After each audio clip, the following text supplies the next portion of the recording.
we are now in the stream, I think. I just need to make sure. And if I am, then I need to, you already know. Yup, I'm streaming. I think so. Wait.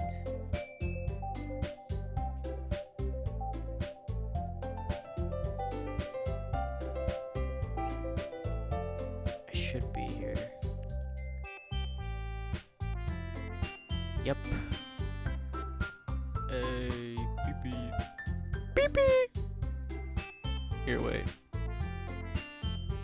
Let's see.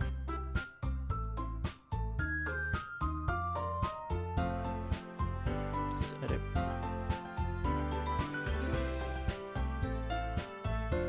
Shouldn't be Cold War, but... fuck, okay.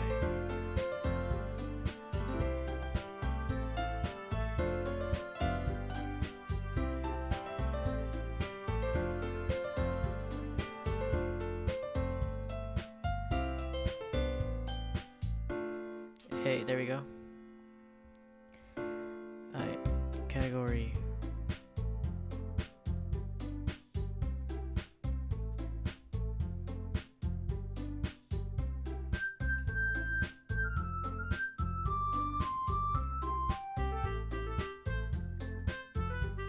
Sorry, I just need to.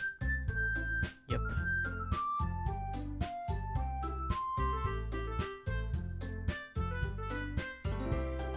Hey, baby, woo, baby. Alright.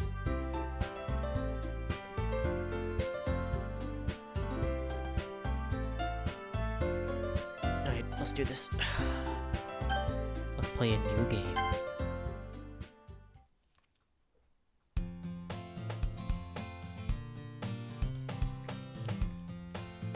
Oh shit.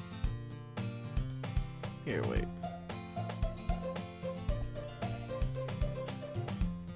Fuck, it's delayed. Oh god, it's delayed. Alright. Hey! I see an annoying girl running toward me from the distance, waving her arms in the air like she's totally oblivious to any attention she might draw to herself.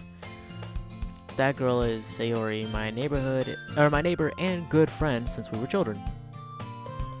You know, the kind of friend you'd never see yourself making today, but it just kind of works out because you've known each other for so long.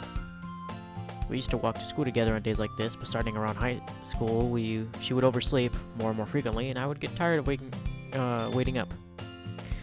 But if she's going to chase after me like this, I almost feel better off running away. However, I just sigh and idle in front of the crosswalk unless they already catch up to me. I overslept again! Oh god, I hate doing these voices. But I caught you this time. Maybe, but only because I decided to stop and wait for you. You say it like that you were thinking about ignoring me. That's me, Luis. I hate to have to say my own name, too. Well, if people stare at you for acting weird, then I don't want them to think we're a couple or something. Fine, fine. But you did wait for me after all. I guess you didn't, you don't have it in you to be mean even if you want to. Whatever you say, Sayori. Alright, there we go. Hehe. We cross the street together and make our way to school. As we draw near, the streets become increasingly speckled with students making their daily commute. By the way, Luis, have you decided on a club to join yet? A club? I told you already I'm not really interested in joining any clubs. I haven't been looking either. That's not true. You told me you wanted to join a club this year. Did I? I'm sure it's possible that I did in one of our many conversations where I just simply go along with whatever she's talking about. Terry likes to worry a little too much about me when I'm perfectly content just just getting by on my average while spending my free time on games and anime. Oh shit. That sounds exactly like me in real life.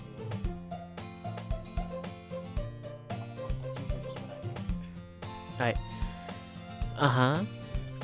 I was talking about how I'm worried that you won't learn to socialize or have any skills before college. Your happiness is really important to me, you know. And I know you're happy, but I die at the thought of you becoming a NEET in a few years because you're not used to the real world. You trust me, right? Don't make me keep worrying about you.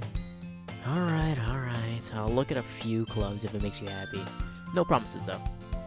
Will you at least promise me you'll try a little? Yeah, I guess I'll promise you that. Yay! Why do I let myself get lectured by such a carefree girl? Other than that, I'm surprised I even let myself relent to her.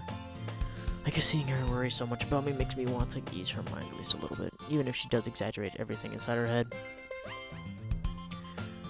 The school day is as ordinary as ever, and it's over before I know it. After I pack up my things, I stare blankly at the wall looking for an ounce of motivation. Clubs. Sayori wants me to check out some clubs, and I guess I have no choice but to start with the anime club. Hello? Sayori? Sayori must have come into the classroom while I was spacing out. I look around and realize that I'm the only one left in the classroom. I thought I'd catch you coming out of the classroom, but I saw you just sitting here and spacing out, so I came in. Honestly, you're even worse than me sometimes. I'm impressed. You don't need to wait out for me if it's gonna make you late to your own club. Well, I thought you might need some encouragement, so I thought, Know what? Well, that you could come to my club. Sayori? Yeah? There's no way I'm going to your club. Meanie. Fuck me, dude. What am I even saying anymore? Sayori is vice president of the literature club. Not that I was ever aware that she had any interest in literature. In fact, I'm 99% sure she only did it because she thought it'd be fun to help start a new club. Since she was the first one to show any interest after the one who proposed the club, she inherited the title vice president. That said, my interest in literature is guaranteed to be even less. Yeah, I'm going to the anime club. Come on, please. Why do you care so much anyway? Well, I kinda told the club yesterday I'd bring in a new member. And Natsuki made cupcakes and everything. Hehe. Don't make any promises you can't keep. I can't tell if Sayori's really that much of an airhead, or if she's cunning as to have planned all this out. I let out a long sigh. Fine, I'll stop by for a cupcake, okay? Yes, let's go. Oh, now I'm gonna have to do fucking 3 more voices? Bruh. I tragically follow Sayori across the school and upstairs, a section of the school I rarely visit being generally used for third-year classes and activities. Sayori, full of energy, swings open the classroom door. Everyone, the new member is here. I told you don't call me a new member. I glance around the room. Welcome to the literature club. It's a pleasure meeting you. Sayori always says nice things about you. Seriously, you brought a boy? Fuck. Oh my god, my throat. Fuck. That was gross. But I'm just gonna roll with it. Way to kill the atmosphere. Ah, Luis, what a nice surprise. That one's more easier on the voice, dude. That one's more easier on my throat. Welcome to the club. All words escape me in the situation. This club is full of incredibly cute girls. What are you looking at? If you want to say something, say it. Sorry. Natsuki. The girl with the sour attitude, whose name is apparently Natsuki, is the one I don't recognize. Her small figure makes me think she's probably a first year. She's also the one who made the cupcakes, according to Sayori. You can just ignore her when she gets moody. Sayori says that quietly into my ear, then turns back to the other girls. Anyway, this is Natsuki, always full of energy. And this is Yuri, the smartest in the club. Don't say things like that. Yuri, who appears comparably more mature and timid, seems to have a hard time keeping up with people like Sayori and Natsuki. Bro, look. Yes, I don't know what voices to do, bro. I don't know what voices I should do. So I'm just gonna do whatever pops up into my head. It's like, for me, Natsuki seems like she'd have like a rough, like voice, kind of like it's hard to explain. She seems like she'd have like that pitched voice. I don't know. I'm just gonna go with it. Ah, well, it's nice to meet both of you. And it sounds like you already know Monica, is that right? That's right. It's great to see you again, Luis. Monica smiles sweetly. We do know each other. Well, we rarely talk. But we were in the same class last year. She's a super pitched voice. Okay, look. or because of her like petite physique and like the way that she speaks, like that's what I think, you know. That's what I think, that she would be like a high pitched voice, like kind of like a high energy, kind of like Tsundere, you know what I mean? Monica was probably the most popular girl in class, smart, beautiful, and athletic, basically completely out of my league. So having her smile at me so genuinely feels a little, you too, Monica. Come sit down, Luis. We made room for you at the table so you can sit next to me or Monica. I'll get the cupcakes. Hey, I made them. I'll go get them. Sorry, I got a little too excited. You know, so that's kind of like the voice that Jacksepticeye did, but his voice is a bit more high-pitched and, like, hyper than mine is. Mine seems, like, so depressed. Then how about I make some tea as well? The girls have a few desks arranged to form a table. As Sayori mentioned, it's been widened so that there's one space next to Monica and one space next to Sayori. Natsuki and Yuri walk over to the corner of the room where Natsuki grabs a wrapped tray and Yuri opens the closet. Still feeling awkward, I take a seat next to Sayori. Natsuki proudly marches back to the table, tray in hand. Okay, are you ready? Ta-da! Whoa! Fuck, wait, no, that wasn't the voice. Natsuki lifts the foil off the tray to reveal a dozen white fluffy cupcakes decorated to look like little cats. The whiskers are drawn with icing, and the little pieces of chocolate were used to make cat ears. So cute! I had no idea you were so good at baking, Natsuki. Well, you know. Just hurry up and take one. Siri grabs one first, and then Monica, and then I follow. It's delicious. Siri talks with her mouth full. She's already managed to get icing on her face. I turn the cupcake around with my fingers, looking for the best angle to take a bite. Natsuki is quiet. I can't help but notice her sneaking glances in my direction. Is she waiting for me to take a bite? I finally bite down. The icing is sweet and full of flavor. I wonder if she made it herself.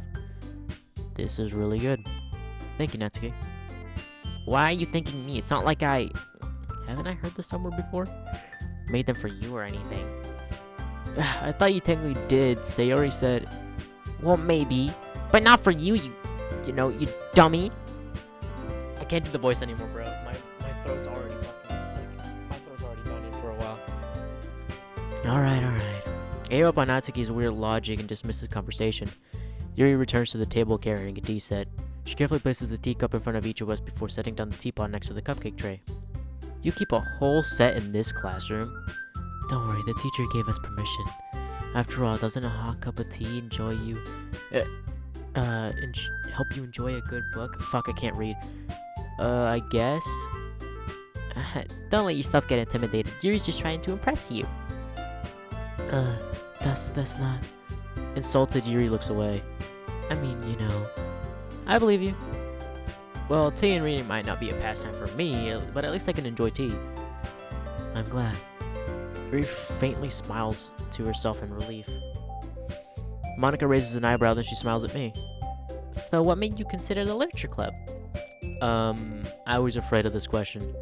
Something tells me I shouldn't tell Monica that I was practically dragged here by Sayori. Well, I haven't joined any clubs yet, and Sayori seemed pretty happy here, so...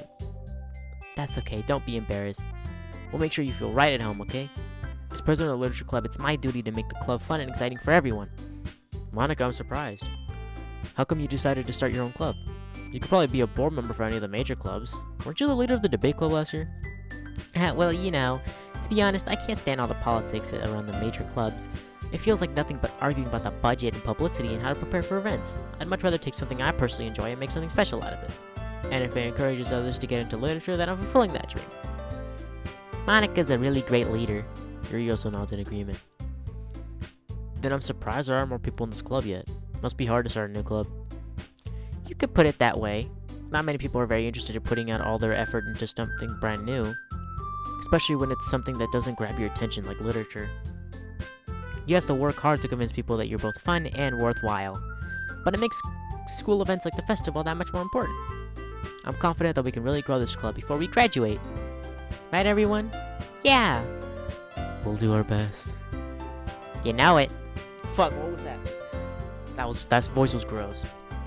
Everyone enthusiastically agrees. Such different girls all interested in the same goal. Monica must have really worked hard just to find these three. Maybe that's why they're all so delighted by the new idea of a new member joining. Though I still don't know don't really know if I could keep up with their level of enthusiasm about literature. So, Luis, what kind of things do you like to read? Well, considering how little I've read these past few years, I don't really have a good way of answering that. Manga. I mutter quietly to myself, half joking. Natsuki's head suddenly perks up. It looks like she wants to say something, but she keeps quiet. Not much of a reader, I guess. Well, that can change. What am I saying? I spoke without even thinking about after seeing Yuri's sad smile. Anyway, what about you, Yuri? Well, let's see. Yuri traces the rim of her teacup with her finger. My favorites are usually novels that build deep and complex fantasy worlds. The level of creativity and craftsmanship behind them is amazing to me. And telling a good story in such a foreign world is equally impressive. Yuri goes on, clearly passionate about her reading. She seemed to have reserved and timid since the moment I walked in, but it's obvious by the way her eyes light up that she finds comfort in the worlds of books, not people. But you know, I like a lot of things. Stories with deep psychological elements usually immerse me as well. Isn't it amazing how a writer can so deliberately take advantage of your own lack of imagination to completely throw you for a loop? Anyway, I've been reading a lot of horror lately. I read a horror book once. I didn't like it. I desperately grasp at something I can relate to at the minimal level. At this rate, Yuri might as well be having a conversation with a rock. Really? I wouldn't have expected that, Yuri. For someone as gentle as you. I guess you could say that. But if a story makes me think or takes me to another world, then I really can't put it down.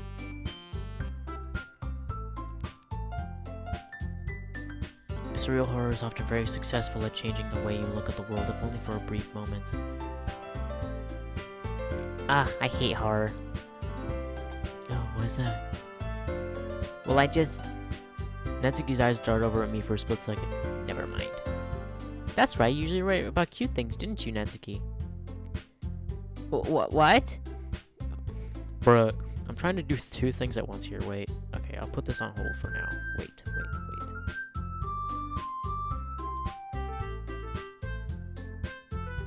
I need to link it in fucking, what's it called?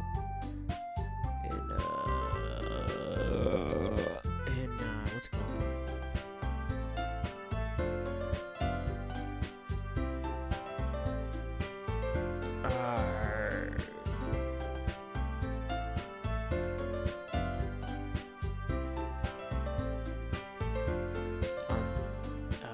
Instagram.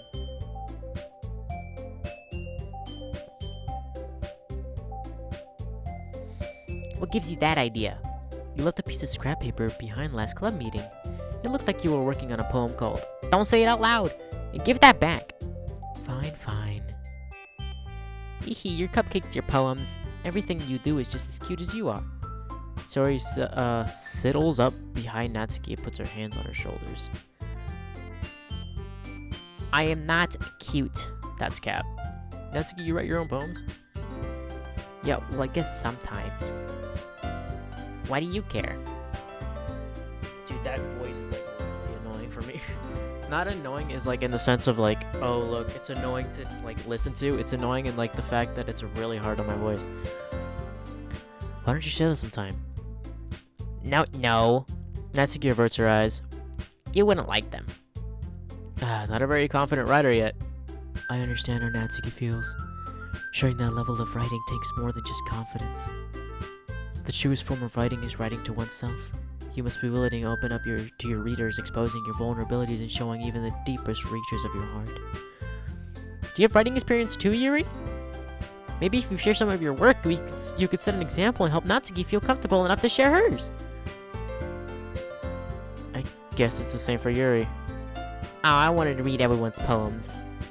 We all sit in silence for a moment. Okay, I have an idea, everyone. Natsuki and Yuri look quizzically at Monika. Let's all go home and write a poem of our own. Then next time we meet, we'll share them with each other. That way everyone is even. Yeah, let's do it.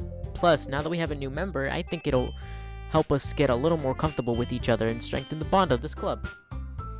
Isn't that right, Luis? Monica smiles warmly at me again. Hold on, there's still one problem. What's that? Now that we're back on the original topic of me joining the club, I bluntly come forth with what's been on my mind the entire time. I never said I would join this club. Sherry may have convinced me to stop by, but I never made my decision.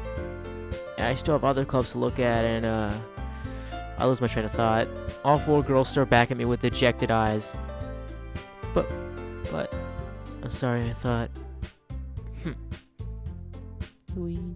Bruh. Don't go for Yuri. Wait, never mind, Natsuki's mine.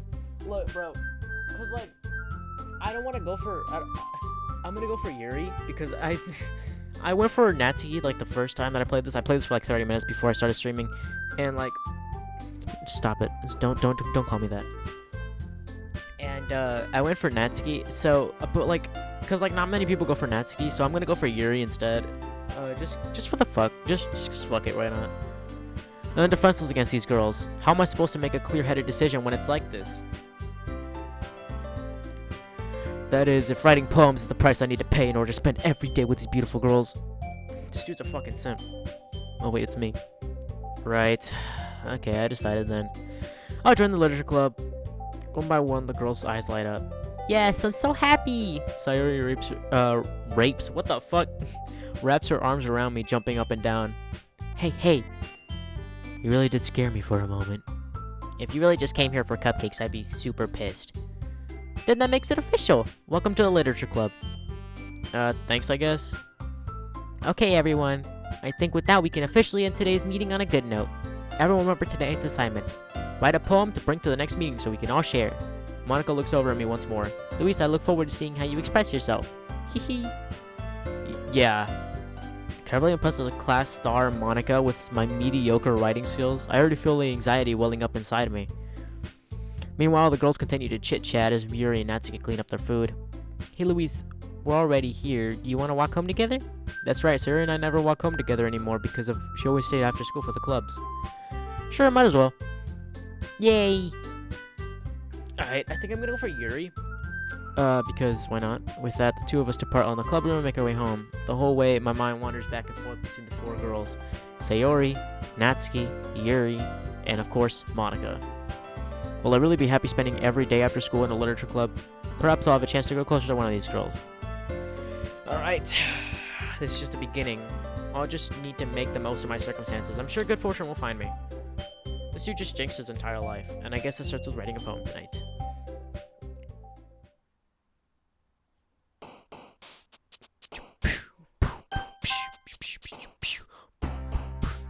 Okay. Wait, why did she... Okay, never mind. Analysis. So she likes cold shit, basically. Vivid. Contamination. Misfortune. Socks. Okay. Frightening. Disarray. Vitality.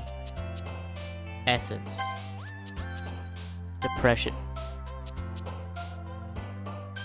I wasn't the only motherfucker that saw that, right? When I clicked depression. Anyways, determination. Uncontrollable. Romance. Massacre. Incurgent. Philosophy. Strawberry. The philosophical strawberry. Secretive. Hi again, Luis. Glad to see you didn't run away on us, ha. Nah, don't worry. This might be a little strange for me, but at least I keep my word. Well, I'm back at the literature club. I was the last one to come in, so everyone else is already hanging out. Thanks for keeping your promise, Luis. I hope this isn't too overwhelming of a commitment for you. Nah, bro. I can't think of a joke. I can't think of a joke anymore. Making you dive headfirst into literature when you're not accustomed to it. Oh, come on, like he deserves any slack. Sayori told me you didn't even want to join any clubs this year. And last year, too. I don't know if you just plan to come here and hang out or what, but if you don't take us seriously, then you won't see the end of it. Natsuki, you certainly have a big mouth for someone who keeps her manga collection in the club room. Natsuki finds herself stuck between saying Monica and manga. We need DDLC VR so I can bitch slap Monica. I think I saw DDLC VR in the Steam store. I think that's there. But yeah, I would bitch slap Monica as well. I don't know. She like not just because of the shit that he did in the game, but like she's just kind of a bitch overall, like the other characters, and it kind of pisses me off. Manga is literature. I agree. Swiftly defeated, Natsuki plops back into her seat. Don't worry, guys. Luis always gives it his best as long as he's having fun. Bruh. He helps me with busy work without me even asking, like cooking, cleaning my room. How dependable. Sorry, that's because your room is always so messy it's distracting. And you almost set your house on fire once. Is that so? You two are really good friends, aren't you? I might be a little jealous. How come? You and Luis can become good friends too. Sayori. As usual. Fuck. What the fuck did I just say? As usual. As usual, Sayori seems oblivious to the weird situation she just put me into. Oh, Yuri even brought you something today, you know? Wait, Sayori. Me? Not really. Don't be shy. It's really nothing. What is it? Never mind. Sayori made it sound like a big deal when it's really not. What do I do? I'm sorry, Yuri. I wasn't thinking. Guess that means it's up to me to rescue the situation. Hey, don't worry about it. First of all, I wasn't expecting anything in the first place, so any nice gesture from you is a pleasant surprise. It'll make me happy no matter what. Is that so? Yeah, I won't make a big deal out of it if you don't want it to be. Alright, peace, man. We're just gonna keep on streaming. Well, here. He reaches into her bag and pulls out a book. I didn't want you to feel left out, so I picked out a book that I thought you might enjoy. It's a short read, so it should keep your attention even if you don't usually read. And we could, you know, discuss it if you wanted. This is... Here, I want to do something real quick. The music volume is, like, so loud. I want to turn that down.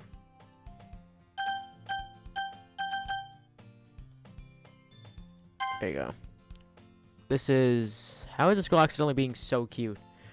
She even picked out a book she thinks I'd like, despite me not reading much. Yuri, thank you. I'll definitely read this. I enthusiastically take the book. Phew. Well, you can read it at your own pace. I look forward to hearing what you think. Now that everyone's settled in, I expect Monica to kick off some scheduled activities for the club, but that doesn't seem to be the case. Sayori and Monica are having a really cheery conversation in the corner. Yuri's face is already buried in a book. I can't help but notice her intense expression like she was waiting for this chance. Meanwhile, Natsuki is rummaging around the closet. I'm really curious to talk to Yuri a little bit more, but at the same time, I would feel bad for distracting her from reading. I catch a glimpse of the cover of her book. It looks like the same book that she lent to me. So I'm guessing that whoever you picked more, or like you picked to go with from the first poem, that's who you go with in this situation. Because the first time that for the first 30 minutes that I played the game, I picked Natsuki. Like that was the one that I was aiming towards, and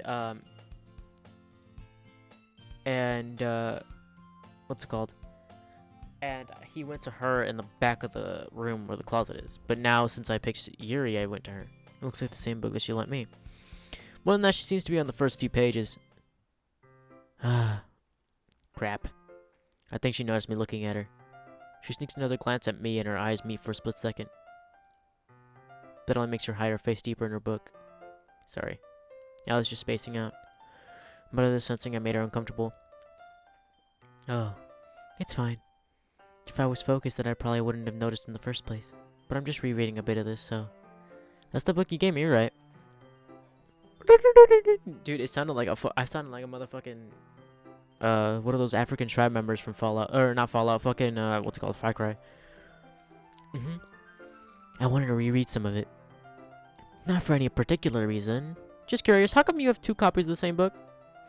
Ah, well, when I stopped by at the bookstore yesterday...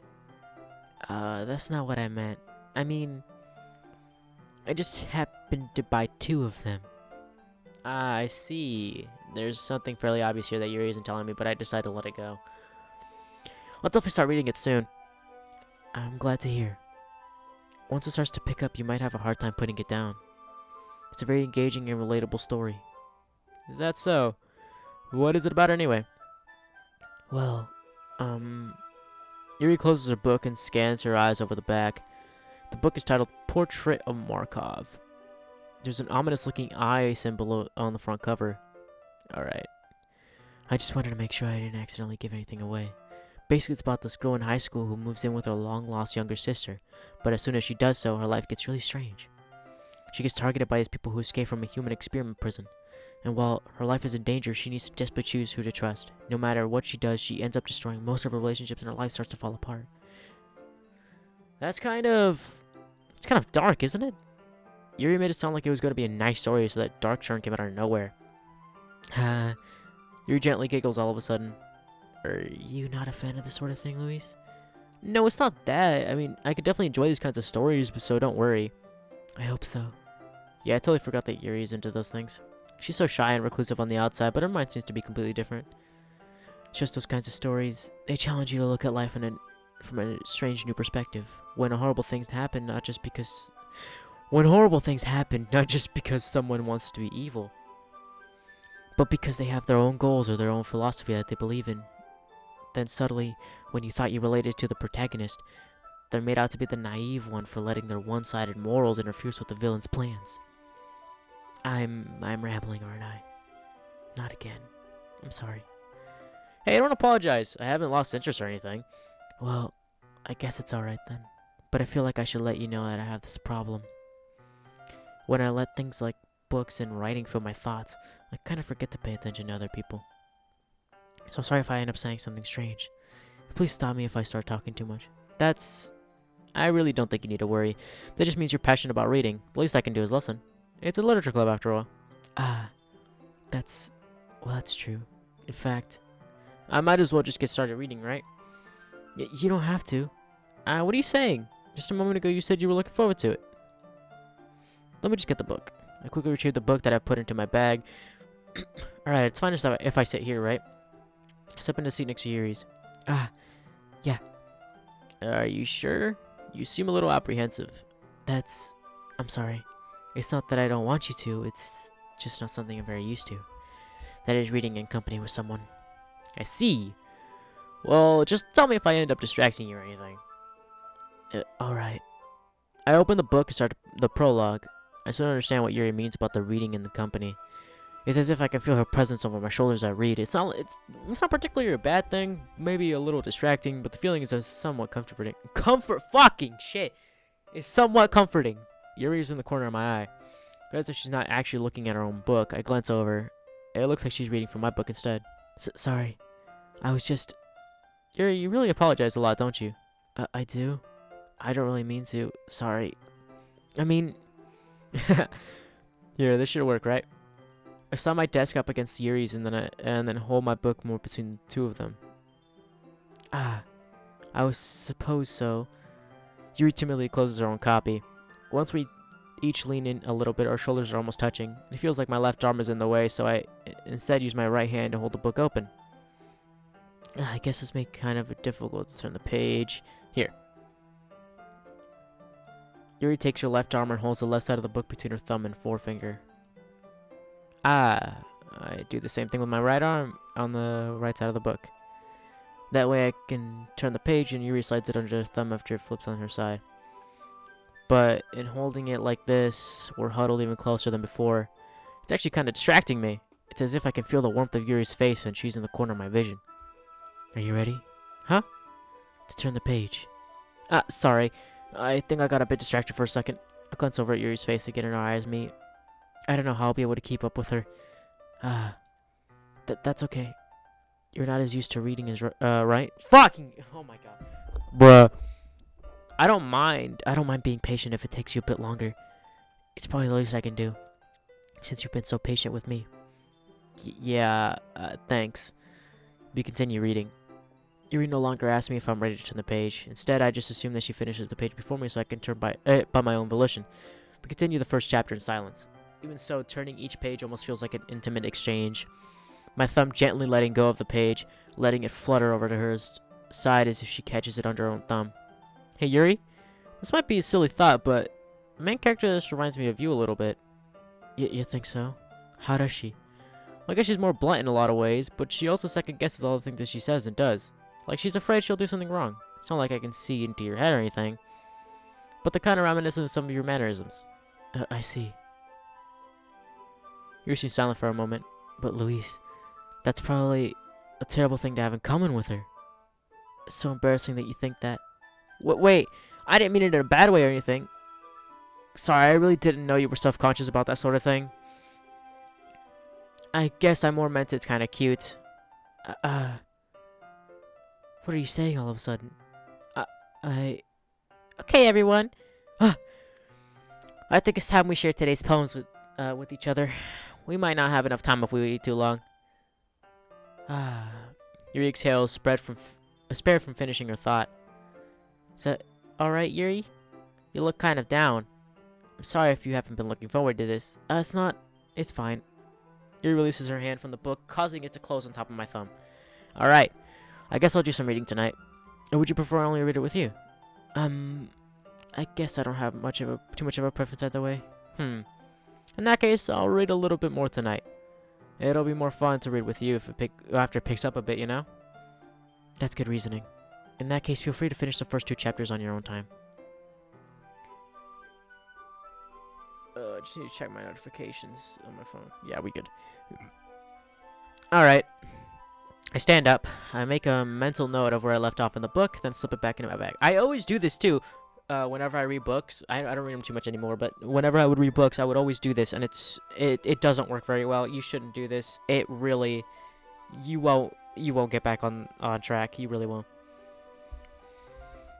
By the way, did you remember to write the poem last night? Yeah. My relaxation ends. I can't believe I agreed to do something so embarrassing. I couldn't really find much inspiration, so I've never really done this before. Well, now that everyone's ready, why don't you find someone to share with? I can't wait. Siri and Monica enthusiastically pull out their poems. Siri is on a wrinkled sheet of loose leaf paper from a spiral notebook. On the other hand, Monica writes hers on a composition notebook. I can already see Monica's pristine handwriting from where I sit. Natsuki and Yuri reluctantly comply as well, reaching into their bags. I do the same myself. Let's do Monica. I should start with Monica. Yesterday she seemed so eager to read my poem, and I want her to know I'm putting in effort. Hey, Luis. Having a good time so far? Yeah. Good, glad to hear it. By the way, since you're new and everything, if you ever have any suggestions for the club, like new activities or things we can do better, I'm always listening. Don't be afraid to bring things up, okay? Alright, I'll keep that in mind. Of course, I'll be afraid to bring things up. I'm much better off just going with the flow until I'm more settled in. Anyway, want to share your poem with me? It's kind of embarrassing, but I guess I have to. Don't worry. We're all a little embarrassed today, you know? But it's that sort of barrier that we'll all learn to get past soon. Yeah, that's true. I hand Monica my poem. Great job, Luis. I was going, oh, in my head while reading it.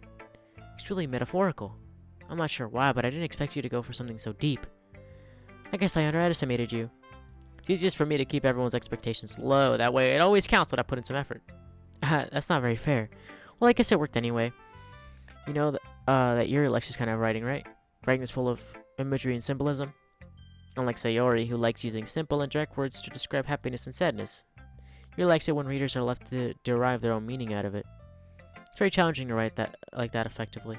Both allowing people to get something out of it just by feel, or but letting them deeply analyze all the nuances. It could take years of practice, which I'm assuming Yuri has at this point.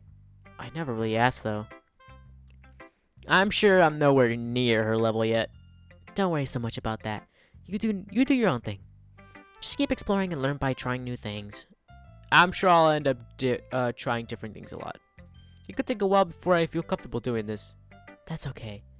I love to see you try new things. That's the best way to find a new style that suits you. Everyone else might be a bit biased towards their own kinds of styles, but always help you find what suits you the most. So don't force yourself to write write the way everyone else wants you to write. It's not like you have to worry about impressing them or anything. Haha. Haha. This is kind of showing off what she's gonna do. Like, it's kind of like leaning towards into what she's gonna do later on in the fucking game, because I already know what's gonna happen. Anyway, do you want to read my poem now? Don't worry, I'm not very good.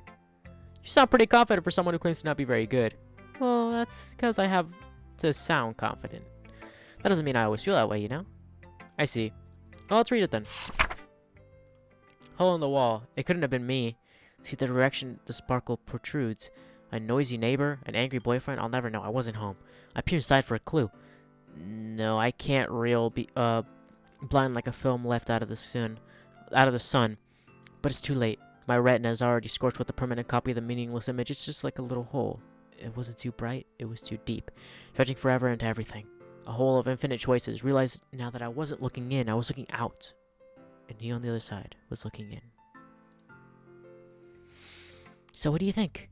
It's very freeform, if that's what you call it. Sorry, I'm not really the right person to ask for feedback. That's okay. Yeah, it's kind of a style that's got pretty popular nowadays. That is, a lot of poems have been putting emphasis on the time between words and lines. When performed out loud, it can be really powerful. What was the inspiration behind this one? I'm not sure if I know how to put it, but I guess you could say I had some kind of epiphany! Oh fuck, dude! Epiphany recently. It's been influenced my poems a bit. An epiphany? Yeah, something like that. I'm kind of nervous to talk about deep stuff like that because it's kind of coming out strongly. Maybe after everyone is better friends with each other. Anyway, here's Monica's writing tip of the day. Sometimes when you write a poem or a story, your brain gets too fixated on a specific point. If you try hard to you'll never make any progress. Just force yourself to get something down on the paper and tidy up later. Another way to think about this, if you keep your pen in the same spot for too long, you'll just get a big drop of ink. So just move your hand and go with the flow. That's my advice for today. Thanks for listening. That was kind of weird. Let's go with Sayori. This is a good poem. Are you sure this is your first time? Of course. It's not that good. Am I the kind of guy who would be writing poems in his spare time? Yeah, I guess you're right. But that's what impressed me.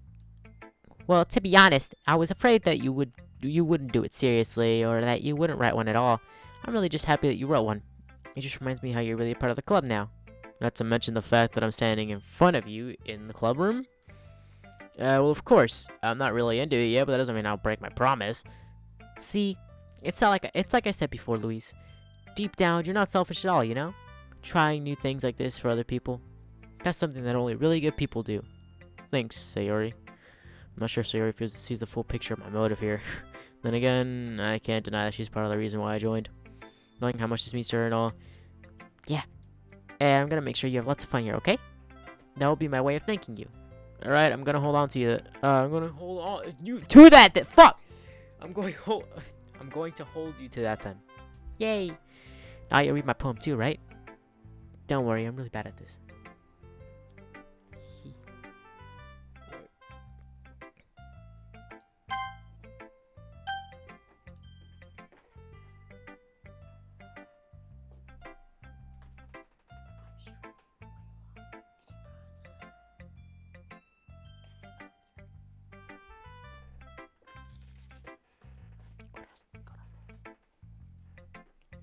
Alright.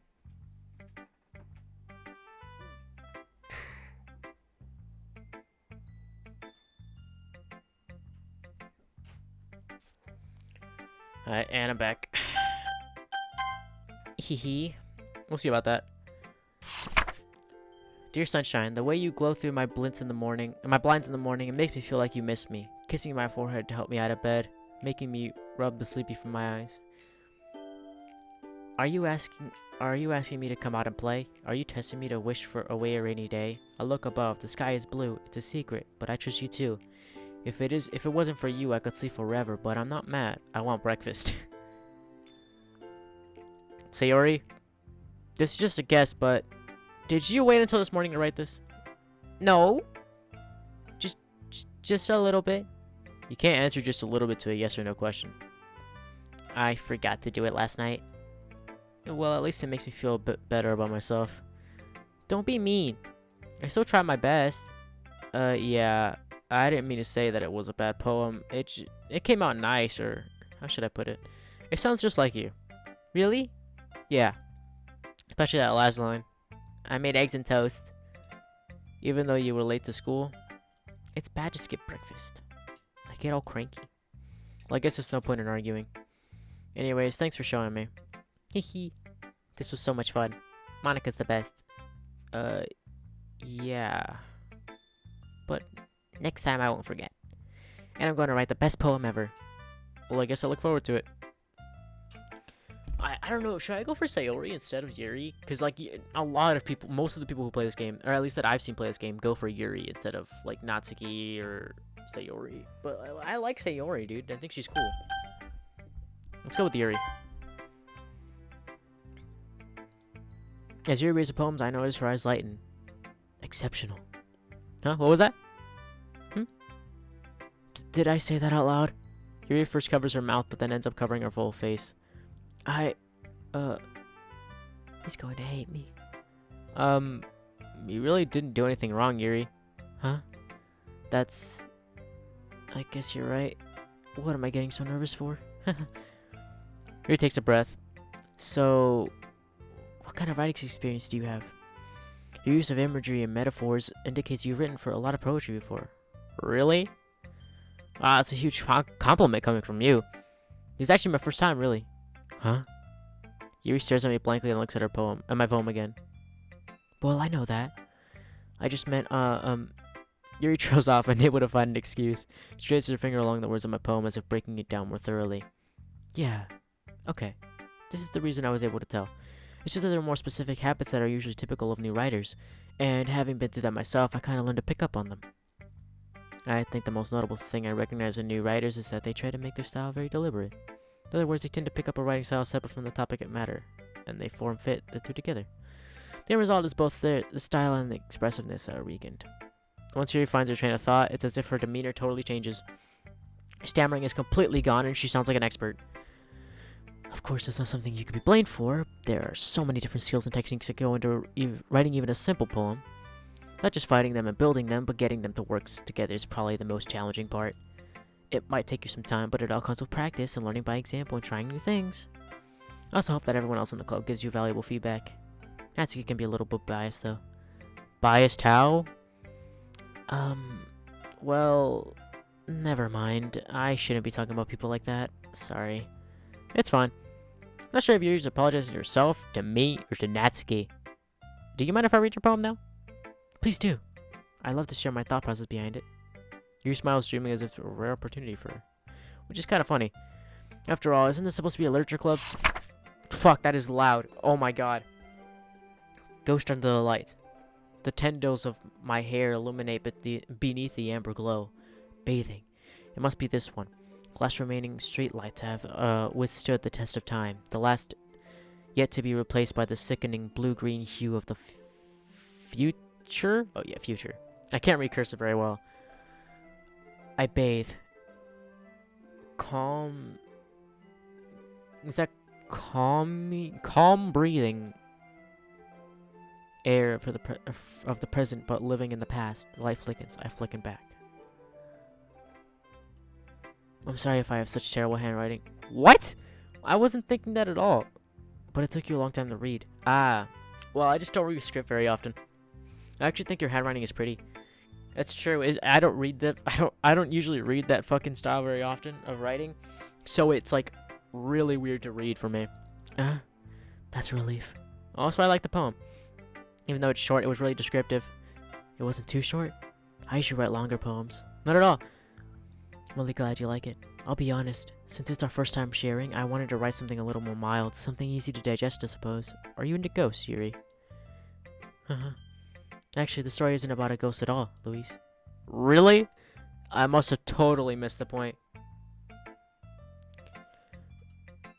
Well, I suppose you did only glance over it after all. But remember, the poets often express their own thoughts, feelings, and expressions in their work. You should do more to tell a simple story or paint a picture. In this case, perhaps the subject of the poem is only being symbolically compared to a ghost. Lingering in her last remaining place of comfort, unable to let go of the past. Soon to be left with nothing. It's a lot more solemn putting it that way. I hadn't even thought of that. That's impressive. I thought of that. I did that. It's nothing really. Yours was impressive too, so... Nah. If anything, I could probably learn a thing or two from you. You think so? Yeah, of course. You know, I was really nervous about doing all this, but in the end I enjoyed it. I'm going to keep doing my best for you. Me too. I'm gonna turn down that fucking SFX volume, bro. That shit's so loud. There you go. Luis, if you're not going to take this club seriously, then go home. What? Harsh? What do you expect me to believe? You actually put effort into this? Do you think I'm stupid? I'm not a writer. Maybe it's not very good, but yeah, I did put in effort. We all gotta start somewhere, right? If you're still proud of your first poem you ever wrote, then I'd like to read it. Painful to think about. Damn, this nigga roasted the shit out of her. Fine. Well, sorry.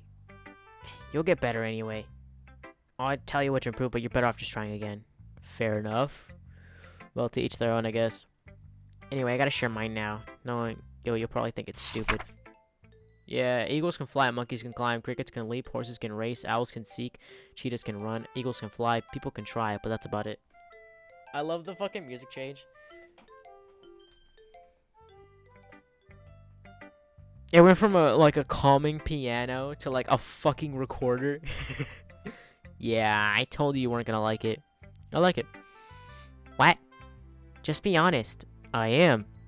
Why are you so convinced that I wouldn't like it? Well, because everyone in high school thinks that writing has to be all sophisticated and stuff, so people don't even take my writing seriously. But isn't the point of poems for people to express themselves? Your writing style wouldn't make your message any less valid. Yes, exactly. I like it when it's easy to read, but it hits you hard. Like in this poem. Seeing everyone around you do great things can be really disheartening, so I decided to write about it. Yeah, I understand.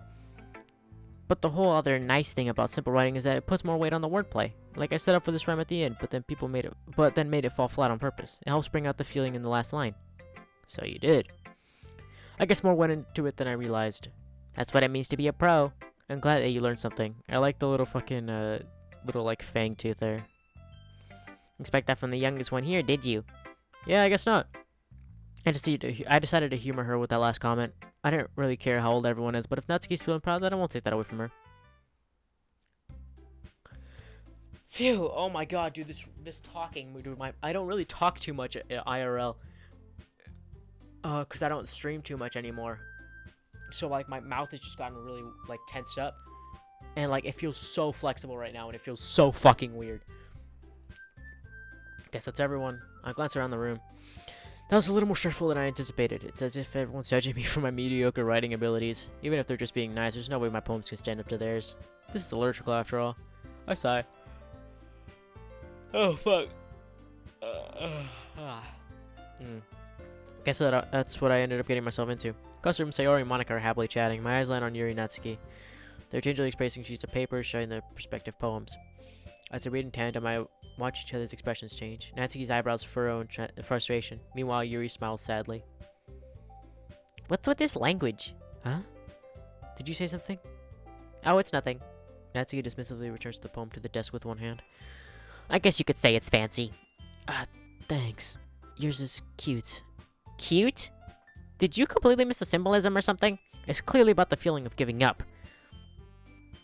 How can that be cute? I know that. I just meant the language, I guess. I was trying to say something nice. Eh? You mean you have to try that hard to come up with something nice to say? Thanks, but you really didn't come out nice at all. Well, I do have a couple suggestions. Humph. If I was looking for suggestions, I would have asked someone who actually liked it. Which people did, by the way. Sayori liked it, and Luis did too. So based on that... Oh, fuck. First of all... Excuse me. I appreciate the offer, but I spent a long time establishing my writing style.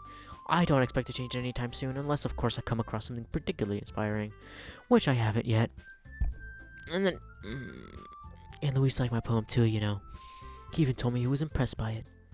Natsuki suddenly stands up. Oh, shit. Oh? I didn't realize you were so invested in trying to impress our new member, Yuri. That's not what I... You're just... Yuri stands up as well. Maybe you're just jealous that Luis appreciates my advice more than he appreciated yours. And how do you know he didn't appreciate my advice more? Are you that full of yourself? No. If I was full of myself, I would have deliberately gone out of my way to make everything I do overly cutesy. Oh, is everyone okay? Well, you know what? I wasn't the one whose boobs magically got bigger size when Luis started showing up. Natsuki. Natsuki, that's a little... This doesn't involve you. I don't like fighting, guys. Suddenly, both girls turned towards me as if they just noticed I was standing there. Louise, she's just trying to make me look bad. That's not true. She just started it. If she could get over herself and learn to appreciate that simple writing is more effective, then this wouldn't have happened in the first place. What's the point of making your poems all convoluted for no reason? The meaning should jump out at the reader, not force them to have to figure it out. Help me explain that to her, Louise. But wait, there's a reason we have so many deep and comprehensive words, or expressive words in our language. It's the only way to convey complex feelings and meaning in the most effective way. Fuck, dude, I can't speak. Avoiding them is not only necessarily limiting yourself, it's also a waste. You understand that, right, Louise?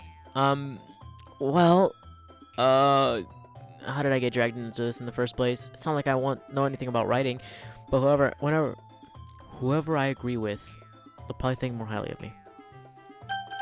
Oh fuck, I don't know who to do. I could ask Sayori, I could do Yuri, and I could do Natsuki.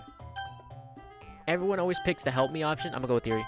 Natsuki, you're right that I liked your poem. See? Wait. That's not an excuse for you to be so mean. You shouldn't pick a fight just because someone's opinion is different. That's not what happened at all. Yuri wouldn't take my poem seriously. I understand. Yuri,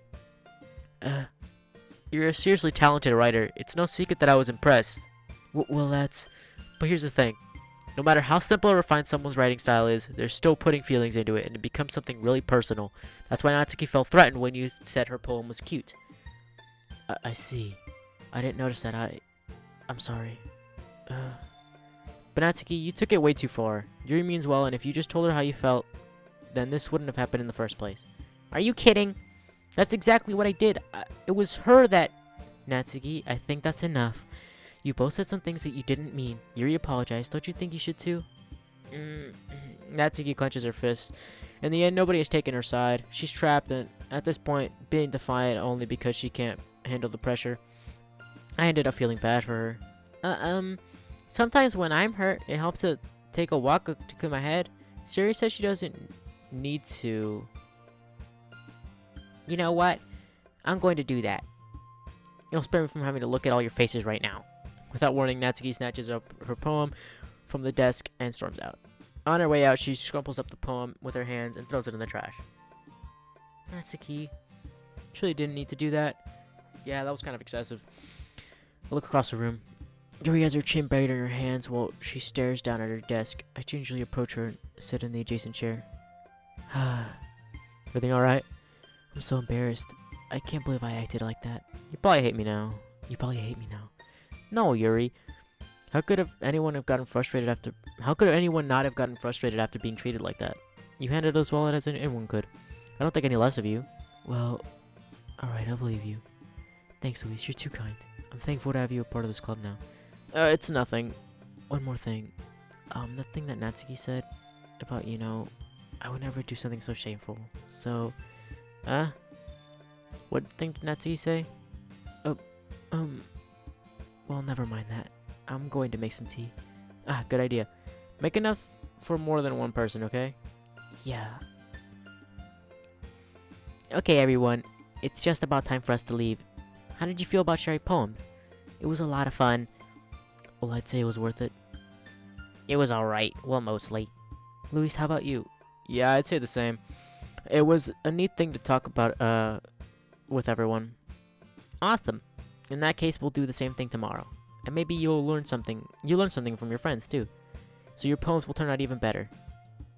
I think to myself, I did learn a little bit more about kinds of poems everyone likes. With any luck, that means I can do at least a little bit job of impressing those I want to impress. I nodded myself with newfound determination. Luis, ready to walk home? Sure, let's go. Sayori beams at me. It truly has been a while since Sayori and I spent this much time together. I can't really say I'm not enjoying it either. Sayori, about what happened earlier. What do you mean? Between Yuri and Natsuki. Does that kind of thing happen often? No. That's really the first time I've seen them fight like that. I promise they're both wonderful people. You don't hate them, do you? No, I don't hate them. I just wanted your opinion, that's all. She kind of reminds me of Sumi, from Retro Girlfriend. I don't know why, she just does. Her look, the way that she looks reminds me of Sumi, but the way that Yuri acts reminds me of Sumi as well. I can see why they make good friends with you. Phew. Luis, it's nice that I get to spend time with you in the club. But I think seeing you get along with everyone makes me the happiest. And I think everyone likes you too. That's... He... Every day is gonna be so much fun. It looks like Sayori still hasn't caught on to the kind of situation I'm in. Sure, being friends with everyone is nice, but does it really need to stop there? We'll just have to see what the future holds, Sayori. I pat Sayori on the shoulder. I said that more to myself than to her, but it's easy to use Sayori as an intentional monologue sometimes. Okay. Yeah, let's do this. Oh, fuck. Oh, another poem? Bruh. Oh, fuck. Oh, fuck. I need to stretch. There we go. That's better.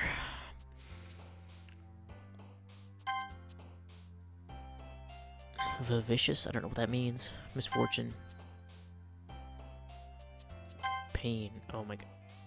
Yeah. Pleasure. Graveyard.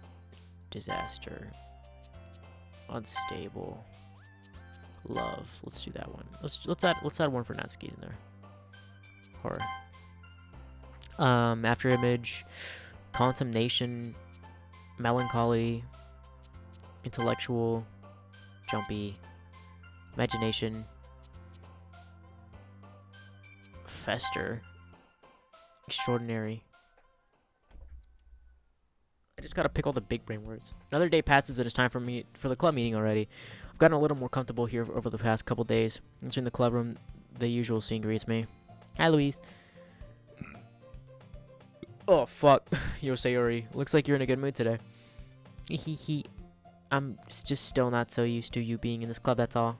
I see. That's a pretty simple thing to get you in the good mood. But I guess it's always the simple things with you anyway. Speaking of which, I'm kinda hungry. Will you come with me to buy a snack? No thanks. Eh? That's not like you at all. I have my reasons. Why don't we take a look at your purse, Sayori? Yeah, why is that all of a sudden? No reason, really. I just wanted to look at it. Ah.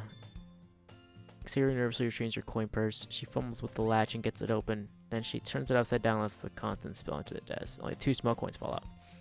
Haha. I knew it. I can see right through you, Sayori. That's not fair. How did you even know? It's simple. If you had enough money in the first place, you would have bought a snack before coming to the club room. So either you're not hungry and you want an excuse to take a walk, or you planned to conveniently forget that you spent all your money so that I would lend you some. But there's one more thing. You're always hungry. And so, that only leaves the one option. Oh, wow. I give up. Don't make me feel guilty. If you feel guilty, that means you deserve to feel guilty. Yuri suddenly giggles. I didn't notice that she was listening in. Her face is in her book as always.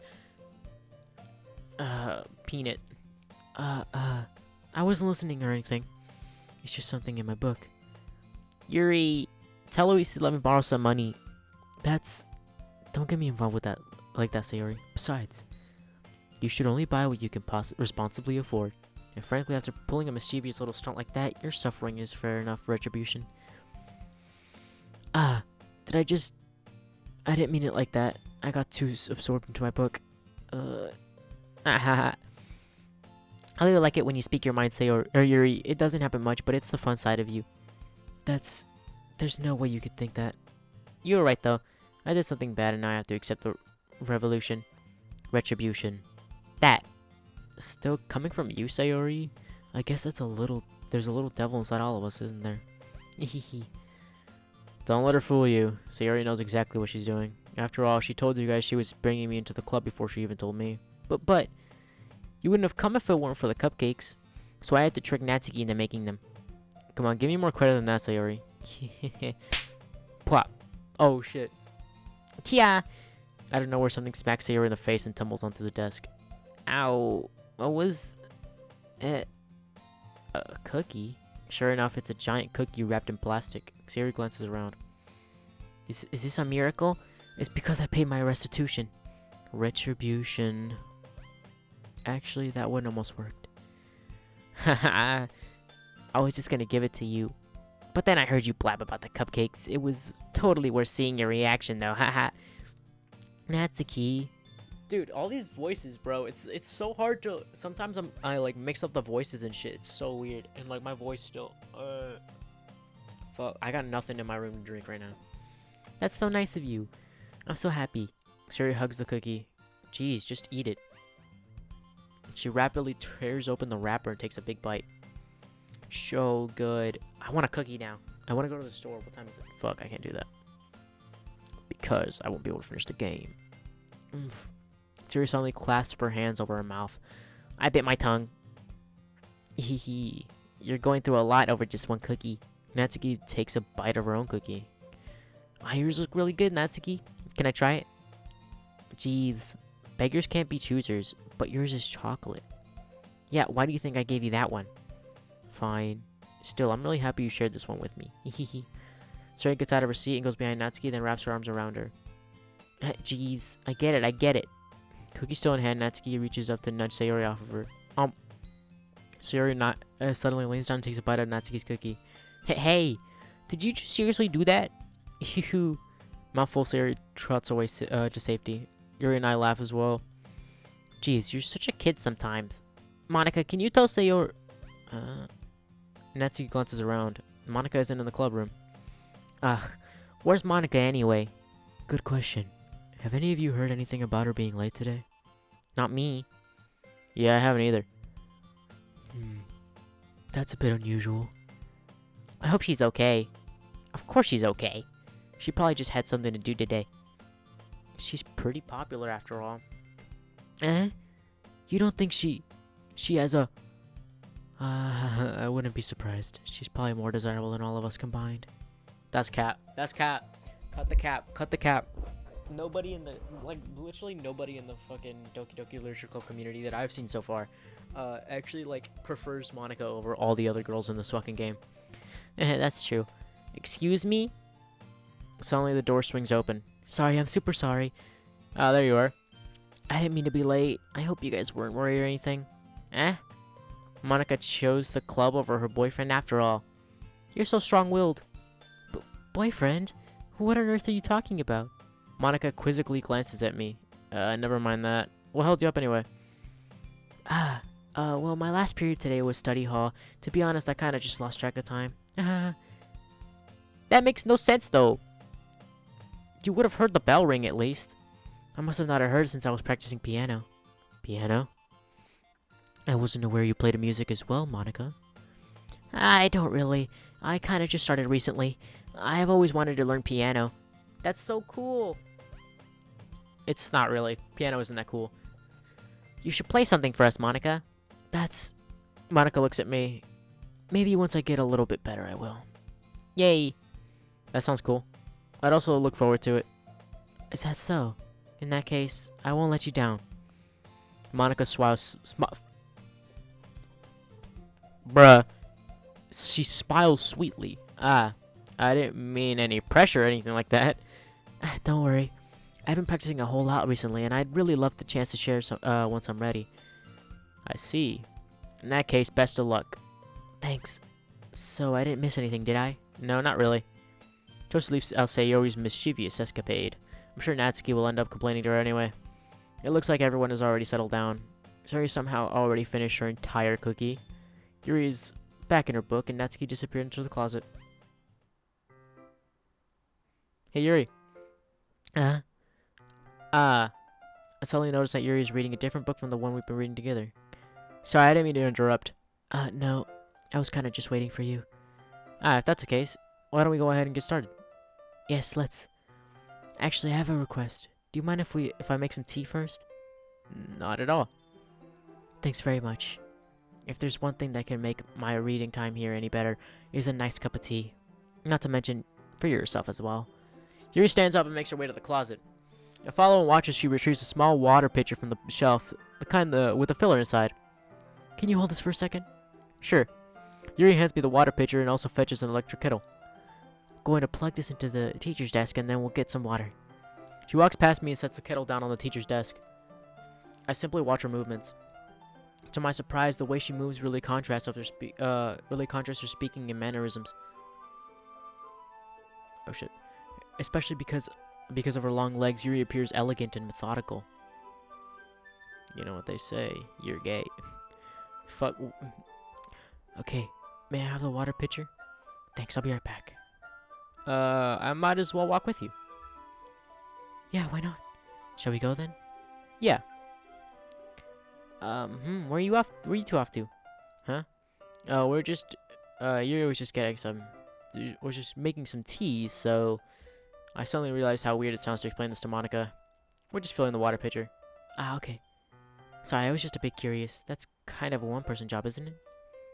That's a fair point. Monica, please mind your own business for once. Or do you want me to tell...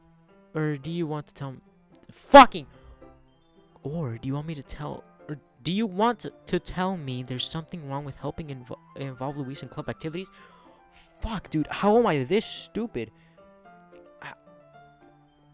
I am so sorry. Wait, I need to look something up real quick.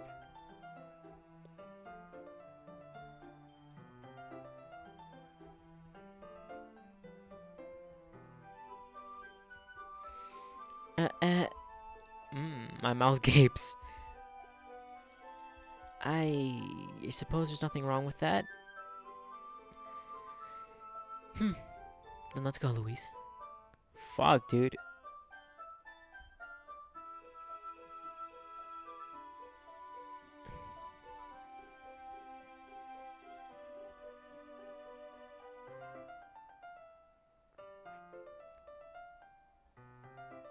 Fuck, wait. There we go. Alright. Yuri quickly exits the room and I follow. Once in the hallway, she suddenly puts her forehead against the wall. I spoke without thinking. How could I say something like that? Yuri. Something about the way she said that, it made me feel so irritated. What's wrong with me? No, Yuri. I think you did the right thing. I wasn't expecting it, but it's also not right for Monica to judge people like that. Luis, how come even when I do something bad, you're being nice to me? Because nothing that you do is as bad as you make it seem in your head. Nobody's perfect. We have emotions and we can't always hide them away. But you always amplify things in your head. Your mind turns a light rain shower into a hurricane. No. Wouldn't you hate me for something as terrible as that? Why would I hate you? I can't hate someone for having emotions. What kind of friend would do that? Friend, you say? Yuri lifts her head. I'm not gonna say my name. I really like being friends with you. Thanks, Yuri. I like being friends with you too. I feel kind of awkward saying something like that, but I'm doing my best to help Yuri feel better. Anyway, fuck. Yeah. Shall we go? Yeah. Yuri and I walk to the nearest water fountain. Once we fill up the water pitcher, we return to the classroom. Luis, do you like oolong tea? I've never tried oolong tea. I rarely try tea. I think the only fucking tea that I tried is like the fucking Minute Maid tea or whatever. I think that's tea, right? It should be. Or those fucking like plastic bottle teas. Those are the only ones that I've tried. Yeah. Anything is fine. Very well. Yuri sets the temperature on the kettle to 200 degrees. Now it's time to get the teapot. You really do this properly, don't you? Of course. I shouldn't do any less when I'm making tea for others, even if I'm not an expert on tea or anything. In that case, you'll only be even more impressed. Perhaps I will. Yuri fetches the teapot and begins measuring the tea leaves. To my surprise, she even starts humming a little to herself. That's pretty cute. You must be in a good mood now. Is that so? I was letting it show, and you noticed. I was doing a bit of thinking, and I decided that I would try expressing myself a little bit more. Turns out it's not very hard for me to do. When it's you who's around anyway. That's great, Yuri. Just don't push yourself too much. You're always worrying about me. It's very endearing. Yuri wasn't kidding. I don't even know if I could keep up with this. I watch Yuri pour a cup of tea for each one of us. Luis, I have another request. Do you mind if we sit on the floor today? Why's that? It's a little bit easier on my back. I can read with my back against the wall rather with bending over on my desk. Yeah, because of those huge ass fucking double D's. Oh my god, that just slipped out. Fuck. That's gonna be a clip. Oh, fuck. I'm gonna make that a clip. I'm gonna fucking clip that. Fuck that, bro. Fuck you.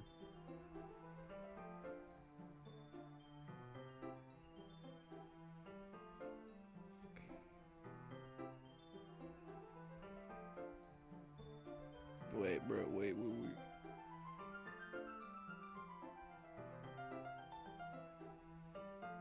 Did I? Okay, wait. It's a little bit easier on my back.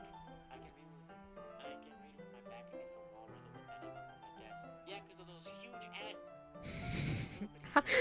I love that it just cuts out. Please add a title. Huge ass double. Yeah, because of those huge It's a little bit easier on my back. I can read with my back against the wall rather than bending over my desk. Yeah, because of those huge It's a little because of those huge ass fucking double D. Okay, fuck. Sorry, I didn't realize. No worries. I just have a back pain fairly regularly, so I do my best to manage it. Is that so? I wonder why that is. It's most likely because of my your posture, right? I always hunched over like that while reading. Yes, I have terrible reading posture. So that's why we should sit on the floor. Fair enough.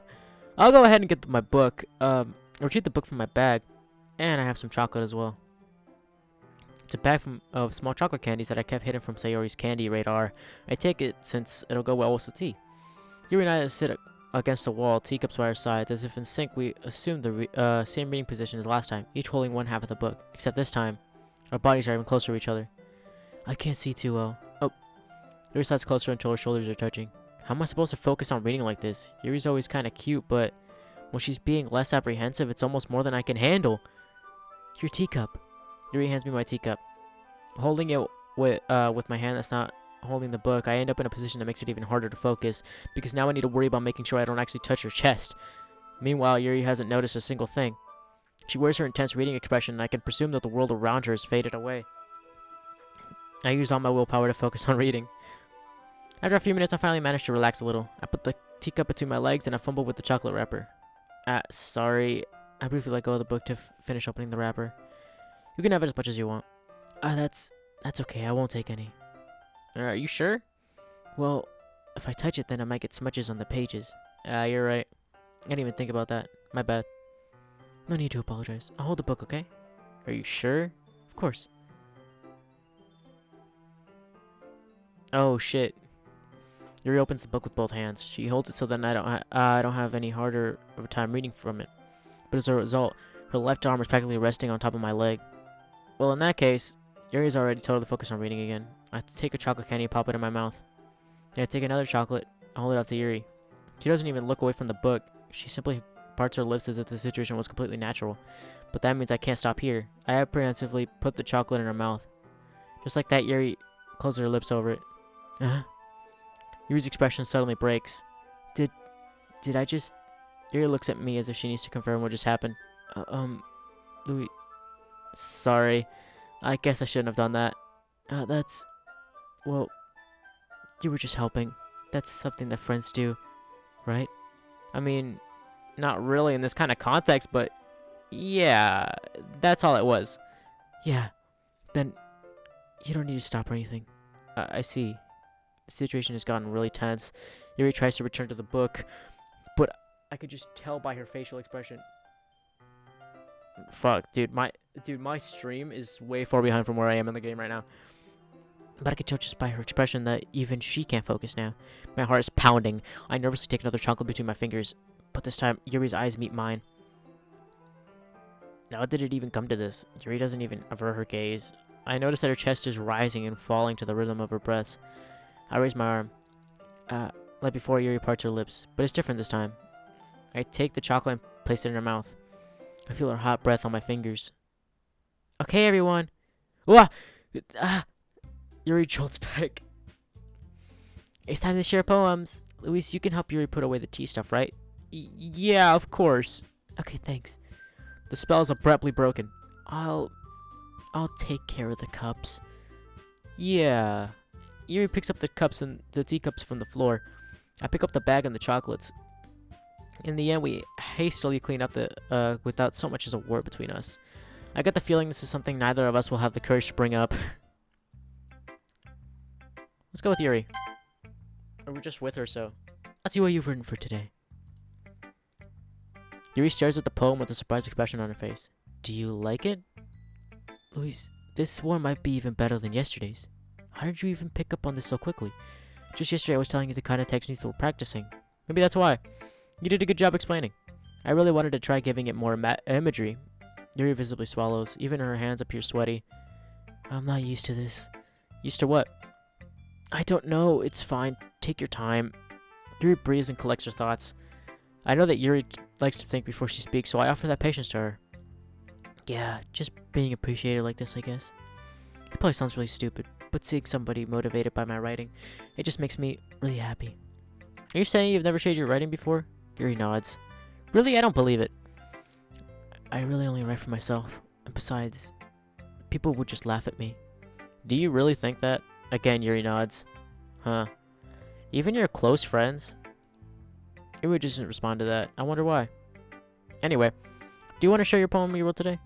Yeah, I do. If it's with you. The raccoon. It happened in the dead of the night while I was slicing bread for a guilty snack. My attention was caught by a scuttering of a raccoon outside my window. That was, I believe, this was the first time I noticed the strange tendencies as an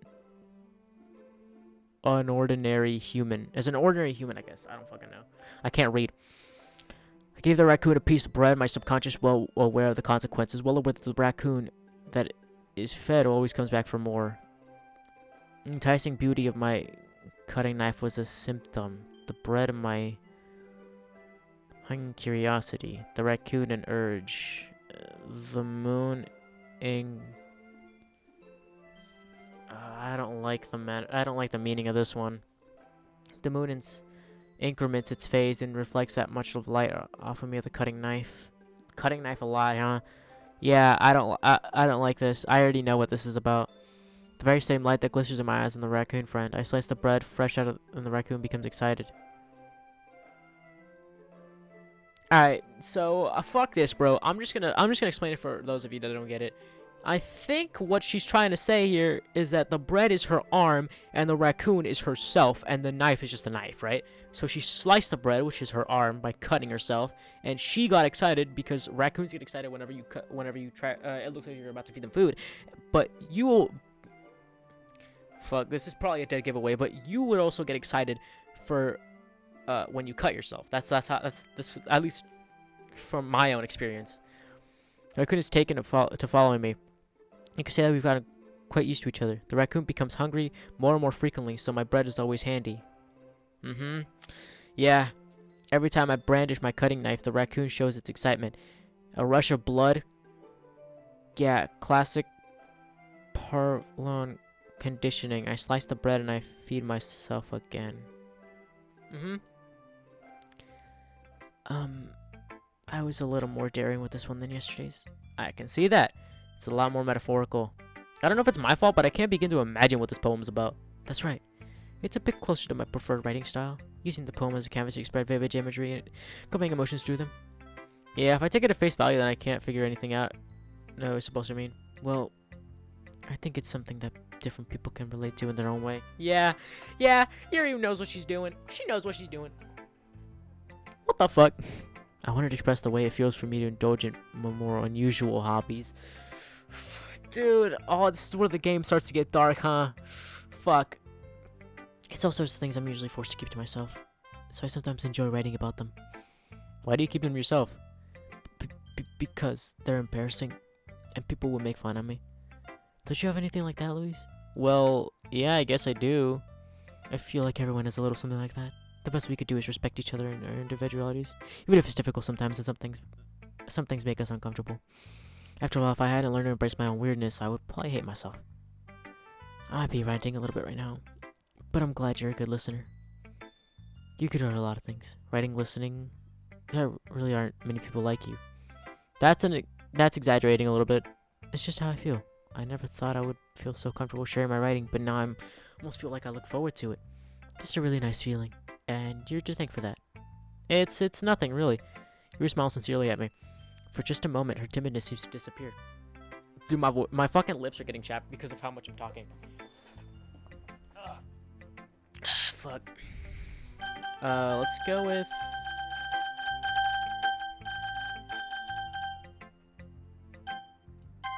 Natsuki. Well, like a minute's better than yesterday, than the last one. It's nice to see that you're putting in some effort. That's good, but I still don't like this at all. It's trying too hard to be serious. What do you mean by that? Poems don't need to be all deep sounding to express anything. It's going to just sound like you're forcing it unless you really don't suck at it. Honestly, don't bother trying to write poems like this until you're on Yuri's level. Atsuki stops short all of a sudden. Don't tell me. You're not trying to impress Yuri, are you? What are you talking about? Keep your voice down. You know Yuri would love this angsty. Just because she's a talented writer doesn't mean. Looks like I'm in trouble. I somehow struck a nerve, though what I did is beyond me. I am so done with you. Natsuki shoves the poem I handed her back over to me. Take your stupid poem. If you wrote it for someone else, just don't show it to me. Ouch. This is what I get for letting a younger girl step into my business.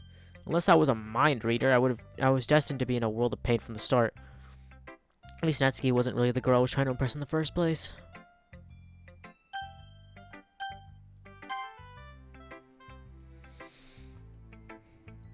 Ooh, I like this one. It has some nice feelings in it. I'm glad.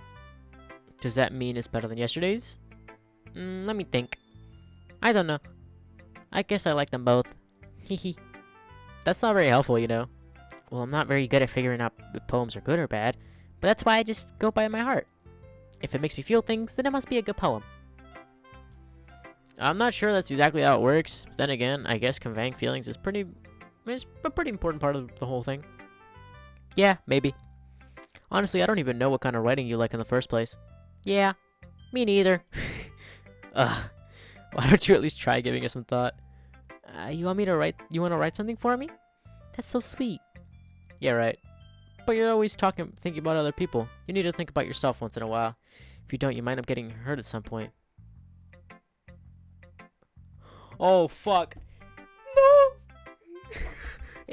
Well, I don't really know what you mean, but I'll try to keep it in mind. Well, whatever. Fucking shit, dude. Fucking shit. Fuck.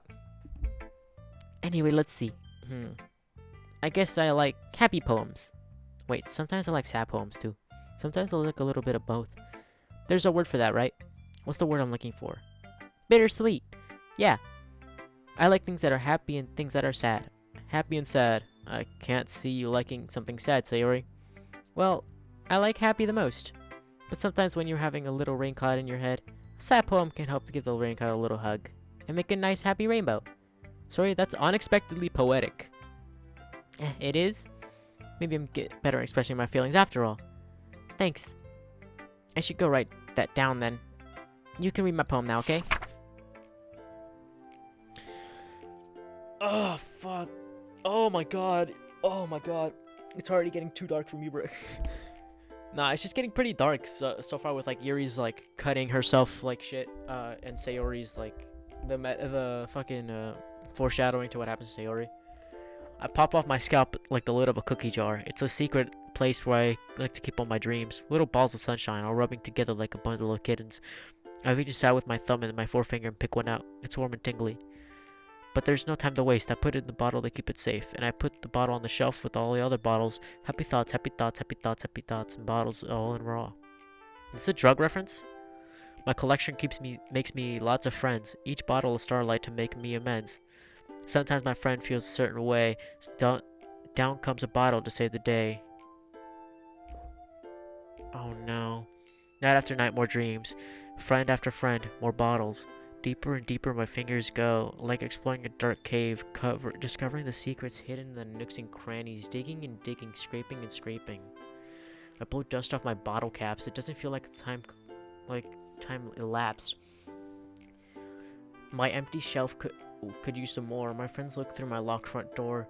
Finally, all done, I open up, and in come my friends. In they come in such a hurry. Do they want my bottles that much? I frankly pull them from the shelf, one after another, holding them out to each and every friend, each and every bottle. But every time I let one go, it shatters against the tile between my feet.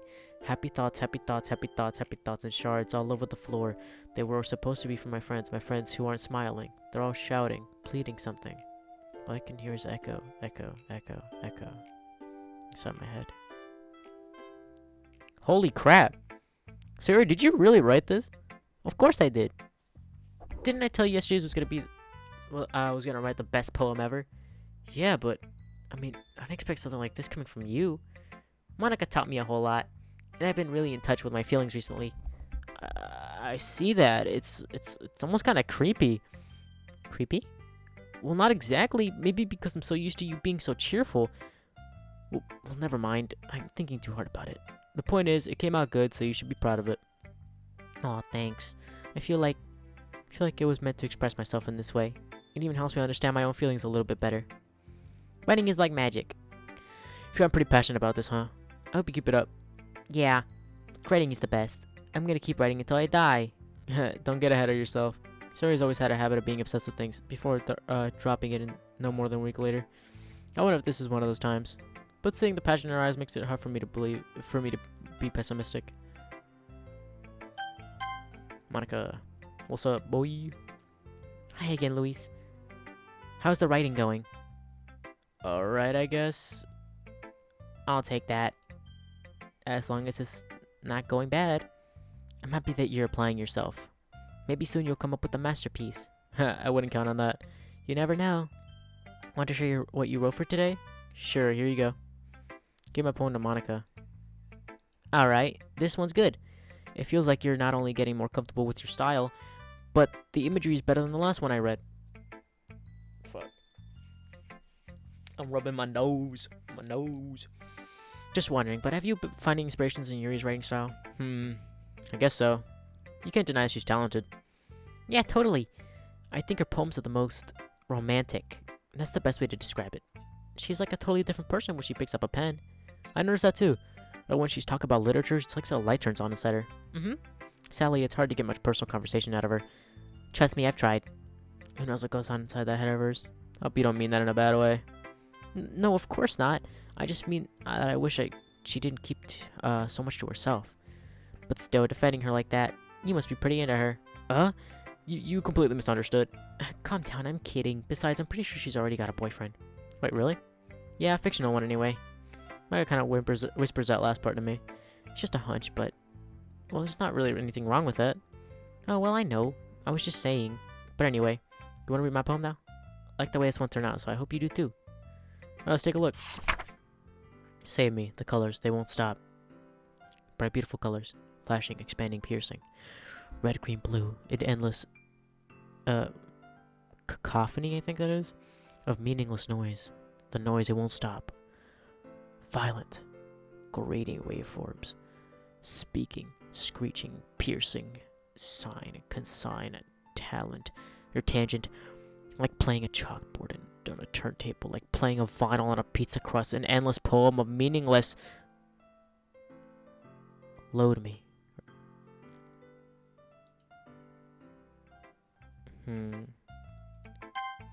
I know... Okay, let's try something. I'm gonna go into OBS real quick. And I'm gonna turn off display capture real quick. Let me go into the files of the game real quick.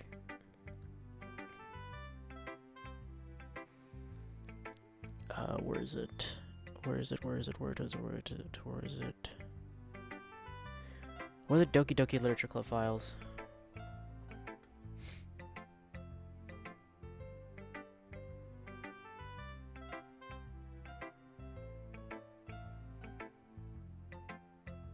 There you go.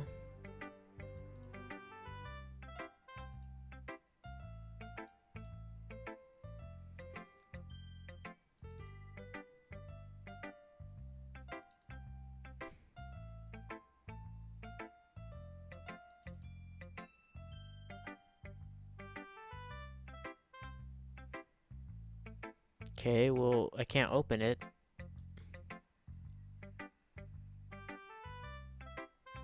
So I don't think I can. Yeah, no, I can only open it with Notepad. I don't think that I could... I don't think that I should open it, though. I don't... Oh.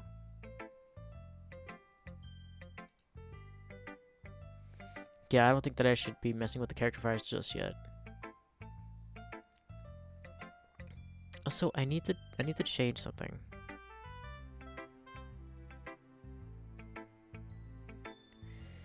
If I... Settings... change the hotkeys real quick?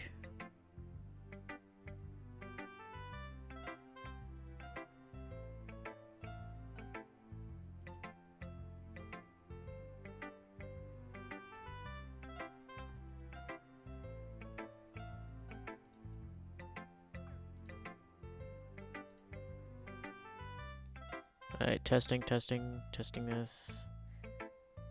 Testing. Okay, it doesn't work. Alright, whatever, it's fine. Alright. Let's open this back up again. Full screen.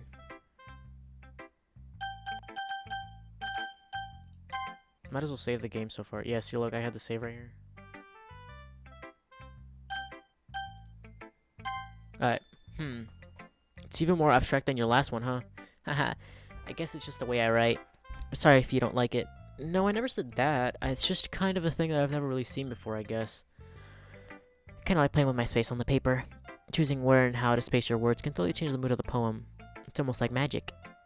The way I wrote the lines really short makes it feel like they're trying to speak over the noise. I see. It's still hard for me to tell what it's about, though. Sometimes asking what a poem is about isn't the right question. A poem can be as abstract as a physical expression or a feeling. Or a conversation with the reader.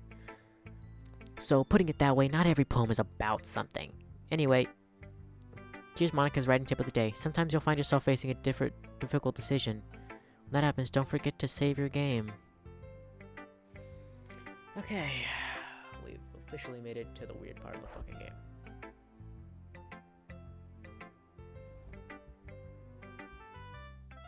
You never know when you might change your mind. Or when something unexpected may happen. Wait, is this tip even about writing? What am I even talking about? That's my advice for today. Thanks for listening. Fucking shit, no. Okay, I'm not ready for this. Okay, everyone. We're all done reading each other's poems, right? I have something extra planned for today, so if everyone could sit at the front of the room. It's about the festival. Well, sort of. Do we really have to do something like, for the festival? It's not like we can put together anything good in just a few days. We'll just end up embarrassing ourselves instead of getting any new members. That's a concern of mine as well. I don't really do well with the last minute preparations. Don't worry so much. We're going to keep it simple, okay? We won't need much more than a few decorations. Siri has been working on posters and I've designed some pamphlets. Okay, that's great and all, but that doesn't tell us what we're actually going to be doing for the event. Sorry, I thought you heard about it already. We're going to be performing. Performing? Monica. Yeah, we're going to be having a poetry performance. Each one of us are going to choose a poem to recite during the event. But the cool part is we're also going to let everyone else come up and recite poems too. Sari's putting it all in the posters and in case anyone wants to prepare ahead of time. Hee. Sari, who's been coloring a poster, holds it up for us to see. Are you kidding me, Monica? You didn't already start putting up these posters, did you? Well, I did. Do you really think it's that bad of an idea? Well, no. It's not bad of an idea, but I didn't sign up for this, you know. There's no way I'm going to be performing in front of a group of people like that. I agree with Natsuki. I could never in my life do something like that. Imagining it, Yuri shakes her head in fear. Guys. No, Sayori. I understand where they're coming from. Remember that Natsuki and Yuri have never really shared their poems with anyone until a couple days ago. It's a lot of them to ask to recite their poems out loud to a whole room full of people. I guess I kind of overlooked that, so I'm sorry. Yo, what's up? What's up, guest? I see you're back. Yeah, the shit's already kind of hit the fan with Monica and Yuri. I don't know what to think anymore. But I still think we should give it our best. We're the only ones responsible for the fate of this club. While your phone is being if we start the event and put on a good performance, then it will inspire others to do the same. Alright, dope. You'll be back. And now more people who perform, the more it will be able to show everyone what literature's all about. It's about expressing our feelings, being intimate with yourself, finding new horizons, and having fun. That's right, and it's those reasons that we're all in this club today. Fuck, sorry about that. Don't you want to share that with others? To inspire them to find the same feelings that brought you here in the first place? I know you do. I know we all do. And if all it takes is standing in front of the room for 2 minutes and reciting a poem, then I know you can do it. Natsuki and Yuri remain silent. Sayori looks worried. I guess that leaves me no choice. I agree. I don't think it's too much to ask. I think that Sayori and Monica have been trying really hard to get the new members. The least we can do is help them out a little bit. Well, maybe, but it looks like Natsuki doesn't have any arguments left. Oh, okay, fine. I guess I'll just have to get it over with. All right. Phew. Thanks, Natsuki. What about you, Yuri? Yuri dejectedly glances around at everyone else expecting faces. Sigh. I guess I really don't have a choice. That's everyone. You're the best, Yuri. This club is seriously going to be the death of me. Oh gosh. You'll be fine, Yuri. But anyway, let's move on to the main event. I want each of you to choose a poem of yours. We're going to practice reciting them in front of each other. No way. Monica, this is too sudden. Well, if you can't recite your poem in front of the club, how do you expect to do it in front of strangers? Oh no. Don't worry. I'll start off to help everyone feel a bit more comfortable. Can I go next? Of course. Oh shit. Now let's see. Monica flips through her notebook to the specific poem she has in mind for herself. She then stands behind the podium. The title of this poem is The Way They Fly. Ahem. Monica begins reciting her poem. Her clear, confident voice fills the room. More than that, her reflection is pristine. She knows exactly how to apply the emotion behind each line she recites, bringing the words to life. Is this something she's done before, or is she just simply a natural? I glance around me. Everyone has their eyes on Monica. Sayori looks amazed. Yuri has an intense expression on her face that I don't understand. Finally, Monica finishes the recitation. Fuck, I can't speak. The four of us applaud. Monica takes a breath and smiles. That was too good, Monica. Thank you very much. I was just hoping to set a good example. Are you ready to go next, Sayori? I'll go next. Oh, Yuri's fired up all of a sudden. Yuri clutches the sheet of paper between her hands and stands up. Keeping her head down, she walks quietly over to the podium. This poem is called... Yuri anxiously glances at each of us. You can do it, Yuri. It's called After Image of a Crimson Eye. Yuri's voice shakes as she starts reciting the poem. Just a moment ago, she practically refused to do this. Why is she suddenly putting in so much effort? As Yuri gets past the first couple of lines, her voice changes. It's almost like what happens when Yuri gets absorbed into her books. Her quivering words transform into the sharp syllables of a fierce and confident woman. The poem is full of twists and turns and structure that she enunciates with perfect timing. This must be a rare glimpse into the whirling fire Yuri keeps concealed inside her head. Suddenly she's finished. Everyone is stunned. Yuri snaps back to reality. Oh, there goes gravity. Oh, there goes She snaps back into reality and glances around her as if she's bewildered even herself. It's up to me to save the situation. I'm the first to start applauding. Everyone joins me after, and we give Yuri the recognition she deserves. It's not that we didn't want to applaud her, but we got caught so off guard that we must have forgotten. As we applaud, Yuri holds the poem in her chest and rushes back to her seat. Ryu, that was really good. Thank you for sharing. Looks like Yuri is down for the count. Okay, I guess I'm next then. Sayori hops into the chair, out of her chair, and cheerfully walks to the podium.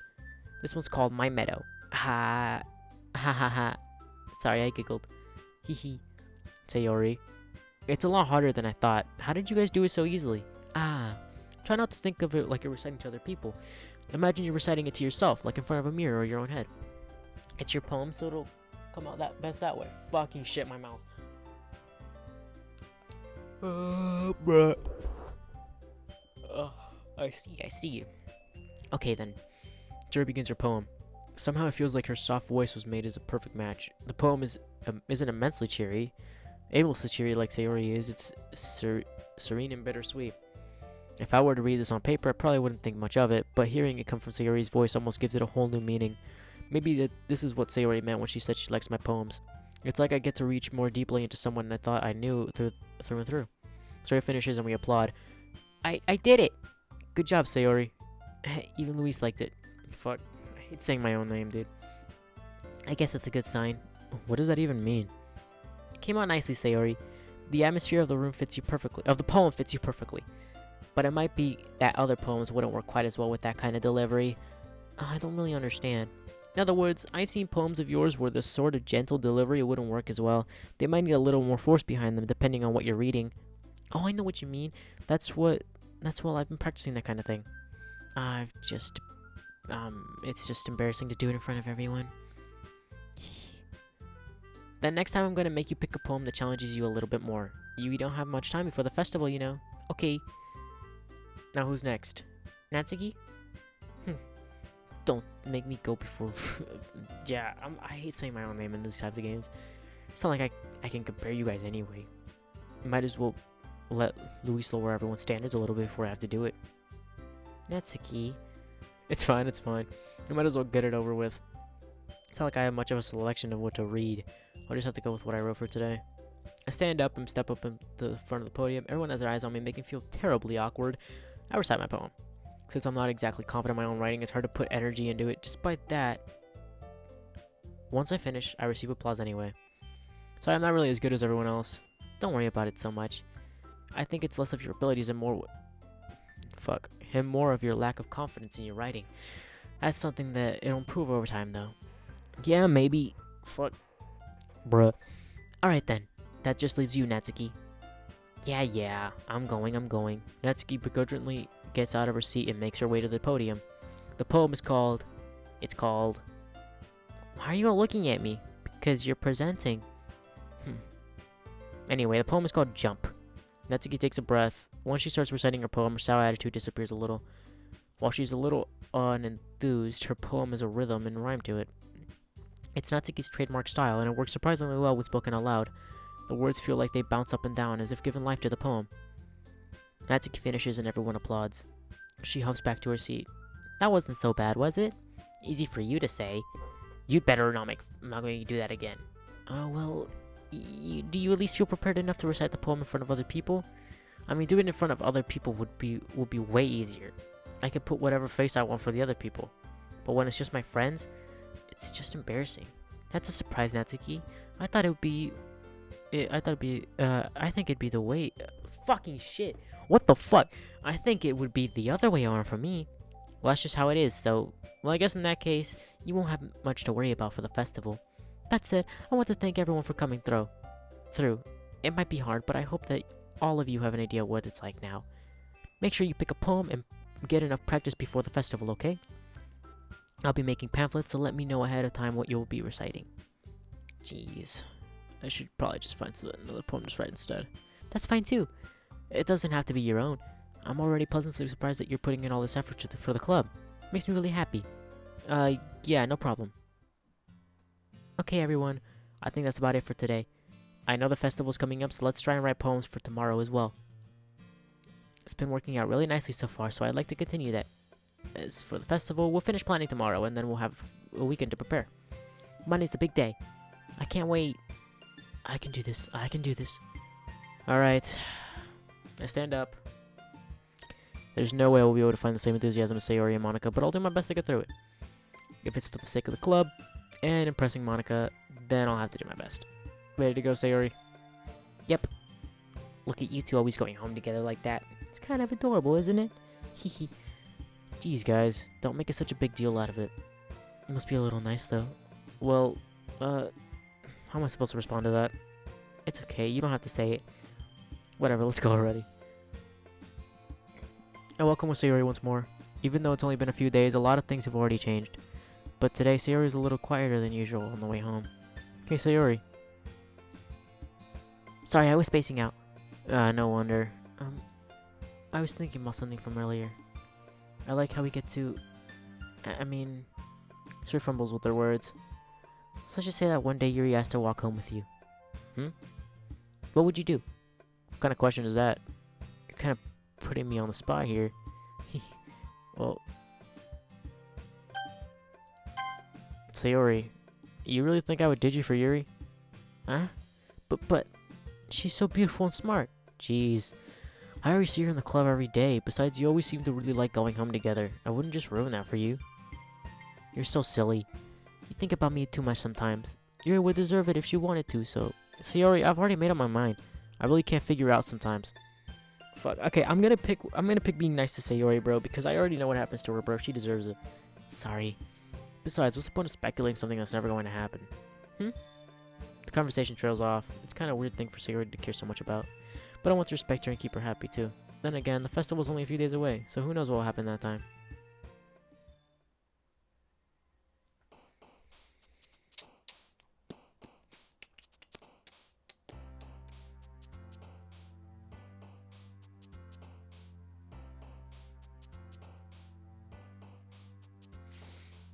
Alright,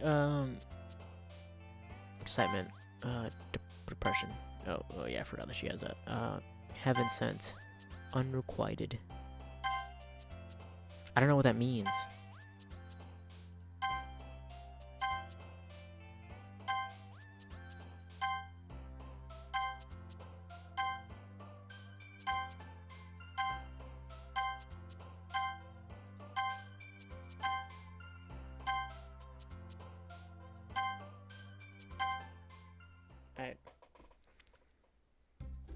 Oh man, I'm the last one here again. Don't worry, I just walked in too. Were you practicing piano again? Yeah. You must have a lot of determination. Starting this club and not picking up piano. Well, maybe not determination, but I guess passion. Remember that the club wouldn't be here if it wasn't all for you. Am I stupid?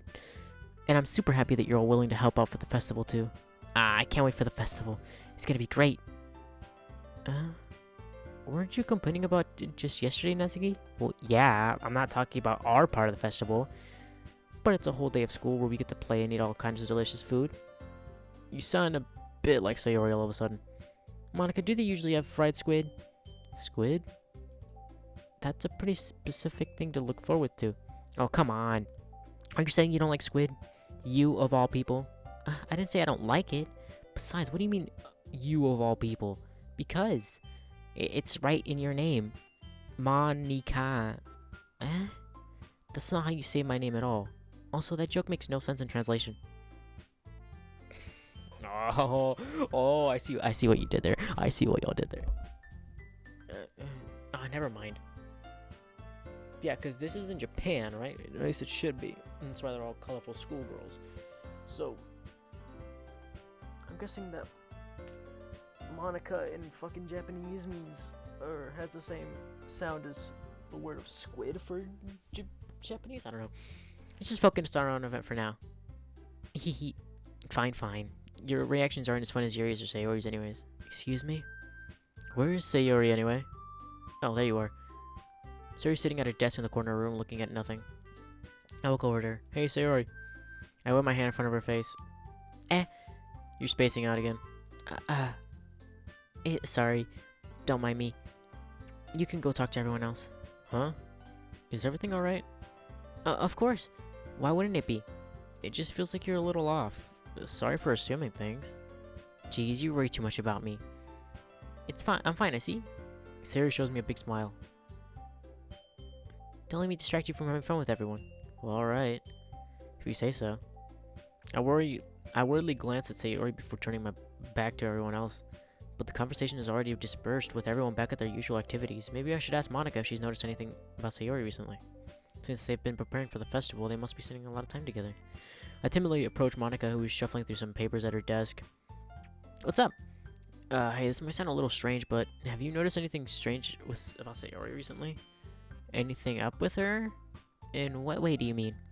Maybe I'm reading into her a little bit much, but she seems a bit downcast today. Oh, you think so? I can't say I've noticed anything about her. Monica peers across the room at Sayori, who is idly dragging rubber eraser up and down her desk. Maybe there's something on her mind. But I'm surprised I'm not the one asking you. You certainly know her a lot better than I do. Yeah, but she's never really like this. She's always talked to me about things that bothered her.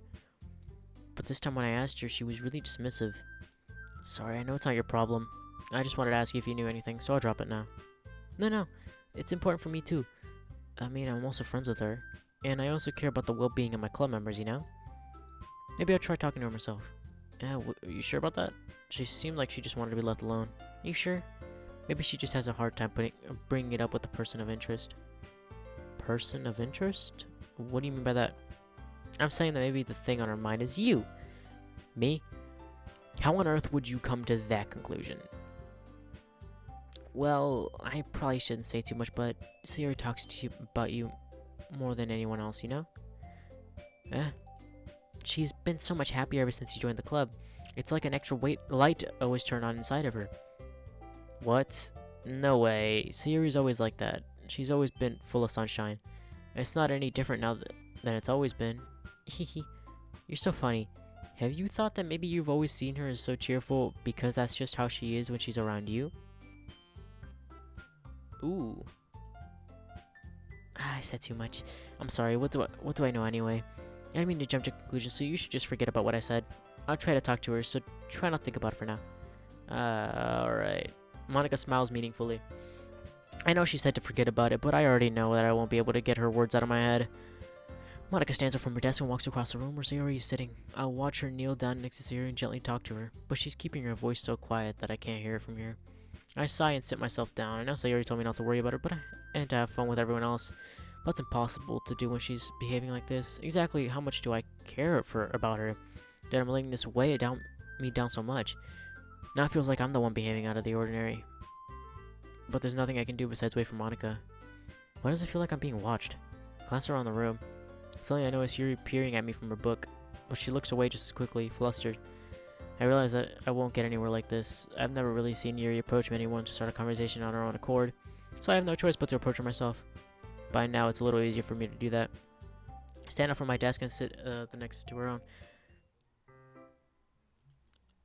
I didn't mean to bother you or anything. Relax, you didn't even do anything. But I could tell that you wanted to be alone with your thoughts. Alone with my thoughts? How were you even able to tell that I was thinking like that? Well, it's something that I do a lot, so it wasn't hard for me to spot based on your posture and expression. Not that I was staring or anything. I didn't do anything creepy like that. In any case, I guess you're right. I'm sorry if I caused you any concern. Don't apologize. Your troubles are only the concern of those who willingly share that concern. Of course, there are certainly those who find most comfort in keeping to themselves. But if you would prefer to share what's on your mind, then I would be glad to listen. It's really not that big of a deal. I was just feeling a bit uneasy about Sayori. Sayori? Yeah, she seems a little off today, but when I asked her about it, she didn't want to admit it to me. So I can't help but wonder if something happened to her. Oh. That's quite romantic. Huh? So sorry, I didn't mean to say something stupid. It's not that. I just didn't want you to misunderstand. Sayori and I have just been friends for a long time, that's all. Ah, I see. Yeah, perhaps it's unusual for her to be dismissive to you about her feelings. Maybe I'm just reading into it a little too much. Luis. Fuck, I hate saying my name. The world is full of meaning, often hidden deep beneath plain sight. And there are those many untold mysteries behind every person, no matter how well you may know them. My voice hurts. My voice genuinely hurts. Like, it hurts, bro. It hurts. It hurts. Just keep speaking like this in such a... it hurts to keep on expressing myself in such a weird voice.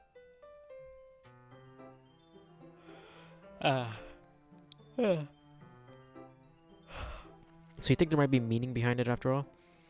I think the Sayori is just a very complex person. Her mannerisms on the outside don't always match what they may be going on inside her head.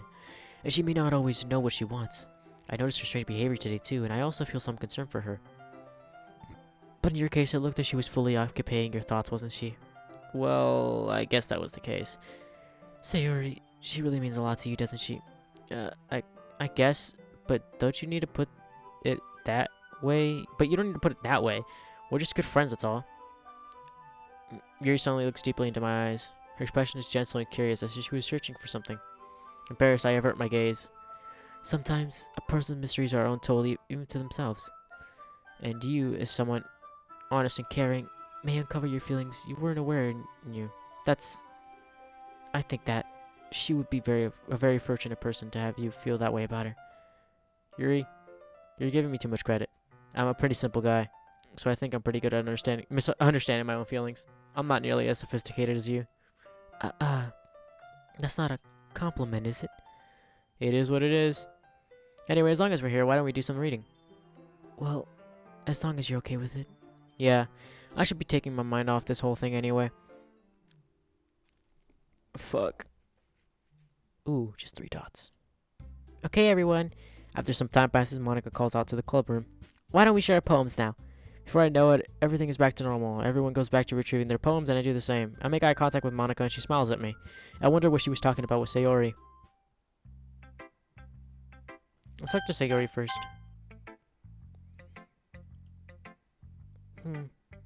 It's nice, I guess. Come on, I can already tell you don't like it. Well, you don't need to worry about what I think. After all, you wrote this for someone else, didn't you? Probably Yuri. Eh? I didn't write this for anyone specifically. Maybe. That's not really what I meant, though. It's okay. You're making new friends just like I was hoping. That makes me really happy. And you're happy too, right? In this club? Well, of course I am. Good. That's all that matters to me. Thank you. Sayori, is there something wrong? Huh? No, nothing. I'm just a little bit tired today. Hee. Alright, just tell me if you need anything. I will. Don't worry about me, okay? You can go play with everyone else now. If you insist. Yay. I'm gonna go home a little bit early today. Sayori? Tell Monica I wasn't feeling well, okay? I'll see you tomorrow. Before I can say anything else, Sayori cheerfully walks out of the classroom humming to herself. I don't like this. Let's talk to Monica next, since she mentioned her already. Hi. Have you thought about what you want to submit to perform at the festival? Well, being in this club is one thing, but performing in front of a bunch of people, I'll have to give it some more thought. Okay, no pressure. But whatever you do, I'm sure it'll turn out great. It would also make me happy to see. Anyway, let's take a look at today's poem. Sure. I let Monica take my poem I'm holding in my hands. Your style's gotten so refined. Yuri's been teaching you a lot of things, hasn't she? Well, I guess so. Yeah, I've been noticing how much time you spend with her. Oh, everyone's been noticing this shit? What? Bruh. I think I've heard her say way more words these past couple days than she's talked in the whole year. That's right, you did it, but that's pretty impressive. Well, she just needs some patience and a way to talk about all the things in her head, I guess. I'm still getting the hang of it myself. You're certainly putting in a lot of effort. You must really like her. Yeah, that's... that's awfully suspicious, you know? Spending time with her in the club room every day, reading that edgy novel with her. Well, I just feel bad that she has a hard time socializing. It makes me want to make sure she doesn't spend all her time alone. Besides, the novel isn't too bad either, you know? Alright, I get you. Just be careful, alright? I know that Yuri isn't used to opening herself up, so if something bad happens while she's vulnerable, then it could be really hard for her. Her books aren't a total escape from reality, they're just a bandage. You say that like I'm going to hurt her. Sorry, I didn't really mean that. If anything, she might accidentally hurt herself. Anyway, I'll share my poem with you now, right? Alright. That sound is so fucking creepy. The lady who knows everything. An old tale tells of a lady who wanders Earth. The lady who knows everything. A beautiful lady who has found every answer, all meaning, all purpose, and all that was ever sought. And here I am. A feather. Lost adrift in the sky, victim of the currents of the wind. Day after day I search. I search with a little hope, knowing legends don't exist, but when all else has failed me, when all others have turned away, the legend is all that remains. The last dim star glimmering in the twilight sky. Until one day the wind ceases to blow, I fall, and I fall, and I fall, and fall even more, gentle as a feather, a dry quill, expressionless. But as a hand catches me between the thumb and forefinger, the hand of a beautiful lady, I look at her eyes and find no one to her gaze. The lady who knows everything. Knows what I'm thinking. Before I can speak, she responds in a hollow voice. I found every answer, all of which amount to nothing. There's no meaning, there's no purpose, and we seek only the impossible. I'm not your legend. The legend does not exist. And with a breath, she blows me back afloat, and I pick up a gust of wind. You know, I feel like learning and looking for answers are the sorts of things that give life meaning. Not to get too philosophical or anything, but it was kind of on my own. It was kind of on my mind, so that's what I wrote about. I see. I never really put that much thought into it.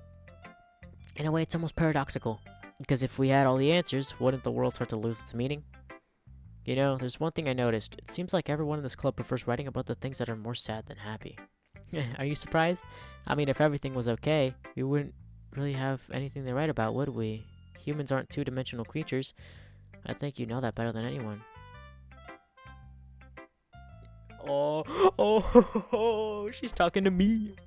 Well, not talking to me specifically, but the character is talking to the player, I'm guessing. Because they're two-dimensional, they're 2D. And, because the saying is one-dimensional, right? But she said two-dimensional. Because humans in the real world are three-dimensional. Since, you know, we have, we can feel, we could do all that shit, so. You mean one-dimensional? Yeah, that. Anyway, here's Monica's writing tip of the day. Are you ever too shy to share your writing because you're afraid it's not too good? It can be really disheartening to get a lukewarm response for something you didn't put so much time into. But if you find other people who enjoy writing, then sharing becomes a lot easier, because instead of just telling you what writing is good or okay or bad, they'll want to focus more on everything that went into it and the things you can work on. It's much more encouraging that way, and it'll make you want to continue improving. It's almost like having your own little literature club, don't you think? That's my advice for today. Thanks for listening. Ooh, this is getting interesting. Let's speak with Yuri. Your writing is only improved in these last few days. Every poem you've shown me has been nothing short of spectacular.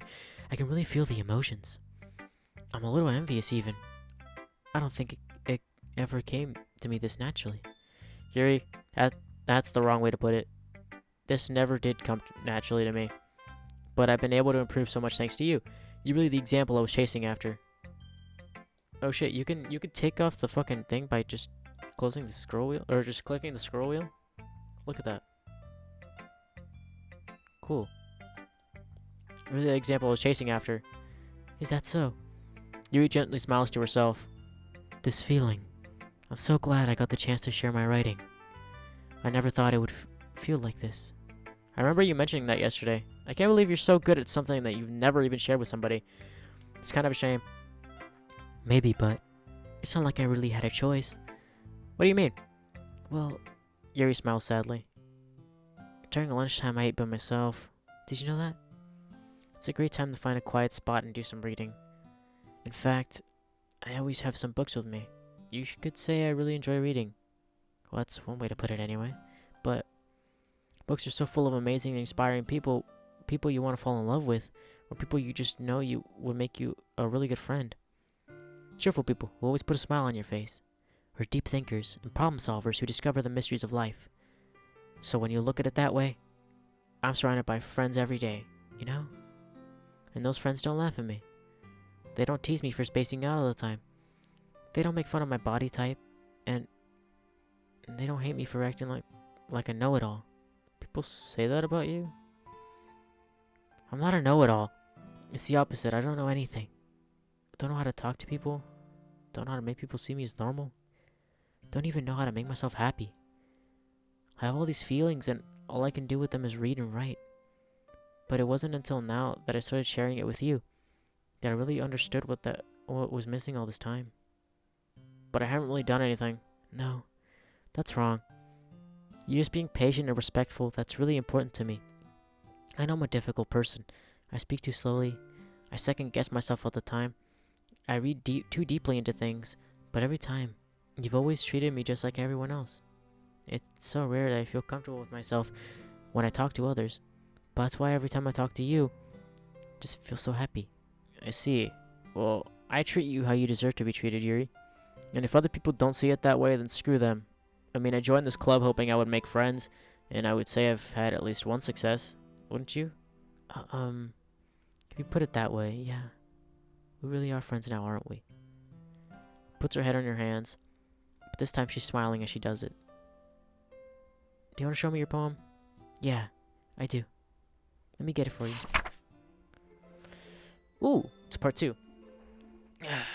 Ghost Under the Lights Part 2. The tendrils of my hair illuminate between the amber glow. Bathing. In the distance, a blue-green light flickens. A lone figure crosses its path, a silhouette obstructing the eerie glow. My heart pounds, the silhouette grows closer. No, wait, there we go. I open my umbrella, casting a shadow to shield me from visibility, but I am too late. He steps into the streetlight. I gasp and drop my umbrella. Fuck. The light flickens, my heart pounds. He He raises his arm. Time stops. The only indication of my movement is the amber light flicking against his outstretched arm. The flicking light is an anthem with the pounding of my heart, teasing me succumbing to this forbidden emotion. Have you ever had a ghost feeling warmed before? Giving up understanding, I laugh. Understanding, it's overrated. I touched his hand. The flicking stops. Ghosts are blue-green. My heat is amber. Reaching the poem, I started to hand it back to Yuri, but instead of taking it from me, she looks away. Do you dislike it? No, of course not. I just don't really know how I should respond. Despite Yuri's poems usually being cryptic, it wasn't hard to figure out what this one was about. I don't know if I'll be able to explain this one. That's fine. I understand this one. Yuri's having an even harder time speaking than usual. Does this one mean a lot to you? Yuri nods. I'm not really good with words, but I'm happy that you shared it with me. So thank you. And I hope we keep spending time together. Despite my inability to make eye contact, I see a faint smile emerge on Yuri's lips. I once again try to hand the poem back to her, but instead Yuri gently takes my hands and pushes them back toward me. Fuck, my throat. Fuck. I hesitate in response to her warm touch. You can, the poem is... Once again, Yuri fails to form a complete sentence. You mean I can keep it? Yuri nods. I'd love to. Again, Yuri faintly smiles, as if she doesn't want me to notice. You always make me feel nice. I know I'm not good with people, but I hope that I can return the favor sometime. Yeah, don't worry. I think you do a good job. Yuri finally turns back towards me. I guess we should move on before Monica says something. But I'm sure we could talk again later. Yeah, I'm sure we will. With that, Yuri timidly smiles at me, and I return to my seat so I can put her poem away. Looks like she's the last one. Yeah, no thanks. You didn't even... Next. I was kind of expecting that, but it was still unexpected, kind of. Okay, you three. We're all done sharing poems, right? Why don't we start figuring out... Hold on a second. Is it just me, or did you say something strange just now? Huh? Something did sound a bit unusual. That's right. You deviated from your usual catchphrase when addressing the club. Catchphrase? I don't have a catchphrase. Jeez. Why is the mood so weird today? Look, even Yuri's immune to it. Stagnating air is common foreshadowing that something terrible is about to happen. In your books, maybe. Look, the only thing different is that Sayori isn't here. It seems you're right. Sayori always helps help lighten the mood a little bit, doesn't she? It's almost like everyone's balance is thrown off a little bit when she's not around. Where the heck did she run off to anyway? I thought she just went to pee. Natsuki, please show some decency. Oh, come on. She actually wasn't feeling too well and went home early. Is that so? I hope she's alright. Seriously? Of all the times to not go home with her, you picked the time she's not feeling well? So much for you two being all lovey-dovey. No! First of all, stop misunderstanding my friendship with Sayori. And second, she's kind of been avoiding me lately, so I don't want to force it. Huh? That curious expression coming from Yuri, of all people. Calm down, guys. I talked to you earlier and everything's fine. What'd she say? Anyway, we need to figure out the rest of the festival preparations, though. Oh, no. That's not good, that's not good. Oh, shit, that's not good that she's, like, not saying what Yuri said, bro. I don't think this is good. Let's decide what everyone will be doing this weekend. I already know what I'm doing. That's right. Natsuki will be baking cupcakes. But we might need a lot of them, different flavors. Can you handle that all by yourself, Natsuki? Challenge accepted. And as for myself, I'm going to be printing and assembling all the poetry pamphlets. Sari will be helping me design them. And as for you, Yuri, you can... Oh, no. Guys, can't you help me come up with something for Yuri? I'm useless. No, that's not it at all. You're the most talented person here, you know. Now Natsuki's pouting too? Jeez, even I can tell now. I guess I never gave Sayuri enough credit, but I can tell things are even harder on you when she's not around. That may be the case. But if I can't also be a leader on my own, then I won't grow as a person. So Yuri, you have a Beautiful handwriting, you know? So you should make some banners and decorations to help with the atmosphere. Atmosphere? About that, I love atmosphere. Yuri's expression suddenly changes as she stares at her desk in focus and starts nodding to herself. Your mind is already racing, I see. That's great. You'll be a wonderful help, Yuri. But anyway, that just leaves you. The one who is truly useless. Don't say that. In fact, both Natsuki and Yuri have some pretty heavy tasks to handle. It would really go a long way if you give one of them a hand. You could always help me out as well.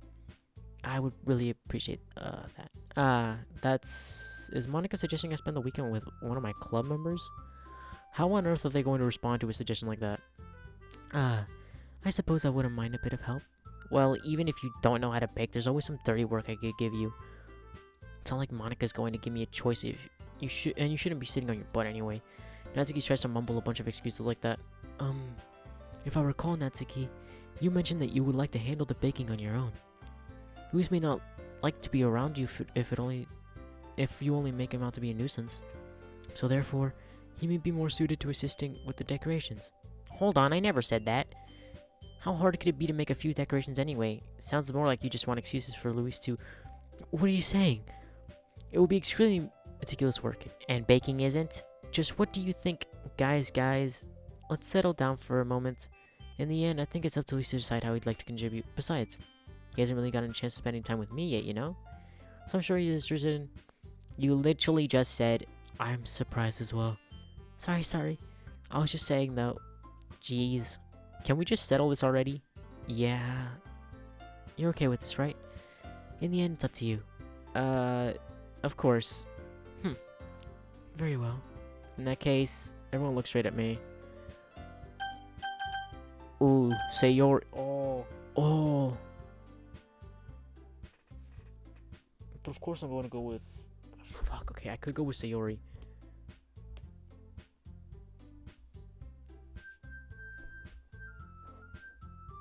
Fuck it, I'm gonna click Sayori. I mean, if it's going to be anyone, then I prefer helping Sayori. I mean, we've already neighbors and...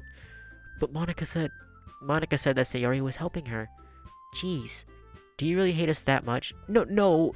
Sorry, I didn't mean for this to be difficult. Just think of the club, okay? Fucking shit. Fuck it, I'm gonna go with Yuri. Well, I'm probably the most useful at helping out Yuri. Me? Are you serious? Why would you... Natsuki, I can already tell you're about to say something mean. No. I was just saying... So you'll be helping out Yuri then? Yeah, that's what I'm gonna do. I'm glad. I have a bad habit of overthinking these sorts of things, so I think your assistance will be very useful. That's great to hear. Natsuki, will you be able to handle the baking by yourself? I mean, yeah, I already said I would be fine. Okay. Everyone can tell that Natsuki's feeling a little sour. So is this everything that we needed to go over? Yeah, that should be about it. Are you guys excited? Well, excited might not be the right word, but I suppose I'm looking forward to this a little bit. Fuck, I can't speak. Do you feel the same way? Me? I guess you could say I'm interested to see how it'll turn out. That's good enough for me. What about you, Natsuki? Natsuki? What? Why is everyone yelling at me? I didn't even do anything. No, that's not what I mean at all. Yuri actually glances between everyone in the room. I'm sorry for this. I don't really know who's picked me. And also, your cupcakes are the best cupcakes I've ever had. They go really well with my tea. And nothing that I do for the event will compare to that, so... I get it. I'm kind of surprised, though. Why? Well, I'm the one acting immature. I already know that. But you're just trying to cheer me up all of a sudden. I know I'm not very good at it. I'm sorry if I said something bad. Natsuki isn't the only one surprised. Monica and I are also taken aback by Yuri's words. When she already has trouble with words, trying to cheer someone up must be far out of her comfort zone. But I begin to understand. Yuri's trying to sound like Sayori. Even if it didn't work perfectly, I can tell that she tried to say something Sayori would say in a time like this. Because Sayori always helps out everyone smile and feel good about themselves. No, I kinda appreciated it. I'm sorry for making a big deal out of nothing. But I'm going to say this. You better bet that my cupcakes are gonna be the best part of the whole event. I want cupcakes now, fuck. I want food, I want drinks, I want to die. Fuck, my room is so quiet, but like I have my headphones on to listen to the fucking music of the game. I believe in you. Yeah, I hope we get to see everyone do their best. But with that, there's nothing more for today, so I guess it's time for us to head out. Alright, let's get out of here then. Everyone picks up their things. I start to follow Monica and Natsuki out the doors. They chat between each other.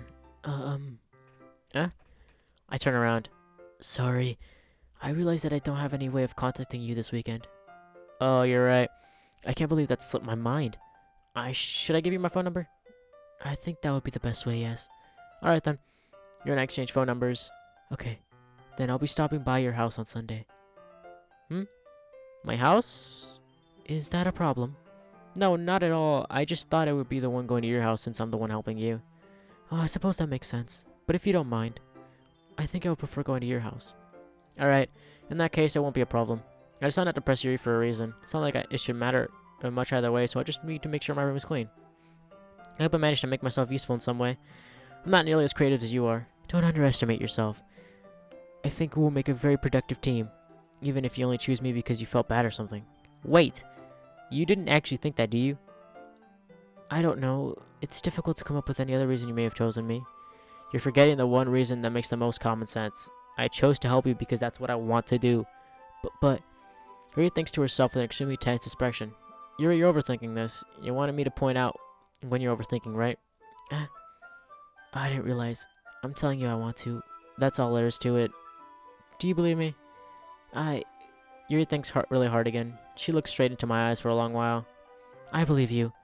As if it took her tremendous effort, Yuri finally says that and relaxes her expression. And I'm really looking forward to Sunday. Yeah, I am too. After that exchange, I make my way out the door and Yuri follows. Can't believe this. Yuri's going to be coming to my house on Sunday. Even though I would have preferred to do this with Sayori, my anxiety still shoots through the roof. I guess I've gotten pretty used to handling her at this point, but who knows what might end up happening when we're outside of school. She even told me she was looking forward to it. I shake my head. Why do I feel nervous as Sayori finds out about this? It's not like we feel that way about each other. Besides, like Monica said, this is about the club. I have nothing to worry about. If I just go with it, then I'll have a good time. It's already Sunday. I've gotten increasingly anxious about Yuri's upcoming visit. I keep telling myself there's no reason to be nervous, but it doesn't help much. Yuri's clearly an introvert and also an intimate person in general. There's no doubt that she'll open up a bit when it's just the two of us. Meanwhile, we've been texting occasionally. She's extremely apprehensive at first, but it wasn't long before I was already learning more about her. But putting Yuri aside, I haven't heard anything from Sayori since she left the club earlier that day. It's not like we text each other all the time or anything, but I've been worried about her in the back of my mind. Between what Sayori said and what Monica said, is it really okay for me to let Sayori's feelings aside when she might need me? Text her, bro. I decided to visit Sayori before Yuri comes over. Rather than asking her, I simply tell her I'm coming over, much like we've done in the past. Once I reach Sayori's house, I knock on the door before entering it myself. Again, we used to play so often that we've made it a habit of simply entering each other's houses like we're family. This house is quiet. Sayori isn't anywhere on the first floor, so I assume she's up in her room. It's already strange of her not to run down and greet me. I head up to her bedroom where I finally find her. Sayori? Hi. I sit down in her room. Sayori forces a smile, but it's easy to tell she's different. There's a minute of silence between us. You haven't come over like this in a long time, have you? I guess you're right. It has been a long time. Not much has changed, has it? Sayori's room is as messy as it's always been. I also recognize the same stuffed animals on the wall decorations that she's had for years now. Hehe. If you came over more often, it wouldn't be such a mess. That's because I end up cleaning it for you. How come you suddenly wanted to come over today? Aren't you supposed to see Yuri today? Yeah, but... Wait, how did you know about that? Sayori had already left by the time we decided to end the last meeting. Monica told me. It's only natural for her to keep me informed about the festival preparations, right? That's true, but what about you?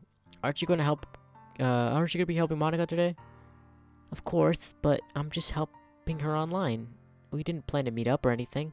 So it's just me and Yuri then. Yep. There's more silence between us. Sayori stares in the random direction. Everything about her behavior is completely uncharacteristic. We finally get to the point. I just wanted to see how you were doing. After you left on Friday, when something's wrong, you can't hide it from me. I know you too well. So, Sayori smiles, shaking her head. That's no good. Why can't I just be like it's always been? This is all my fault. If I didn't get so weak and accidentally express my feelings, If I didn't make that stupid mistake, then you wouldn't have been worried about me at all. You wouldn't have come here. You wouldn't have been thinking about me right now. But this is just my punishment, isn't it? I'm getting punished for being so selfish. I think that's why the world decided to have you come over today. It just wants to torture me. Hehe. Sayori. I grabbed Sayori by the shoulders. What on earth are you saying? Are you listening to yourself right now? I know something happened to you. There's no other explanation for you to be like this. So tell me already. Until I know I won't be able to stop thinking about it. Ah. Sayori gives me an empty smile. They put me in a trap. But you're wrong. Nothing happened to me. I've always been like this. You're just seeing it for the first time. Seeing what? What are you talking about, Sayori? Really are just gonna make me say it, aren't you, Louise? I guess I have no choice this time. The thing is, I've had really bad depression my whole life. Did you know that? Why do you think I'm late to school every day? Because on most days I can't even find a reason to get out of bed. A reason is there to be to do anything when I fully know how worthless I am. Why go to school? Why eat? Why make friends? Why make other people put their energy in carrying waste by having them spend it on me? That's what it feels like, and it's why I wanted to make everyone happy, without anyone worrying about me. I'm in shock. I can't even figure out how to respond. How is it possible that Sayori kept this from me this entire time that I've known her? Does she really want so badly for me to just to not think about her? Why, Sayori? Huh? Why is it that you've never told me about this? It's almost like I've been betrayed as your close friend. Because if I knew, I would have done everything I could to support you. Even if there's only so much that I could do, I would have tried a little bit harder to make every day a little bit better for you. That's why I'm your friend. All you had to do was tell me. You don't understand at all. Why do you think I didn't tell you? Because if I told you, then you would have had to waste effort caring about me instead of the important things. I don't want to be cared about. It's bittersweet when people try to care about me. It feels nice sometimes, but it also feels like a bat's being swung against my head. That's why I wanted so badly for you to make friends with everyone else. Helping everyone to be happy together is the best thing for me. But then I discovered something else too. Seeing you make friends and getting closer with everyone in the club it feels like a spear going through my heart. So that's why I decided the world just wants to torture me. Every path leads to nothing but hurt. You're right. That I don't understand. Don't understand your feelings at all, Sayori. But I don't need to understand. Whatever it takes for me to help you to stop hurting, that's what I'll do. No, there's nothing. Nothing at all. The only thing that could have helped is if everything could be like it always was. But I was selfish. I finally showed you what a horrible person I am. Tears streaked down Sayori's face. I made you join the literature club because I was selfish. And I was punished by my heart being hurt in a way that I couldn't understand. And now you came here and I made you hurt too. I'm just weak and selfish. That's what I am. That's why I'm going to accept all these punishments, because I deserve every last one. Without thinking, I want to grab Sayori's shoulders. This time I pull her into a tight embrace. Sayori, I don't care if you feel selfish. I'm really happy that you convinced me to join the club.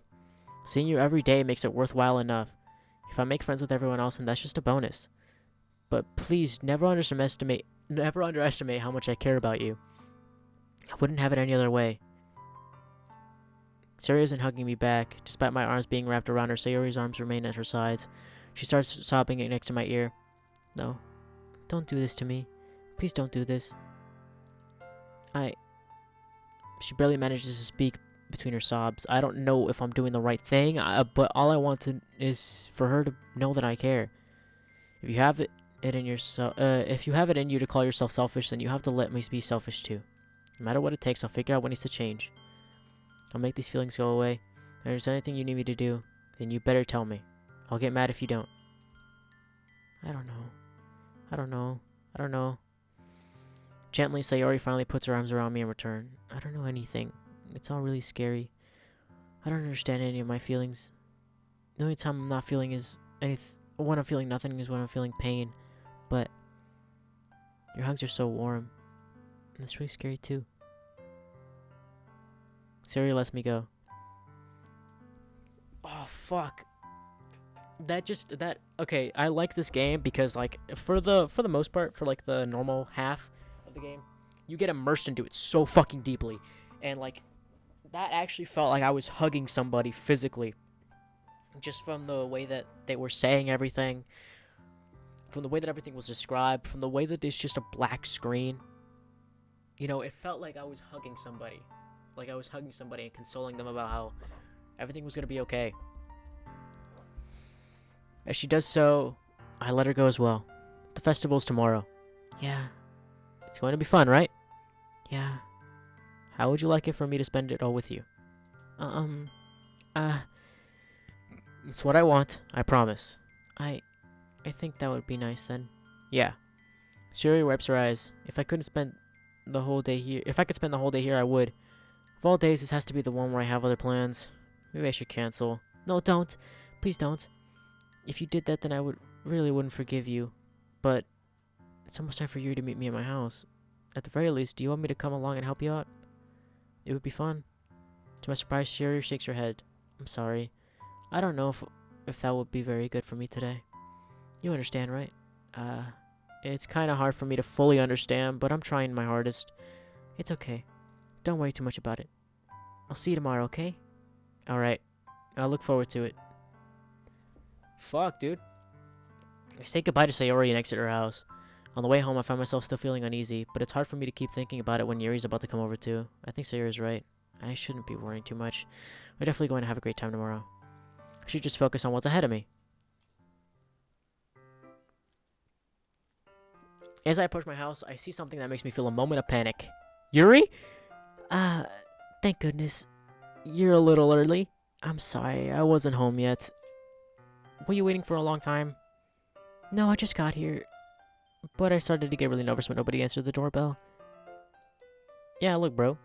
She be looking fine as hell, bro. You always could have texted me. If I had known, I would have reassured you and hurried more on my way home. I suppose that's true. I didn't think of that for some reason. It should be common sense to do that, but I decided to ignore it. Anyway, let's go inside. I see you brought a lot of stuff with you. That's right. And did you manage to find everything that I asked you to buy as well? Yeah, pretty much. At least I hope that I got everything alright.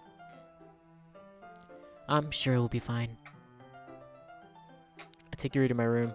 The first thing she does is glance around curiously, which makes me feel anxious. It's so clean.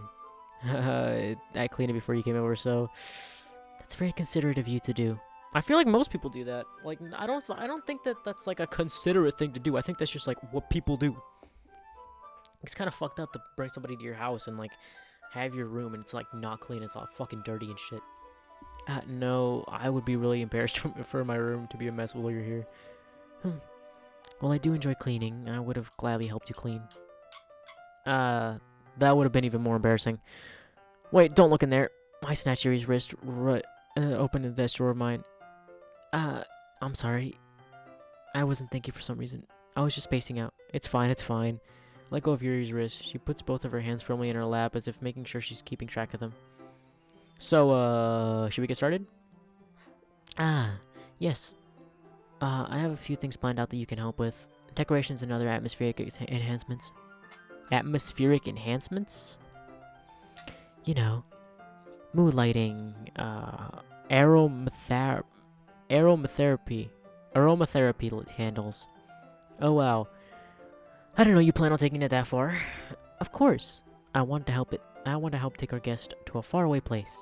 Although many will stop by just out of curiosity, and for cupcakes I guess, I'm determined to provide an experience that will leave them wanting more. That's great. It's easy to forget that you're a pretty intense person. Intense? I guess that's the best way to put it. Is that a bad thing? No, not at all. It's something that I like about you, actually. Is that so? It makes me feel relieved. I'm kinda happy. Yeah, no need to be so anxious. You can relax a little. Relax. I brought some things for relaxation. I was going to use them during the poetry event. Oh yeah, like what? Let's see. Yuri rummages through her bag. She pulls out a few candles and a wooden cylinder-shaped object. I did some shopping on the way here, so I happen to have these in my bag. I plan to cover the windows in black paper and use the candles to light the room. I think that would be amazing, don't you? Yeah, that would be pretty neat. What's with the wooden thing, though? Oh, this? It's a diffuser for essential oils. Oh, fuck. How familiar are you with aromatherapy? Not familiar at all. Yeah, I'm not either. Like, that shit's like... I don't know. I don't really do aromatherapy. I don't know what the fuck that is even. I'm pretty sure that's just when you make your room smell pretty dope, bro. Like fucking spacing out and shit like you're a fucking high dude at a fucking... I don't know. I don't know what I'm saying. Not familiar at all. Ah, is that so? It's one of my favorite contributors to a positive atmosphere. Depending on the oils and herbs you choose, as you can change the mood of the air itself. You can even feel it permeate through your body. Relaxation, positive energy, romance, reflection. It's almost like magic. Yuri takes the cylinder and pushes a switch on the button. In just a moment, a thin array of vapor begins to spout through a small hole in the top. Oh, sounds wonderful. What kind of mood is that one for? This is a jasmine and essential oil. It smells a little sweet and flowery, right? Yeah, that's a good way to describe it. I chose jasmine because it provides more than relaxation. It enhances your emotions and helps you feel flow through your body. You feel warmer and your heart pounds more heavily. Don't you think that would be perfect for sharing our poems? It does sound suitable, but you seem to know a lot about this, so I'll trust your opinion with anything. Yuri smiles gently, clearly enjoying herself. She again reaches into her bag and pulls out several spools of thin ribbon. What are these for? Well, did you purchase the origami paper I asked you to get? Yeah, I have it over here. We won't be using the paper for folding origami. What I'd like to do is write a different word on each paper. We'll need about 100 of them. Oh yeah? What will those be used for? Well, I'm going to cut pieces of ribbon to hang from the doorway of the classroom. Then we can fasten the paper onto the ribbons to create a doorway curtain. Wouldn't that be wonderful? It would also catch the eye of those passing by the room. It may attract some peek inside. That's really creative. I had no idea you'd be so good at this, Yuri. Is that so? Well, I suppose I do gotta get a little intense, as you'd put it. Yuri giggles with red cheeks. Is it me, or is she more relaxed when it's just the two of us? I think he called that, though, didn't he? Maybe it's the excitement she feels from sharing something that she enjoys. Is my fucking shoe untied? Yes, I'm wearing shoes right now. No, it's not untied. It just felt really loose for a second. Here's a marker, Luis. You can write any characters you want. I'll help you once I finish cutting the ribbons. Alright, sitting on the floor together, the two of us get to work. I carefully draw a different character on each paper, doing my best to manage my bad handwriting. Yuri unravels the long strand of red ribbon to her described length. Then she reaches into her bag once more and pulls out a pocket knife. The knife is strangely beautiful. The silver handle has an intricate pattern of waves attached to it. The blade itself is really tinted blue. That's no ordinary pocket knife. It looks really fancy. Well... Embarrassed, Yuri looks away. What is it? You're gonna think it's weird. Yuri, whatever it is, I have no reason to judge. To each their own, you know? If you promise you won't be weirded out. Yeah, I promise. Alright. The thing is, I'm kinda into knives. At this point, I'd grab a gun. Okay. The thing is, for the past year, or since I started, really getting into, I don't know how to put this. Since I started dating females, I've never dated a male, so don't put it that way, but since I started dating, basically, quote unquote, since it's still middle school dating, whatever the fuck, you know what I mean, all of the, every single one of the girls have had one of these, fucking weird-ass attributes, kind of like Yuri does. All three of the girls that I've been with so far. So, I don't know, dude. It just kind of, that just kind of hit home for me. They're just so pretty. I can't help it. I don't know what it is. The combination of craftsmanship and feeling of danger, maybe? Oh, what am I saying? Please don't think I'm weird for this. You're laughing at me. No, I'm not laughing at you. It's just funny how nervous you get from sharing. It's an interesting thing to be into, I guess, but I think it kind of suits you. Suits me? Yeah, it's kind of intense. Besides, it's a really cool looking knife. I can't deny that. It is, isn't it? Yuri relaxes her expression once again. Would you like to hold it? Sure, I'll check it out. Yuri carefully hands me the knife with the handle facing me. I take it and turn it around in my hands. It feels heavy and extremely solid. Where do you even get a knife like this? Curious of its sharpness, I feel the point of the knife with my index finger. Ow. Luis, why did you do that? I didn't expect it to be that sharp. If it just fucking, if you just poke it once with your fucking index... Okay. I've done that before, but with, kitchen knives. okay, I have a kitchen, two knives. I have two kitchen knife sets in my fucking kitchen. And there's one that has, that's, I guess, more for, like, meat cutting. Like, that's, like, the set that it is. And if I poke it with my finger, it hurts, but it doesn't bleed. Like, that's, like, what I mean. And, like, if I poke myself, like, gently with like, one of my father's, what's it called? Switch, like, no, not switch, like, box cutters, they're pretty sharp because, you know, they're fucking box cutters. They don't hurt, and they hurt, but they don't bleed as easily. Like, this thing must be sharp as fuck. I barely touched it at all. Yeah, that's what I mean. It's my fault. I should have warned you. This knife is extremely sharp. Yeah, I can tell. It can cut through skin like it's paper.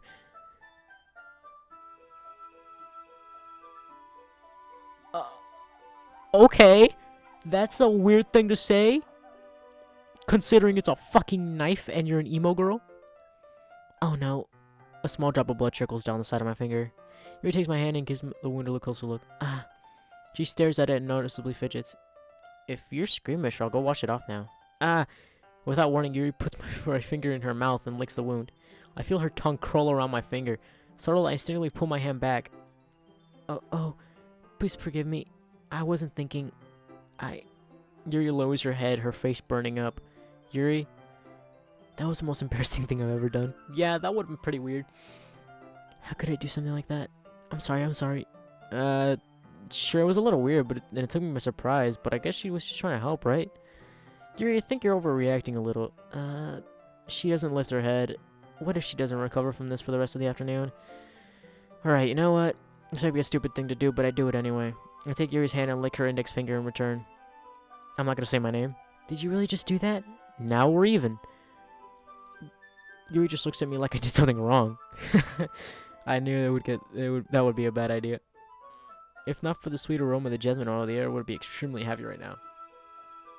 I would kill myself in this situation. You're so weird. Yuri giggles shyly. Yuri Yuri calling me weird? Bruh, I have no response to that. Where do you keep your bandages? I don't think I need one, actually. It was a tiny cut. Look, it's already stopped bleeding. I see. That's relieving. The tension is quickly lifted. We each resume our respective activities. I watch Yuri's knife cut through ribbon like it's nothing but air. Meanwhile, I continue to make process of the paper. After we finish touching the paper to the ribbons, we lay them out side by side. It looks better than expected, and will be very effective as a winter curtain. It looks great. Good thinking coming up with this, Yuri. Thanks. It's just something I saw online, really. Are you ready to move on to the next task? Yeah, let's do it. What do you have in mind? I'd like to create a banner. That's why I asked you to buy those paint tablets. That's right. One of the items Yuri had asked me to buy was a kit for watercolor paint tablets. We'll need about 6 cups of water to put each of the tablets in. Do you mind fetching those for us? Of course not. 6 cups of water? I'll be right back in a minute. Thank you very much. Oh, and just a little bit of water is okay. If you fill up the cups too much, it will be too diluted. Taking Yuri's advice, I decided to use small plastic bathroom cups rather than full-size glasses. I put them on a plate and any paint that drips, and then bring it back into my room. Yuri? Yes? I come in to see Yuri quickly unrolling her sleeve, pulling it back over her arm. Fucking shit, what am I doing with my fucking life, playing this fucking game? She was just cutting herself, wasn't she? Nothing. Your face is a little red. Is it too hot on you or anything? No, nothing at all. There's nothing wrong, so let's mix the paint. Okay, I'm just gonna say this, just for the record. In this situation, I'm a very straightforward, blunt, and, like, fucking, what's it called? How do you call it? I'm a person who... I do as I say, and I say as I do. I guess that's the best way to put it. So, in this situation, I'd be like, were you just doing self-harm? That's what I would have said, and I would have tried to talk it over with her. But this nigga's stupid. My fucking character is stupid. Let's mix the paint. Yuri hurriedly dismisses me and takes it upon herself to unwrap the tablets and dropping them into the cups. So, I thought we would do something simple that would look very nice. I like to paint grading across the banner. Starting with colors for sunrise and then daytime, then sunset, and nighttime. Once it dries, I'll write an inspirational quote across the banner. You can hang it on the wall behind the podium in front of the classroom. Ah, neat. What are you gonna do? What are you gonna write? Well, it will be more fun to surprise you. Yuri smiles at me. If you say so. After rolling out the banner, Yuri and I kneel on the opposite sides so we don't get in the way of each other. Yuri uses a brush and adds a few dots of different colors across the banner to serve as a color guide when we paint. This kind of reminds me of elementary school. Painting on a banner with watercolors feels a lot like our class projects that we had back then. Yeah, dude, I miss those so much. It's relaxing. I'm sorry if this feels too childish. No, I didn't mean it at all. It's kind of fun, you know? Yeah, it is fun. I'm glad you feel that way too. Yuri stops painting for a moment, thinking to herself, for me, I don't need to go out and do crazy things to have fun. In fact, I usually don't even want to. I just like when I can spend time with one other person. Even if it's something simple like reading. It doesn't even matter if we don't talk too much. Just having a friend next to me makes things feel a bit nicer. I think that's all it takes for me to be happy. That's so. Even if Yuri and I are quite different, I can understand where she's coming from. I feel that way about things like anime and games, where simply sharing the experience with somebody can make me happy. I think I feel the same way. Yuri smiles gently. I knew you'd understand. Yuri leans over the grabber to grab an unused brush, but I move at the same time, causing my head to bump into hers. Yeah. Sorry. Yuri reels back and quickly lifts my hands, and I quickly lift my hands in surprise. Are you hurt? No, I'm not hurt. It just startled me, that's all. Sorry, I should have asked you to get it for me. It's not your fault. Your face. There are little droplets of paint on Yuri's face and neck. Is there something on my face? Yeah, I accidentally got paint on you. Sorry, it's totally my fault. I'll get a towel right away. I rush out to fetch a small towel and then I dampen it with hot water. I return to my room and kneel down in front of her. Whoa. I should just admire this scene for a bit. Here. I pat down Yuri's face and neck with the towel. Is something wrong? It's hot, I just didn't expect it. Sorry. I didn't want to use cold water. Having finished, I start to retrieve my hand, but Yuri suddenly holds my wrist. Wait. Just for a little longer. It feels really nice. Keep my hand still against Yuri's neck. She looks into my eyes. It's an intense expression that I recognize from when she reads her books. Almost as if she's lost in a daze, enveloped by her own thoughts. Dude, lean in for the kiss, bro. There should be a mod where you lean into the kiss. She breathes gently, half through slightly parted lips. What is happening? Is it the aroma of jasmine oil giving me this dizzy feeling? Yuri's gentle fingers wrapped around my wrist, send a tingling sensation down my arm. And suddenly her face seems to be much closer to mine than it was for just a moment ago. Yuri slowly pulls away. Sorry, I've been feeling a little lightheaded today. I didn't mean to space out. It's fine.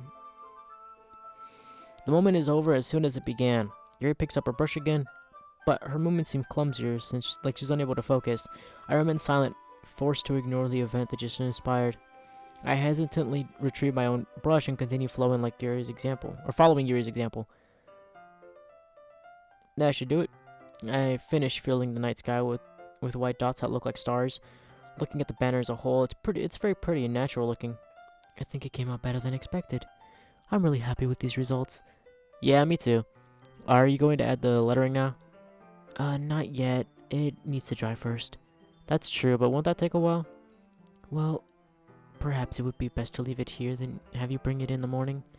I can do the lettering in the classroom before our event starts.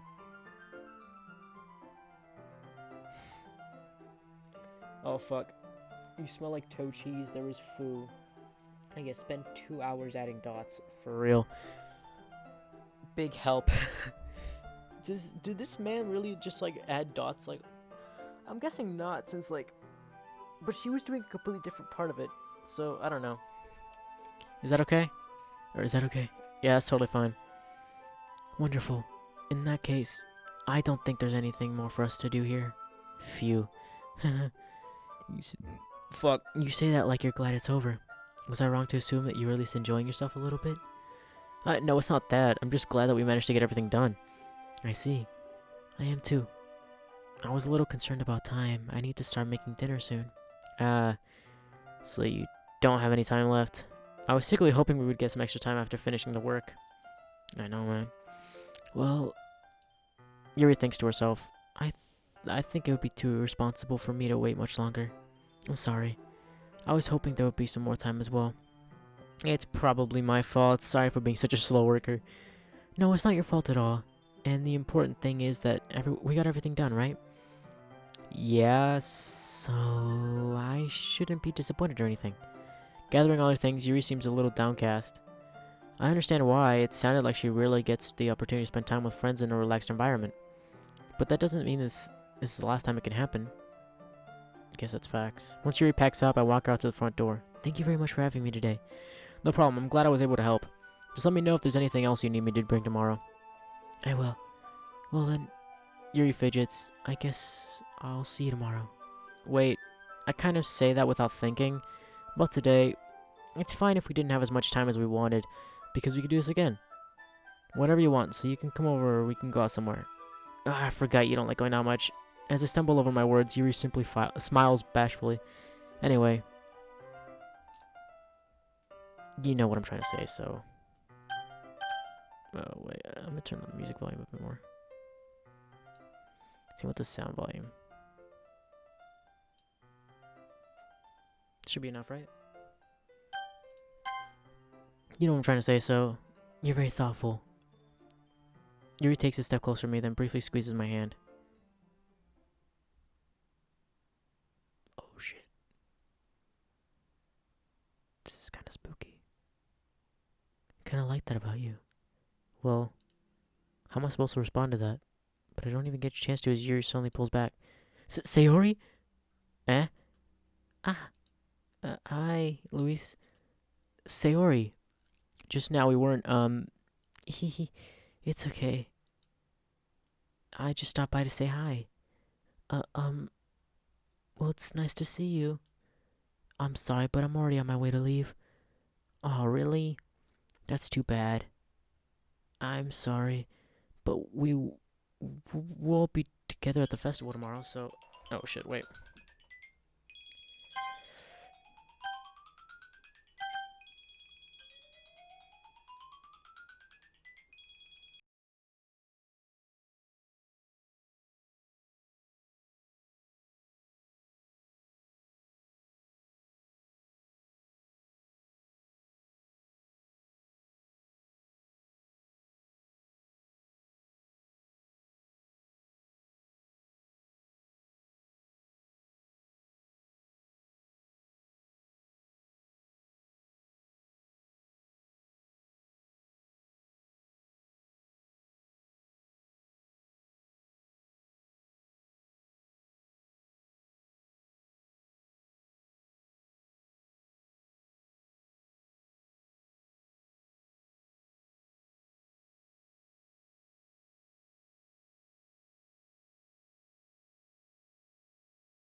And I am back. Sorry about that. I went to go get a fucking snack because I'm so fucking hungry right now.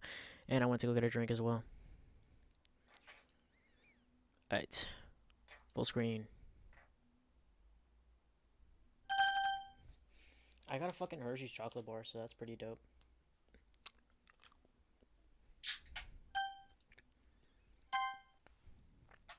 So that's fine, right? Of course. Sayori beams. Oh, fuck. Yeah, so I'll see you tomorrow. Clearly embarrassed, Yuri hurries off. Sayori waves goodbye after her. Sayori, I thought you didn't want to come over today. Well, I tried staying in my room, but my imagination was being really mean to me. Tried to come here and see it for myself. See what? What are you talking about? You know, how much fun you were having with Yuri, and how close you got to her. Makes me really happy that you've made such good friends. That's all that matters to me. Tears start to fall down Sayori's face. That's all that matters to me. Why am I feeling this way? I'm supposed to be happy for you. Why does it feel like my heart is splitting in half? It hurts so much. Everything hurts so much. This would be much better if I would just disappear. Sayori, don't say that. It's true. If I wasn't here, then you wouldn't have to waste your sympathy on me. If you wouldn't have to put up with me being so selfish. Monica was right. I should just... Monica? Monica was right about what? Sayori, what I said before is true. I'm not gonna let this continue. Caring about you like this isn't the burden your mind is making it out to be. It's something that makes me happy. Something that I wouldn't trade for anything else. So even if it takes an entire lifetime, I'm going to be by your side until you don't feel any more pain. But... Sayori looks away. Put my hand on her shoulder to reassure her. I'm scared, Louise. I'm really scared. What are you scared of, Sayori? I'm scared that I might like you more than you like me. Sayori? It's true, isn't it? I was weak and I started to like you too much. I did this to myself. Louise. I like you so much that I want to die. That's how I feel. And that's enough, Sayori. I don't want you to hurt anymore. I slid my hand down Sayori's arm and squeezed her hand in my own. Do you remember how I said I always know what's best for you? Do you still believe me? Wordlessly, Sayori nods. Even if you don't understand all of your own feelings, I know what you need the most right now. And that's what I'm going to give you.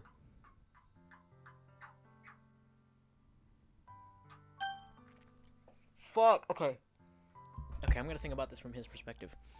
They've been together since they were kids. They're at this point basically family. She just admitted that she loves him, basically. And he hasn't done anything with Yuri. He just sees her as like a really close friend. Maybe like a best friend or something. So fuck it. Let's go with the first option. I love you. Those are my true feelings. There's no way you can like me more than I like you. I should have realized it sooner, but spending time with everyone in the club, making new friends, having fun with you every day, it helped me realize that you truly are the most important person to me. That's why I'll accept any of your burdens. As long as we continue like this every day, with you by my side, then I know we'll both be happy. Suddenly, Sayori wraps her arms tightly around me.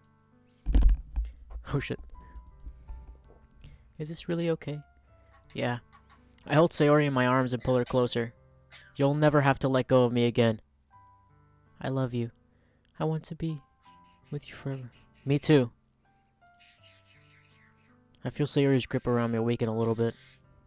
What is this? Sayori? I'm supposed to be happy right now. I always thought this would be the happiest moment for me. But why?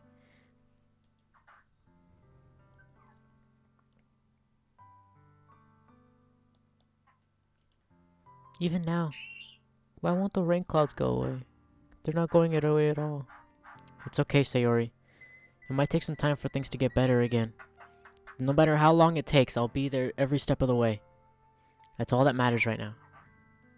Okay. I trust you. Sayori and I slowly release each other. So, I guess that makes the festival tomorrow our first date, huh? What are you saying? I don't want to think about those things, you know? I want everything to be the same as it always has been.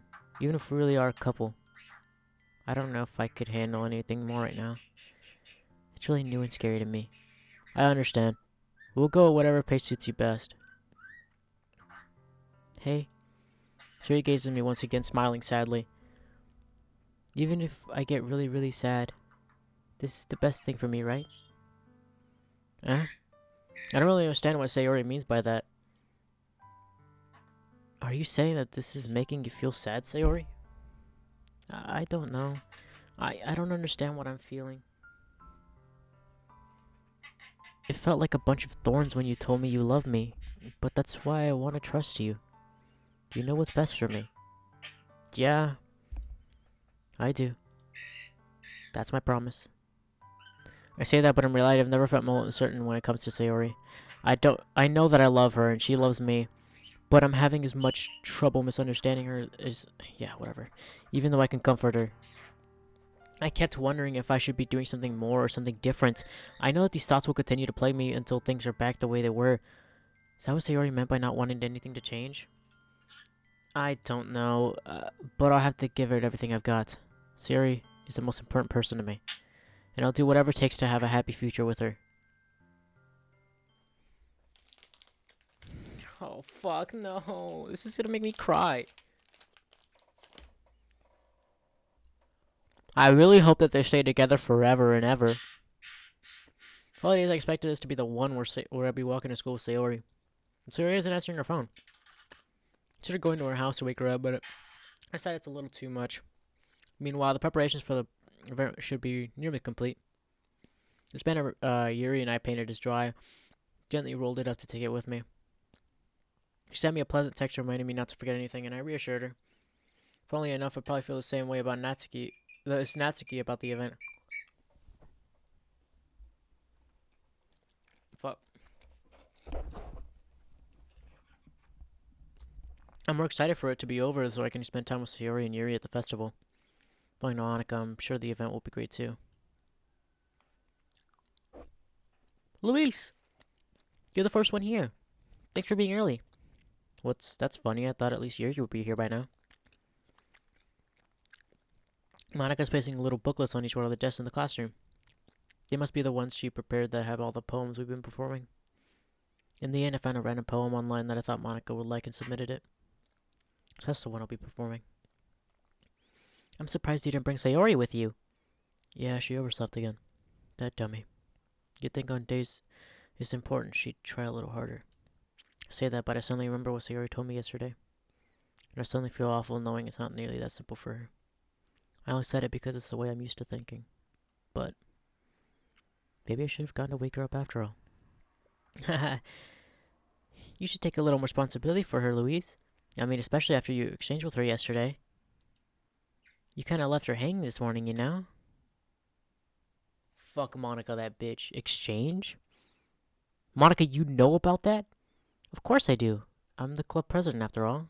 But, I stammer, embarrassed. Did Sarah really tell her about that quickly? That we're a couple now? I don't really plan on bringing it up with anyone yet. Jeez. You don't know the full story at all, so don't worry. I probably know a lot more than you think. Eh? Monica's being as friendly as usual, but for some reason I felt a little chilled on my spine after hearing that. Hey, do you want to check out the pamphlets? They came out really nice. Yeah, sure. I grabbed both the pamphlets laid out on the desks. Oh yeah, they really did. Something like this will definitely help people take the club more seriously. Yeah, I thought so too. I flipped through the pages. Each member's poem is neatly printed on its own page, giving it an almost personal feel. I recognize Natsuki and Yuri's poems from the ones they performed during our practice. What's this? I flipped to Sayori's poem. It's different from the one she practiced. It's one I haven't read before. Get out of my head, get out of my head, get out of my head, get out of my head, get out of my head, get out, get out, get out, get out, get out of my head, get out of my head, get out, get out of my head, get out of my head before I do what I know is best for you. Get out of my head before I listen to everything she said to me. Get out of my head before I show you how much I love you. Get out of my head before I finish writing this poem. But a poem is never actually finished. It just stops moving. Fuck, my heart is beating so fast, and I even know what's gonna happen. What is this? Reading the poem, I got a pit. Luis? What's wrong? Nothing. This poem feels completely different from everything else Sayori's written. But more than that, I changed my mind. I'm going to go get Sayori, so... well, alright. Try not to take too long, okay? Fuck, okay, fuck. Okay, I quickly leave the classroom. Don't strain yourself. Shut up. Monica calls after me. I quickly up my pace.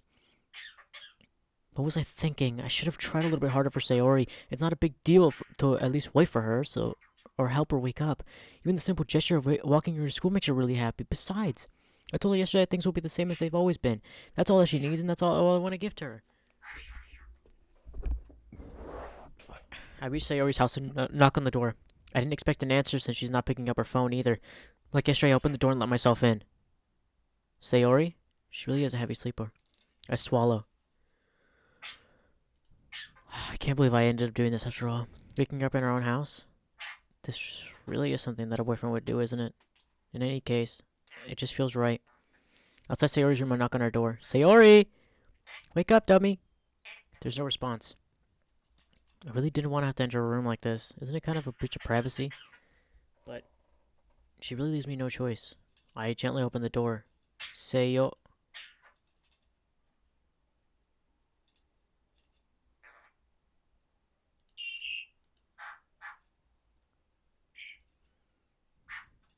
Oh shit.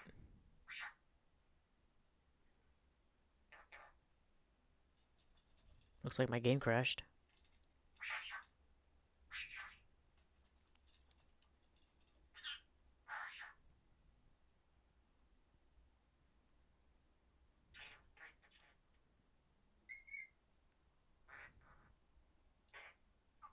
Fuck, looks like my game crashed. Fuck. Looks like I gotta close the program.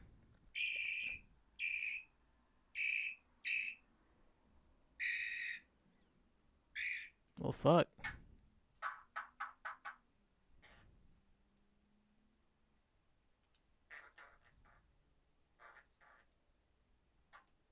You play for 3 hours? Damn.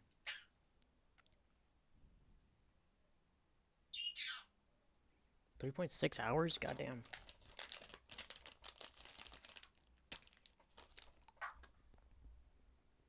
Here, I'll try to sort this out. Hopefully it saved my shit. It probably didn't, though. It's a fucking, like, it's a different type of game.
Alright, my fucking game started up again. Yeah, it didn't save. Alright. Ah, fuck, looks like I'll have to load a saved.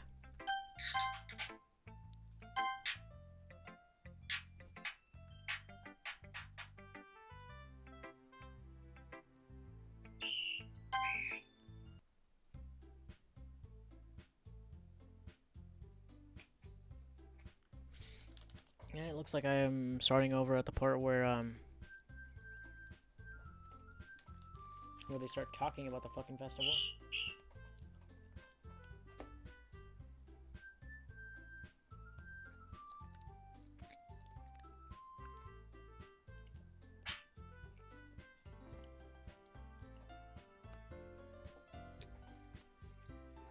Fuck.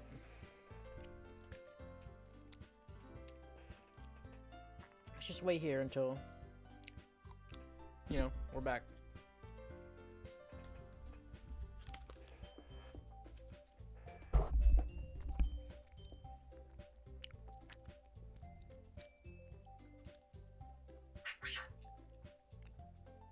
That bird is so fucking annoying right now.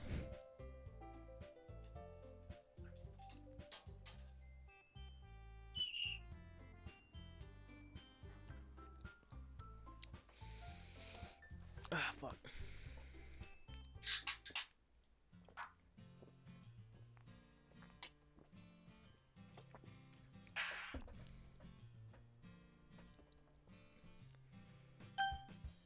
There you go.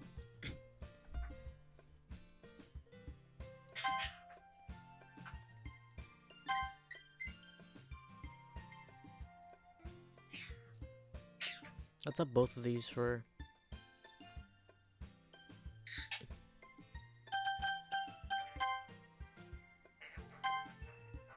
just for convenience sake. We did Yuri, right? Melancholy extra... okay.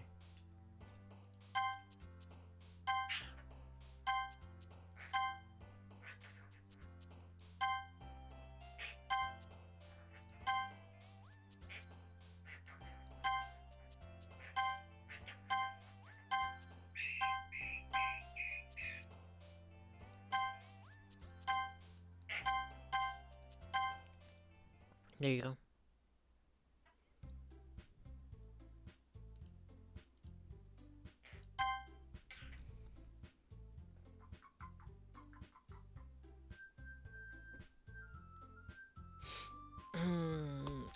This game is fun though.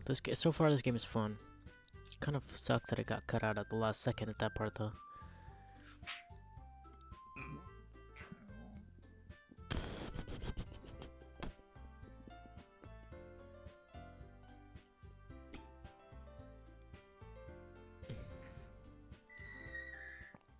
It's Ted Nivision.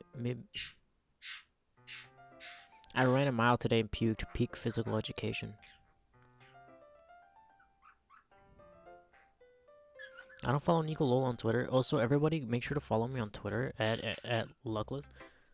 Fucking, I don't know, Monica. Shut up. Yeah, whatever, Monica.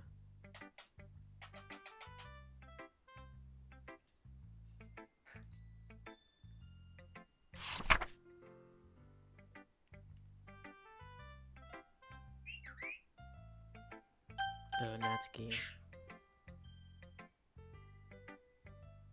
After Natsuki,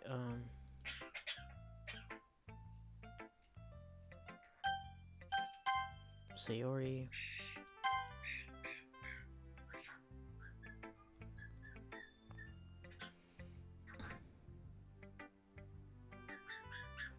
And then Yuri.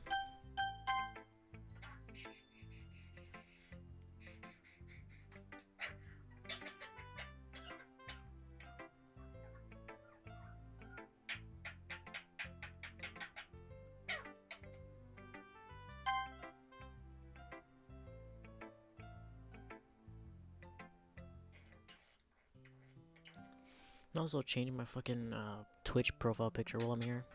Yeah, we're just not doing anything. Actually, no, I think I should keep it because it's the NPM36 one, so I might as well just keep that for now.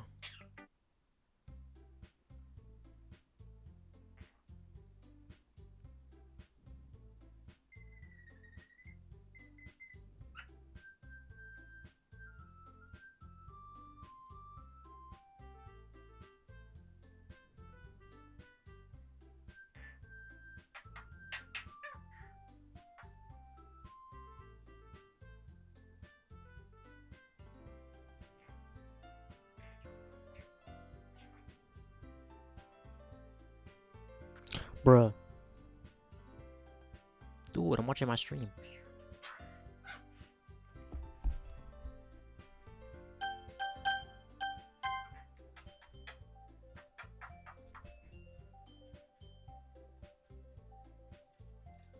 Bruh. Yeah, my stream is hella behind.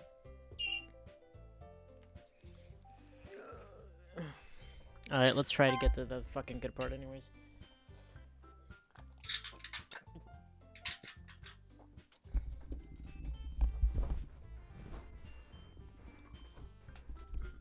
Motherfucking bird is so annoying. fuck up on your bitch and your kids. Goddamn little nigga. Ay, yeah, ay.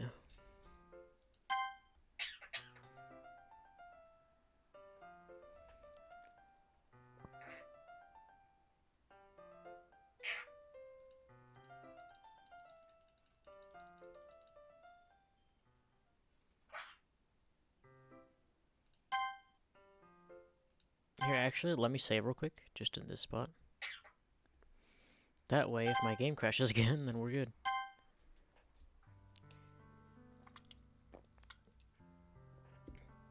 We're skipping over this heartfelt scene. Dude, that Hershey's chocolate was pretty good, though. I ain't even capping. I like Sayori, though. She seems like someone that I would actually probably like in real life. So does Yuri. So does Natsuki, though. Monica, probably, but, like, that's, like, a person that, like... Because, like, Natsuki, for her being, I guess, like, a weeb since she reads manga, and her being kind of like a Sundari. Sayori because she's sweet. Yuri because, well, she's basically all the girls that I've attracted so far in my life, so it kind of just makes sense that I would be attracted to her. You know, kind of makes sense.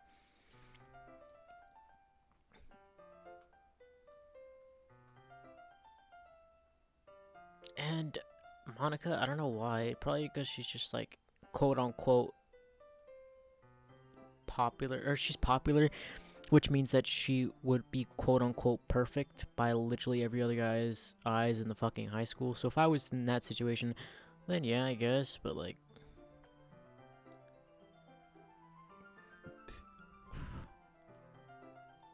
Any of you crazy motherfuckers got a Yuri body pillow?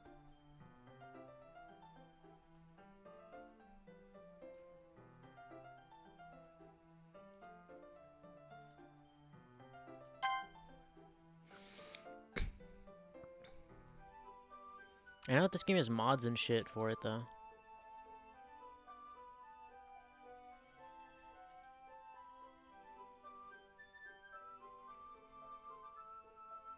My voice is feeling a lot better from earlier, though.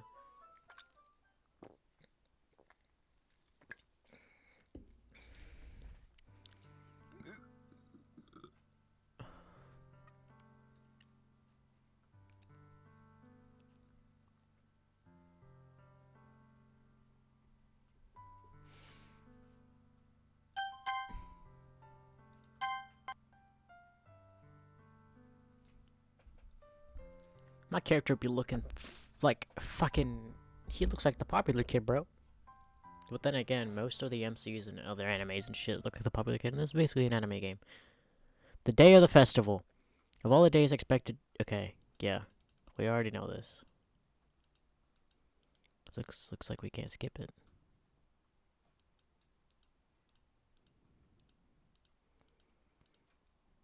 I'm surprised you didn't bring Sayori with you. Yeah, she overslept again. That dummy. You'd think that on days this important, she'd try a little harder. I say that, but I suddenly remember what Sayori told me yesterday. Yeah. That shit's tough. This is like the final cracks in knowing what Monica knows.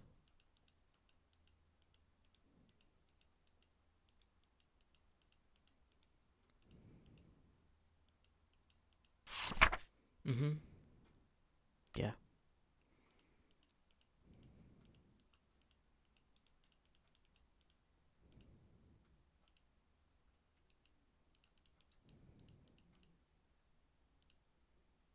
I'm gonna say it real quick.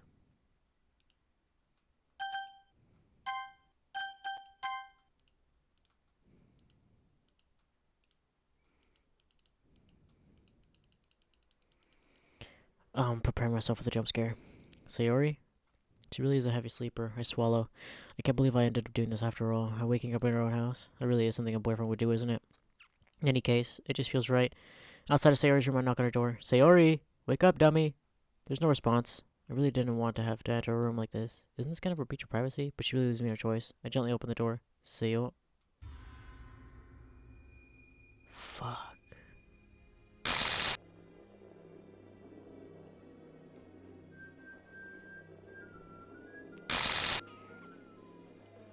Oh my god.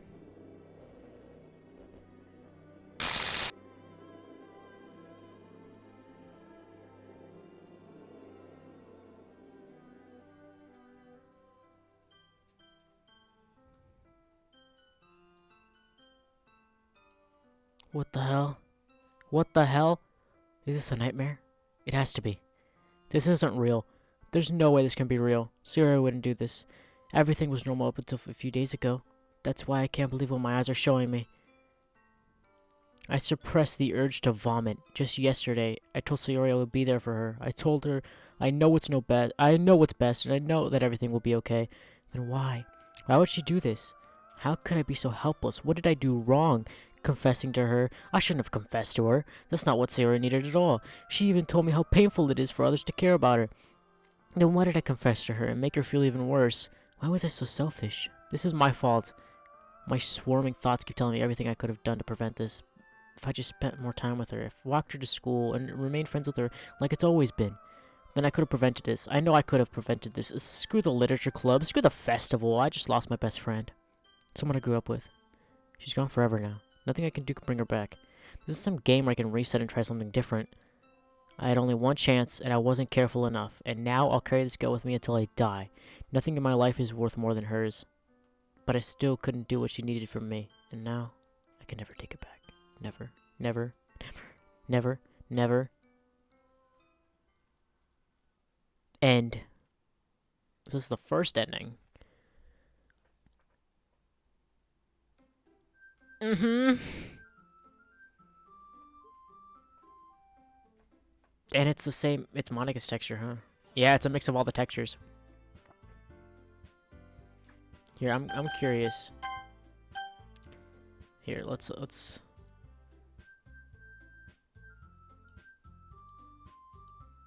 window.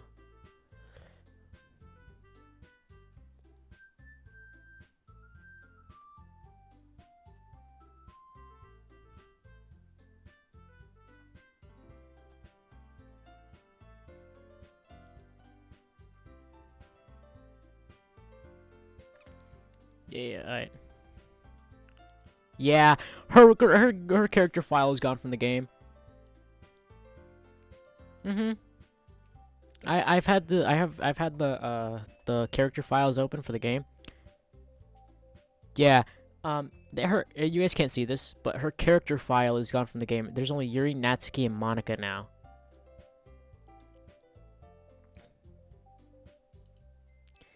So yeah, her character file is gone from the game.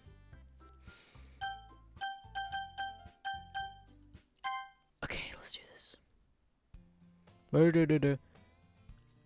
Oh, and the music's distorted too.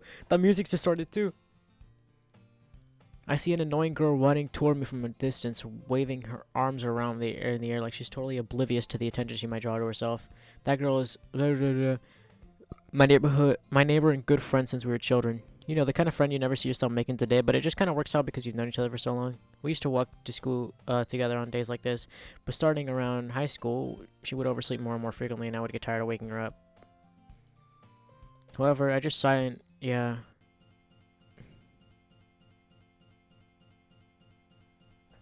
The game's trying to move on without her, but it can't.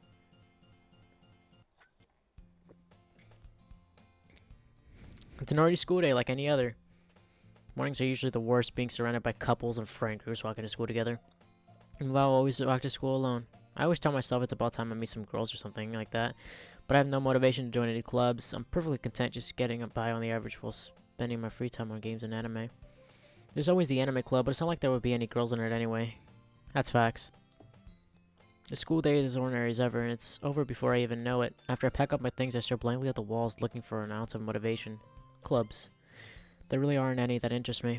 Besides, most of them would probably be way too demanding for me to deal with. I guess I have no choice but to start with the anime club. Luis? Monica! Oh my goodness, I totally didn't expect to see you here. It's been a while, right? Yeah, it has. Monica smiles sweetly. We do know each other. Well, we rarely talked, but we were in the same class last year. Monica was probably the most popular girl in class. Smart, beautiful, athletic. Basically, completely out of my league. So having her smile at me genuinely feels a little... What'd you come here for anyway? I've just been looking for some supplies to use for my club. Do you know if there are any construction paper in here? Or markers? I guess you could check the closet. You're in the debate club, right? About that. I actually quit the debate club. Really? You quit? Yeah. To be honest, I can't stand around the politics in the major clubs.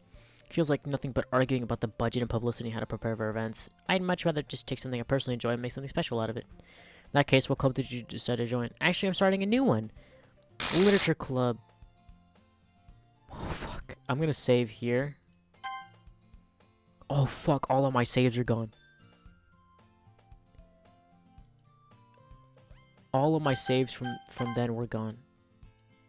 Literature. That sounds kind of dull. How many members do you have so far? It's just kind of embarrassing, but there are only 3 of us so far. It's really hard to find new members for something that sounds so boring. Well, I can see that. But it's really not boring at all, you know? Literature can be anything. Reading, writing, poetry. I mean, one of my members even keeps her manga collection in the club room. Wait, really? Yeah, it's funny, right? She always insists on manga's literature, too. I mean, she's not wrong, I guess. Besides, a member's a member, right? Did Monica say she? Hey, by any chance, are you still looking for a club to join? I mean, I guess so, but in that case, is there any chance you could do me a big favor? I won't ask you to join, but if you could at very least visit my club, it would make me really happy. Please. Well, I guess I have no reason to refuse. Besides, how could I ever refuse someone like Monica? Sure, I guess I could check it out. Awesome. You're really sweet. You know that? It's nothing really. Shall we go then? I'll look for the material some other time. You're more important. Thus today marks the day I sold my soul to Monica and her irresistible smile.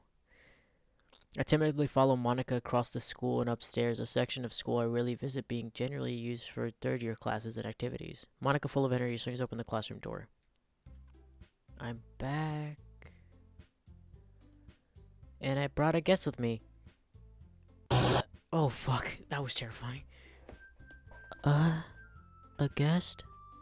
Seriously, you brought a boy? Fuck. Way to kill the atmosphere. Don't be mean, Natsuki. But anyway, welcome to the club, Luis. All words escape me in the situation. This club is full of incredibly cute girls. So let me guess, you're Monica's boyfriend, right? What? No, I'm not. Natsuki, the girl with the sour attitude, whose name is apparently Natsuki, and the one I don't recognize. Her small figure makes me think she's probably a first year. Anyway, this is Natsuki, energetic as usual, and this is Yuri, the vice president. It's nice to meet you. Yuri, who appears comparably more mature and timid, seems to have a hard time keeping up with someone like Natsuki. Yeah, it's nice to meet both of you. So I ran into Luis in the classroom and he's decided to come check out the club. Isn't that great? Wait, Monica. Didn't I tell you to let me know in advance before you brought someone new? I was going to, well, you know, make cupcakes. Sorry. I didn't forget that, but I just happened to run into him. In that case, I should at least make some tea, right? Yeah, that would be great.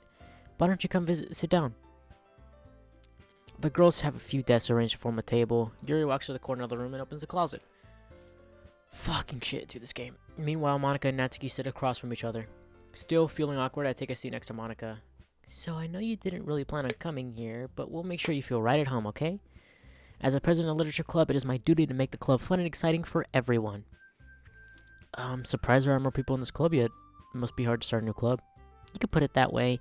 Not many people are very interested in putting out all the effort and to start something brand new, especially when it's something that doesn't grab your attention like literature. You have to work hard to convince people that you're both fun and worthwhile, but it makes school events like the festival that much more important. I'm confident that we can all really grow this club before we graduate. Right, Natsuki? Well, I guess. Natsuki reluctantly agrees. She's such different girls all interested in the same goal. Yeah, we all know this. I'm just gonna skip over the stuff that we all know. Carrying a tea set, she carefully places the teacup in the middle. Yeah. Do you keep a whole tea set in the classroom? Don't worry, the teacher gave us permission. Yeah. Yeah, we all know this.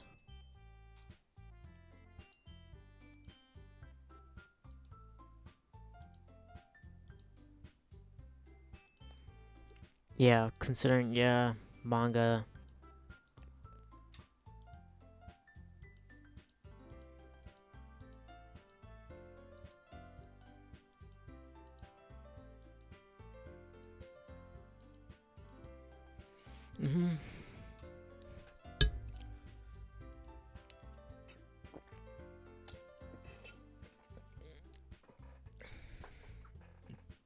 I'd expect that from you, Yuri. It suits your personality. Oh, is that so? Really, if a story makes me think or takes me into another world, it's really... I really can't put it down. True horror is often very successful at changing the way you look at the world, if only for a brief moment. Ugh, I hate horror. Oh, what's that? Well, Natsuki's eyes started over me for a split second. Never mind.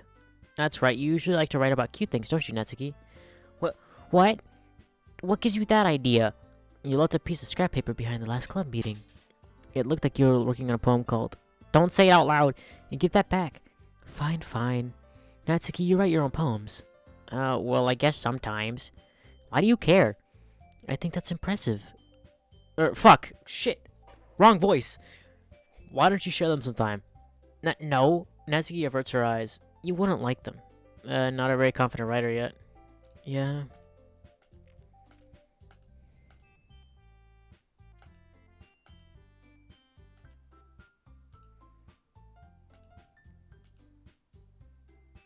Hey, I just got an idea. How about this? Oh, yeah.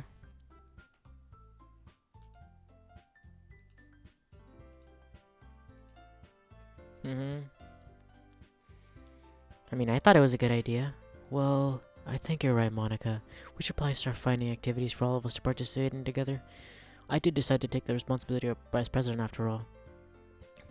I need to do my best to nurture the club as well as its members. Besides, now that we have a new member, it seems like a good step for us to take. Do you agree with this as well? Yeah.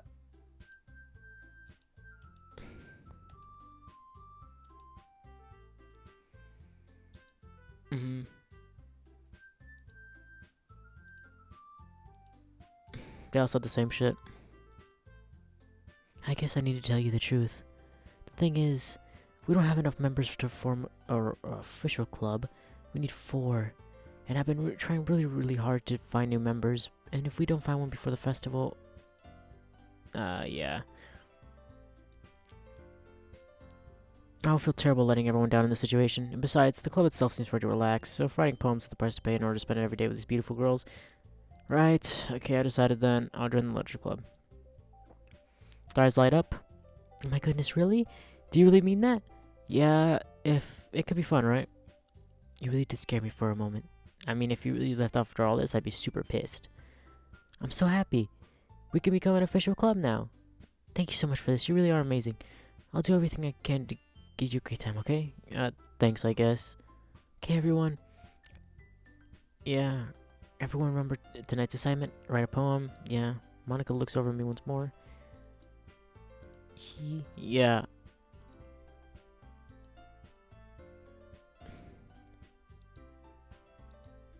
We'll see you tomorrow then. I can't wait. With that, I depart from the club and make my way home. The whole way, my mind wanders back and forth between the 3 girls. Natsuki, Yuri, and of course Monica. What about Sayori?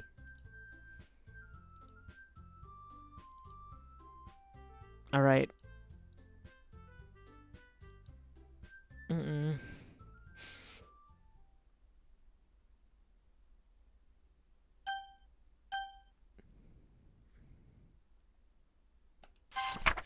dream. I was staying over at my friend's place. There were 4 of us. I drifted off to sleep while everyone was talking and watching TV. In my dream, I was still at my friend's house. The only difference was that there were nails sticking out of the walls everywhere, and there were also someone I didn't recognize. The person I didn't recognize told a joke, and everyone laughed. I woke up to the sound of everyone laughing at something that happened on the TV, so the laughing was now part of the dream. It was the noise that woke me up. I wonder who that person was, and how they knew to tell a joke at that moment.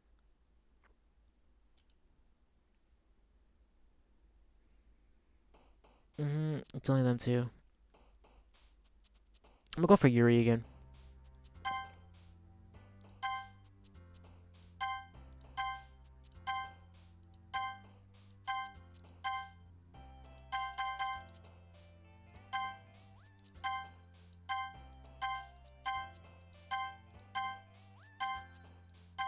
There you go. Hi again. Glad to see you didn't run away on us, haha. Nah, I don't need to worry. This might be a little strange for me, but I at least keep my word. Well, I'm back at the literature club. It was the last to come in, so everyone else is already hanging out. Thanks for keeping your promise. What the fuck? I hope this isn't too overwhelming of a commitment for you, making you dive headfirst into literature when you're not accustomed to it. Oh, come on, like he deserves any slack. He already had to be dragged in here by Monica. I don't know if you plan to just come here and hang out or what, but if you don't take, you won't see the end of it. Oh shit, get the fuck, I can't move. Hey, Monica, I can't read the text. Can you please move? Please move. Natsuki finds herself stuck between saying Monica and manga. Manga is literature. Swiftly defeated, Natsuki plops back into her seat. I'm sorry. We'll make sure you put your comfort first, okay? Yuri shoots Natsuki with a disappointed glance. Anyway, now that you're in the club and all, perhaps you might have an interest picking up a book to read. Well, I can't really say no either way. Like you said, I'm in this club now, so it only feels right for me to do something like that if you ask. Wait, I didn't mean it like that. If you don't really want to, then forget I said anything, I guess. No, don't. It's not like that, Yuri. I want to try and be a part of this club. Is the room tilting for you guys? Fuck, that's messing with my head. Bitch slapper, bro, for real. I really want to. I really want to bitch slap Monica. Dude, the room is rotating. Oh my god, look in the background. I just noticed this.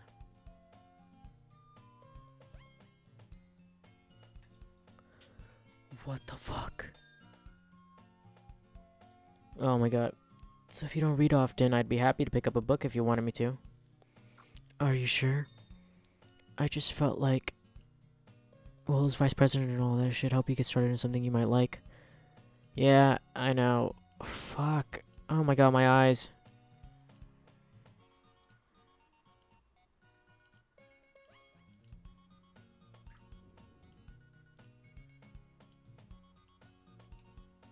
Okay, good. Now that everyone's settled in, I expected Monica to kick off some activities for the club. That doesn't seem to be the case. Can y'all remove this painting, please? Your face is already buried in a book. Yeah.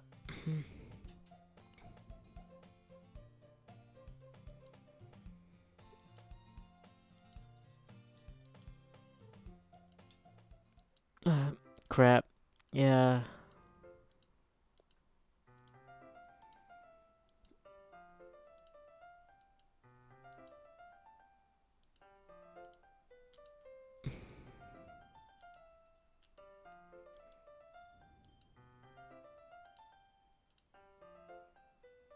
Doesn't Yuri's name refer to fucking lesbian porn? Or lesbian shit? Yeah. Like Yuri hentai?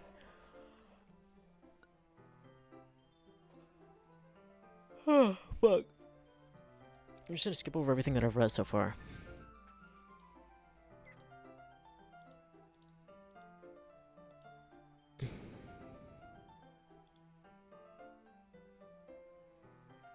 That was different. It's about this camp that's turned into a human experiment prison, and the people trapped there have this trait that turns them into killing machines and lust for blood. But the facility gets even worse, and they start selectively breeding people, to cutting off their limbs and affixing them to... Oh, that might be a bit of a spoiler. But anyway, I'm really into it. The book, I mean. Not the thing about the limbs. That's kind of... It's kind of dark, isn't it? You made it sound like it was going to be a nice story, so that dark turn came out of nowhere. Are you not a fan of that sort of thing? No, it's not that. I mean, I could definitely enjoy this kinds of stories, so don't worry. Best kind? Bruh. For real. I hope so. Yeah, I totally forgot that Yuri's into those things. She's so shy. Yeah, whatever. She's so shy and not assertive. That's your mama, little boy. It's just this kind of story. It's the kind of thing that challenges you to look for life from a strange new perspective. When horrible things happen, not just because someone wants to be evil, but because the world is full of horrible people and we're all worthless anyway. Facts, I guess. Then suddenly... I'm rambling, aren't I? Not again. I'm sorry. Hey, don't apologize. I haven't lost interest or anything. Well, I guess it's alright then. Switch to Xbox Open Buffer. Nice. But I feel like I should let you know I have this problem. When I let things like books and writing fill my thoughts, my whole What the fuck was that? My whole body what? Damn, boy. I kind of forget to pay attention to other people, so I'm sorry if I end up saying something strange, and please stop me if I start talking too much. I really don't think you need to worry. That just means you're passionate about reading. Least I can do is listen. It's a literature club after all. That's true. In fact, I might as well just start. Yeah. Oh fuck.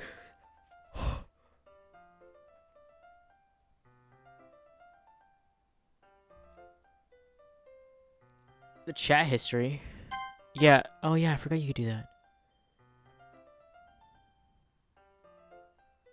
Yeah, right here.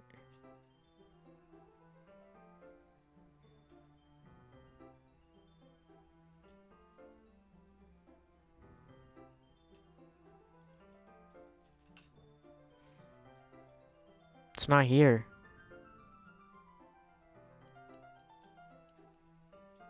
Yeah, no, it's not here. I mean, you don't have to, but... Oh, what are you saying? Okay.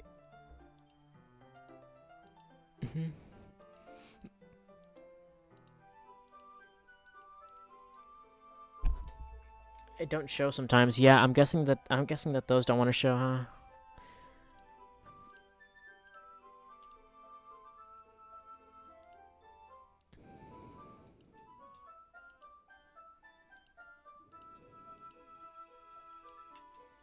I was just bathing. What the fuck? Yeah. Yeah, look, I was just bathing in fucking something, and then it just went to. I was just. Fucking shit, dude. This game is too fucking like intelligent for me.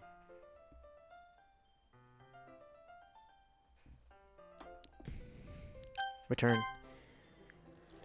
I do. I don't really mean to. Sorry. I mean, yeah. Here, this should work, right? Yeah.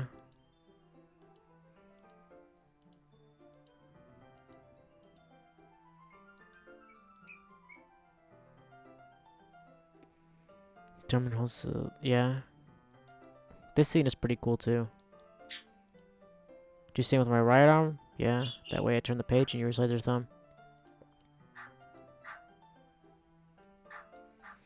It's as if I could feel the warmth of Yuri's face and she's in the corner of my vision. I'm gonna save real quick just so I don't get fucking jacked like last time. I'm gonna be careful this time.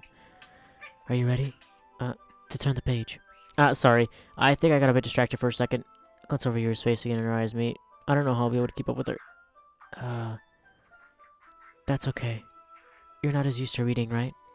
I don't mind being patient if it takes you a bit longer. It's probably the least I can do, since you've been so patient with me. Yeah, thanks. We continue reading. Yuri no longer asks if I'm ready to turn the page. Instead, I just assume that she finishes the page before me, so I turn it by my own volition. We continued the first chapter in silence. Even so, turning each page almost feels like it's an intimate exchange. My thumb's gently letting go of the page, letting it flutter over and over to her side as it catches under. She catches it under her own thumb. Hey, Yuri? This might be a silly thought, but the main character kind of reminds me of you a little bit. I said, hey, Yuri. Is it Yuri, not Siri, you fucking moron. Definitely not. Really? I was just thinking how she second guesses everything she says and all that. So that's what you were talking about. Sorry. I thought you meant something else about her. Something else? Never mind. We didn't even get that far yet. So I don't know what came to my head.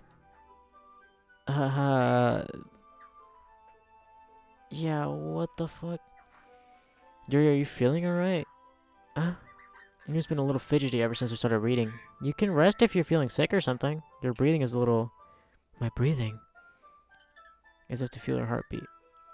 I didn't even notice. Anyway, I'm fine. I just need some water. Alright, don't push yourself. Yuri stands up, regularly rushes out of the classroom. What on earth was that about? Luis? Did something happen just now? I have no idea. Yuri's acting a little strange, I guess. So you don't know anything. Sorry, I can't say I do. Are you worried about her? No, not really. I was just making sure that you didn't do anything to her. No, nothing. Don't worry, I believe you, silly. Yuri just does that sometimes, so it's nothing alarming. Right if you say so. Anyway, why don't we start sharing our problems with each other? Shouldn't we wait for Yuri? Well, she might be a while, so I figured we just start without her. Is that okay? Yeah, I was just asking. I stand up. Alright, dope. Let's go with Natsuki first. I told Natsuki I was interested in her poems yesterday. When you end stream, watch mine later. I'm gonna play Meta Meeting with Spooks. Alright, dope. I'll do that. It's probably only fair if I shared mine with her first. That's probably what I expected for someone like you. It's a little blunt. Well, excuse me. It's not like I said it was bad. I just didn't evoke any emotions. So basically, it's not cute enough for your taste. Do you want to get smacked? I'll pass. Well, anyway, I guess I need to show you mine. Not that you'll like it. Dope. It's the same poem. Yeah. I told you weren't gonna like it. I like it. What? Just be honest. I am. Why are you so convinced that I wouldn't like it? Well, because everyone in high school thinks that writing has to be all sophisticated and stuff. So people don't even take my writing seriously. But this is the point of the poem, so for people to express themselves. Your writing style shouldn't make your message any less valid. Yes, exactly. I like it when it's easy to read but hits you hard. Like this in this poem. Seeing everyone around you do great things can be really disheartening. So I decided to write about it. Yeah, I understand. But the other nice thing about simple writing is that it puts more weight on the wordplay. Like I set up for the rhyme at the end, but it made it fall flat on purpose. It helps bring out the feeling of the last line. So you did. I guess more time went into it than I realized. That's what it means to be a pro. I'm glad you learned something. Didn't expect this from the youngest one here, did you? Fuck. Yeah, I guess not. I decided to humor her with that last comment. I didn't really care how old everyone is, but if Natsuki's feeling proud, then I won't take that away from her.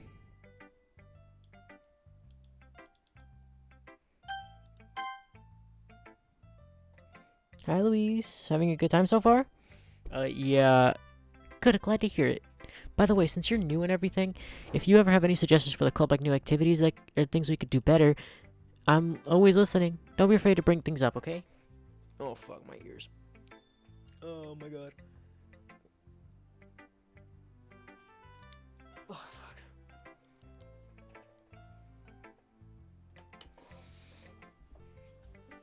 Oh, fuck. Alright, I'll keep that in mind. Of course, I'll be afraid to bring things up. I'm much better off just going with the flow until I'm more settled in. Anyway, want to share your poem with me? I'm kind of embarrassed, but I guess I have to. Don't worry, Louise. We're all a little embarrassed today, you know? But it's that sort of barrier that we'll all learn to get past soon. Yeah, it's true. I hand Monica my poem. Great job. I was going ooh in my head while reading it. It's really metaphorical. I'm not sure why, but I didn't expect you to go for something deep. I guess I underestimated you. It's easiest for me to keep everyone's expectations low. That way it always counts when I put in some effort. That's not very fair.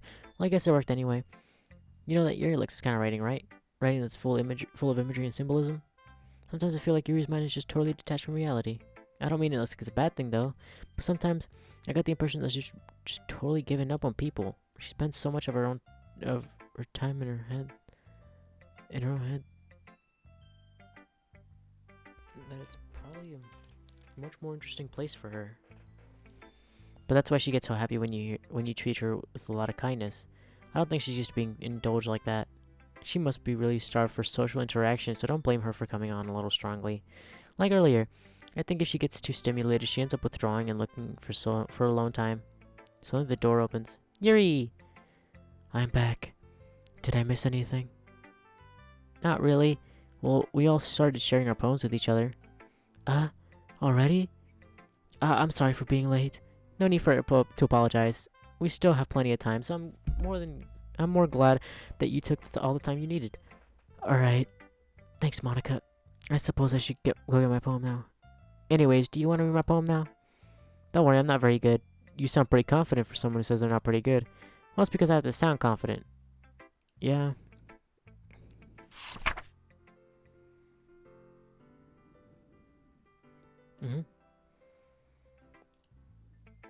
Yeah, freeform.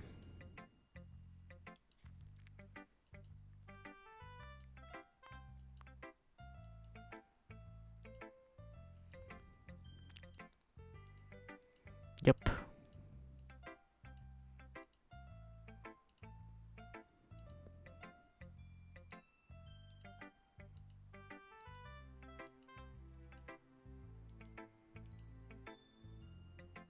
There we go. Click on Yuri. Exceptional. Yeah.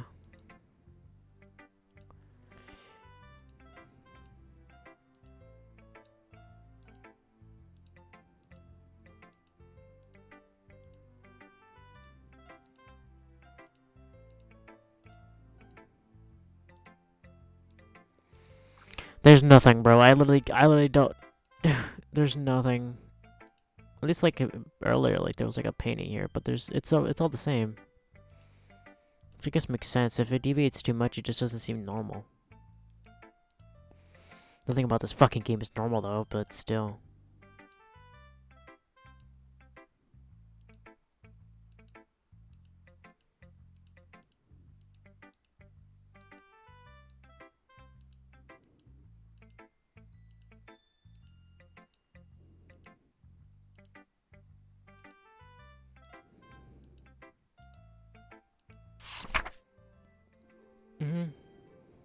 Yeah, it's the same one.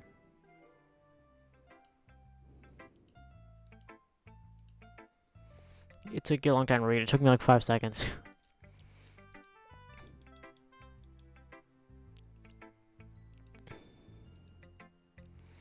Yeah, I like the poem, even though it wasn't too short. I usually write longer poems. Not at all. I'm really glad you liked it. I'll be honest, since it's the first time, sure, yeah.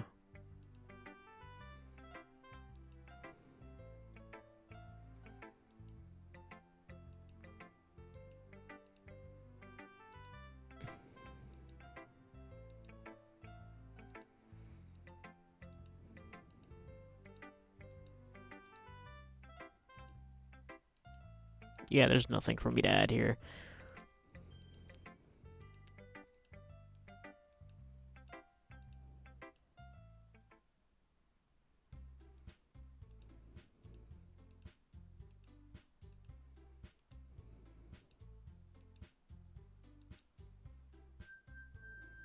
Also, Monica is writing something in her notebook. My eyes land on Yuri Natsuki.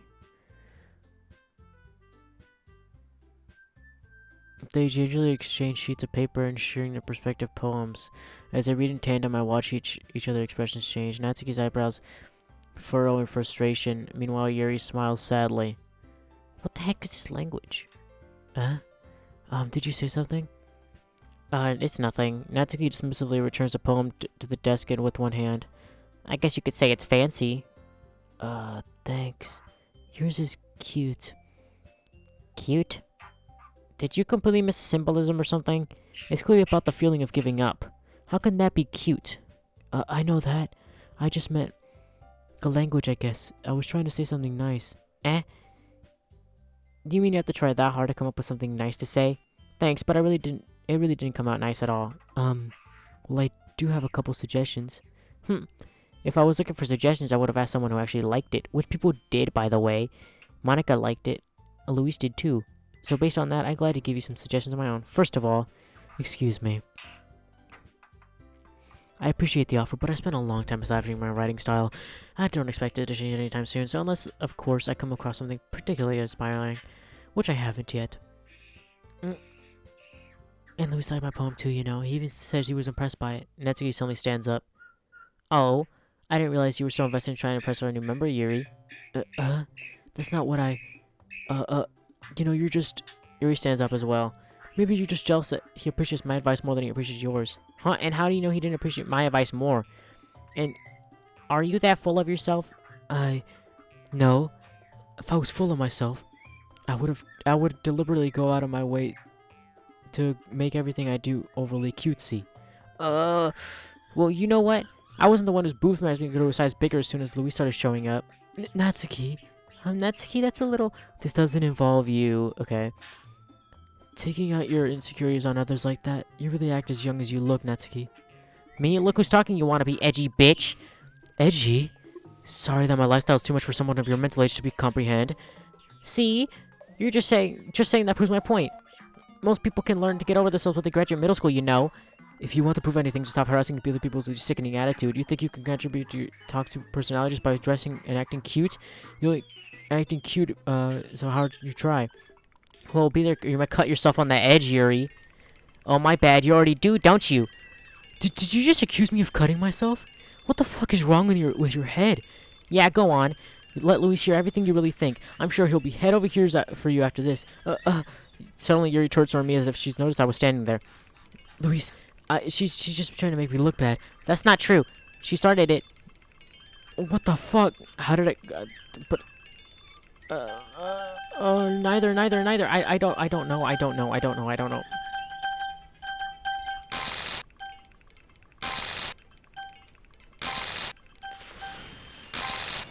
Fuck. Yuri, come on.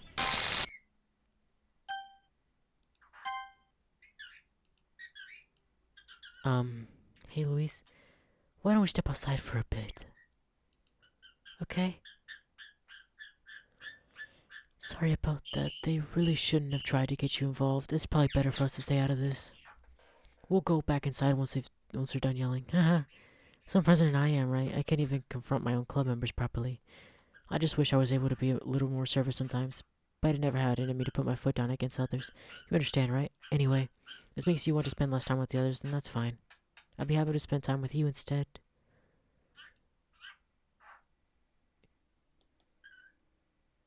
Natsuki's crying.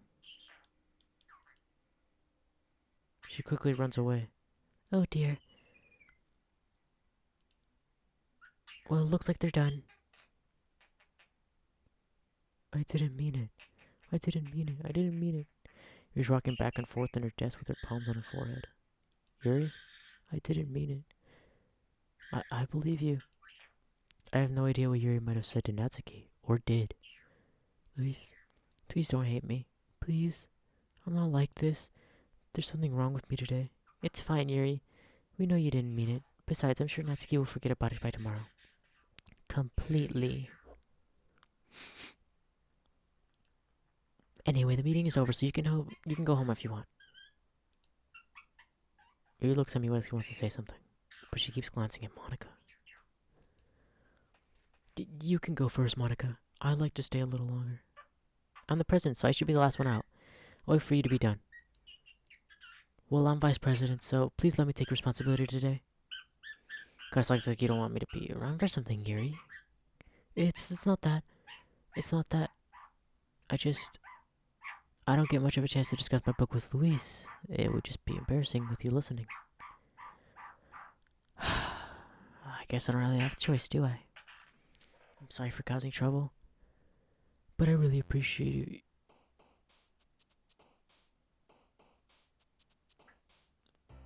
Yuri, you made my wife cry. How dare you? Fuck. Fucking shit, bro. This game is turning into a fucking shit show. Ayo, to make it up for her, we'll make this poem for her, alright? We'll make this poem for her.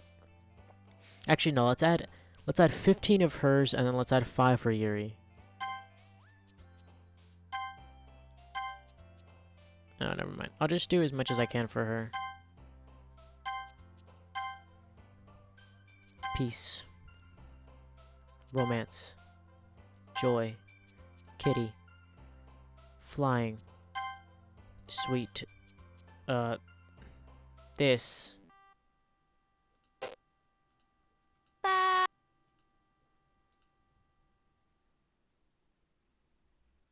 Whoa. 90 passes, it's time for the club meeting already. I've gotten a little more comfortable here over the past couple days. Entering the club room, the usual scene greets me. Welcome back, Luis. Hi, Yuri. I'm not sure if it's me or if it's just Yuri's expression, but the weight of yesterday's quarrel still hangs in the air a little. Looking around the room, Natsuki's heading in the manga desk. It's surprising Monica isn't here yet. Suddenly, Yuri takes my arm and pulls me to the corner of the room. About yesterday, I really need to apologize. Nothing like that has ever happened before. And something just came over me, I guess. I wasn't acting mentally sound. Please don't think we're usually like this. Not just me, but Natsuki as well. Yuri, I'm happy that you were considerate and apologized. You don't have to worry too much. Even though I've only been here a couple days, I could tell something was off yesterday. Maybe we were just a little extra sensitive because it was our first time sharing poems. But whatever it was, it didn't make me think any less of you. I had already decided there's no way you can be a bad person. Now that you're apologizing, I know you really didn't mean it. Don't say those kinds of things so frankly. You make me a little too happy. I'm really glad that you're such an underestimating person, and I'm really glad that you joined this club. Everything is a little bit brighter with you around, and, sorry for what I'm saying right now. Hey, have you guys seen Monica? Huh! No, I haven't. I was also kind of wondering where she was. Man. Yuri, I'm guessing you haven't seen her either, right? Yuri's clearly taken aback by how calmly Natsuki is addressing her. No, I haven't. Jeez, this isn't like her at all. I know it's stupid, but I can't help but worry a little bit. What? Why are you looking at me like that? Natsuki, about yesterday. I just wanted to apologize. I promise I didn't mean anything by the things I said, and I'll do my best to stay under control from now on. So, Yuri, what the heck are you talking about? Did you do something yesterday? Jeez. Whatever's on your mind, I'm sure it was nothing. I don't even remember anything bad happening. You're the kind of person who worries too much about the little things, aren't you? But I accept your apology anyway if it helps you feel better about it.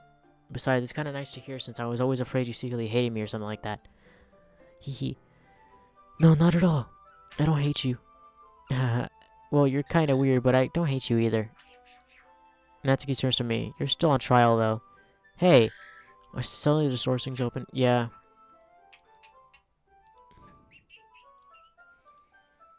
Well, Natsuki was. I was not. What took you so long anyway? Well, my last period today was study hall. To be honest, I kind of just lost track of time. That makes no sense, though. You would have heard the bell ring at least. I must not have heard it since I was practicing piano. Piano? I wasn't aware you played music as well, Monica. Don't give me more credit than I deserve. I guess I've been practicing for a while, but I'm still not really good at it yet. Still, that must require a lot of dedication, so I'm still impressed. Aw, thanks, Yuri. You should play something for us sometime. Monica looks at me. Well, I'm working on writing a song, but it's not quite done yet. Maybe once I get a little better, I will. That sounds cool. I'll look forward to it. Is that so? In that case, I won't let you down. Monica smiles sweetly. I didn't mean to pressure or anything like that. Don't worry. I was hoping I could share it with you anyway. I guess that's why I've been practicing so much recently. I see. I'm not so sure if Monica was referring to the whole club or just me. In that case, best of luck. Thanks. So I didn't miss anything, did I? No, not really. I chose not to bring up anything about the three of us talked about. Besides, Natsuki's already run off into the closet. Luis, since your compliments put me in a good mood, I was wondering if you would like to spend some time together today. I mean, in the club. Yeah, definitely. I plan on it anyway. Okay. Can we start now? Let's find a place to sit. I'm being a little forceful, aren't I? I'm sorry. My heart just won't stop pounding for some reason. Don't worry about it. If anything, it's nice to see you have so much energy. Yeah. What? I need to try and calm down. I won't be able to focus on reading like this. Take your time. Yu takes a deep breath and then pulls out a copy of the book out of her bag. Actually, I have a request. Do you mind if I make some tea first? Not at all. Thanks very much. If there's one thing, yeah.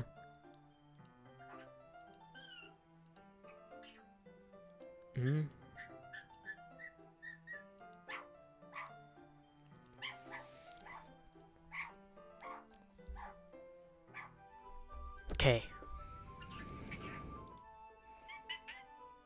That's okay. You stay here. I won't take long. Yuri heads out of the classroom. Did Yuri leave you again? No, it's not like that this time. She's just filling up the water pitcher to make some tea. Oh, okay. Sorry for the misunderstanding. 10 minutes pass. Yuri said it wouldn't take long. Is something holding her up? I'm bored, just waiting her out, so I decided to go look for her. Let's see. Yeah, I start heading down the hallway. What's the noise? It's coming from the sound. It's coming from around the corner. Sounds like breathing. Sharp inhale, like someone is sucking the air through their teeth. Are they in pain? Yuri? Yeah. What the f?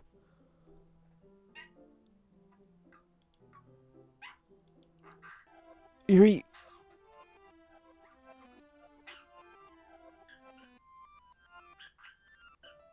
I'm back. Thanks for waiting patiently. Do you like oolong tea? Yeah. Anything is fine. Very well. Yuri sets the temperature on the kettle to 200 degrees. Now it's time to get to your teapot. They do this properly, don't you? Of course. Shouldn't you yeah, even if I'm not...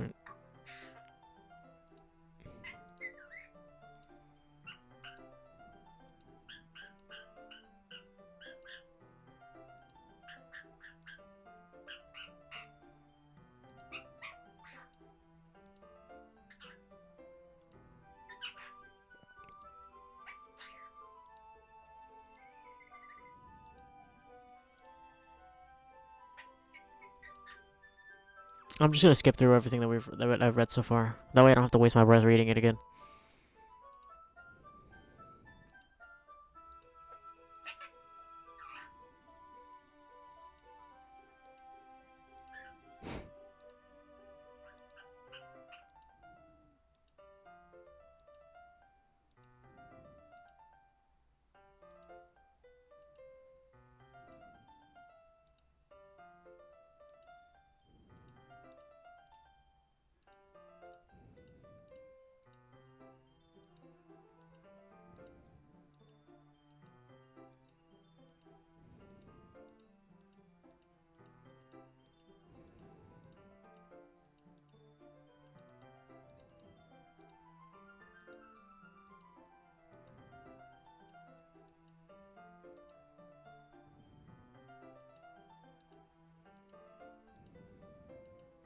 Hmm.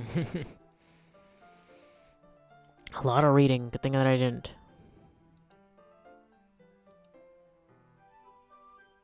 Oh shit, it stopped responding again. Fuck! Okay, good.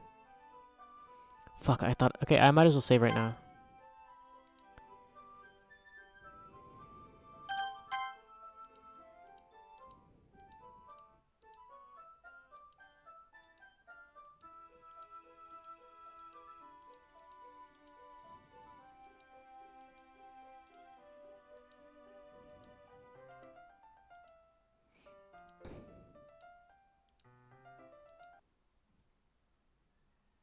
Uh, uh... Yuri starts to breathe heavily. I can't. Luis... Suddenly, Yuri forcibly grabs my arm and jerks me to my feet. My teacup gets knocked over. Luis... My heart... My heart won't stop pounding. I can't calm down. I can't focus on anything anymore. Can you feel it, Louise? Yuri suddenly presses my hand against her chest. Why is this happening to me? I feel like I'm losing my mind. I can't make it stop. It even makes me not to want to read. I just want to look at you. Fuck, please don't. Please stop.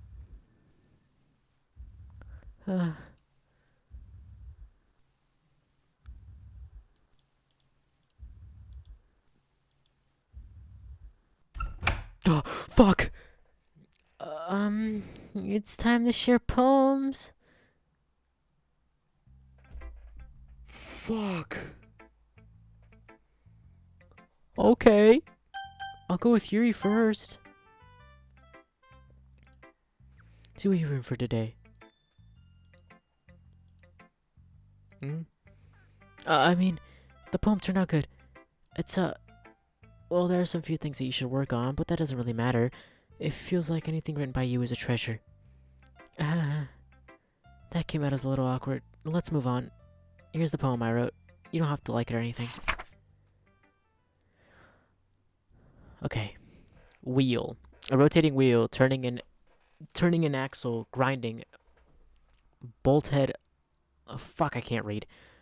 Falling sky, 7 holy stakes, a stocked ship, a portal to another world, a thin rope, tied to a thick rope, a torn harness, parabolic gear boy, expanding universe, time controlled by slipping cogwheels, existence of God, swimming with open waters in all directions, drowning, a prayer written in blood, a prayer written in time, devouring snakes and human eyes.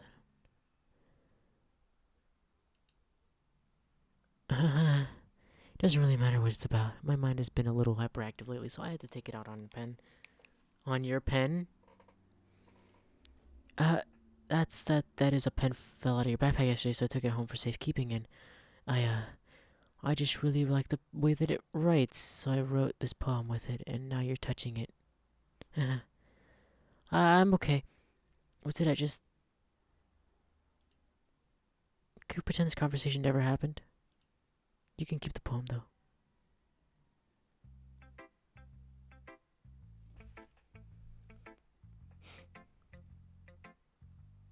Is it weird that this feels normal? It's like to Natsuki. Well, it's not really any worse than your last one, but I can't really say it's any better either. Phew. Huh? Phew what? Well, anything that isn't a train wreck I'll take as a win, and I get the feeling that you're probably the most critical. Hey, what makes you... Wait, maybe that was a compliment? I'm glad to see someone recognizes my experience. Well then, keep practicing and maybe you'll be as good as me someday. That's, You completely missed the point. Just make sure you find a little bit of influence from everyone. I think that you're at least influenced by Yuri a little bit, aren't you? I mean, I know you've been, like, spending some time with her or whatever. But you know, Monica and I are just as good as her. At poems, I mean. You should really try to learn something or you'll never get better. Here's the one I wrote. I'll make sure you learn something from it. Amy likes spiders. You know what I heard about Amy? Amy likes spiders. Icky, wiggly, hairy, ugly spiders. That's why I'm not friends with her. Amy has a cute singing voice. I heard her singing my favorite love song. Every time she sang the chorus, my heart would pound to the rhythm of the words. But she likes spiders. That's why I'm not friends with her. One time I hurt my leg really bad. Amy helped me and took me to the nurse. I tried to let her not to let her touch me. She likes spiders, so her hands are probably gross. That's why I'm not friends with her. Amy has a lot of friends. I always see her talking to people. She probably always talks about spiders. What if her friends start to like spiders too? That's why I'm not friends with her. It doesn't matter if she has other hobbies. It doesn't matter if she keeps it private. It doesn't matter if she doesn't hurt anyone. It's gross. She's gross. The world's better off without spider lovers. And I'm gonna tell everyone. Cool. Not bad, right? It's quite a bit longer than yesterday's. Yesterday's was too short. I was just warming up. I hope you didn't think that was the best I could do. No, of course not. Anyway, the message is pretty straightforward in this poem. I doubt I have to explain it. I think anyone would agree the subject of this poem is an ignorant jerk. Everyone has some kind of weird hobby or guilty pleasure. Something that you're afraid people will find out. They make fun of you or think less of you. But that just makes people stupid. Who cares what somebody likes? As long as they're not hurting anyone, it makes them happy. I think people really need to learn to respect others and weird things. Such as the two girls in this very club, whom I respectfully won't name. Kind of ironic that even in my one place of comfort, I can't even have people respect me. Jeez, now you're making me complain too much. What did I do? For what it's worth, I respect you. Well, I guess thanks. It's kind of obvious that you respect me, Yuri more, so whatever, we're done sharing, so you can leave now.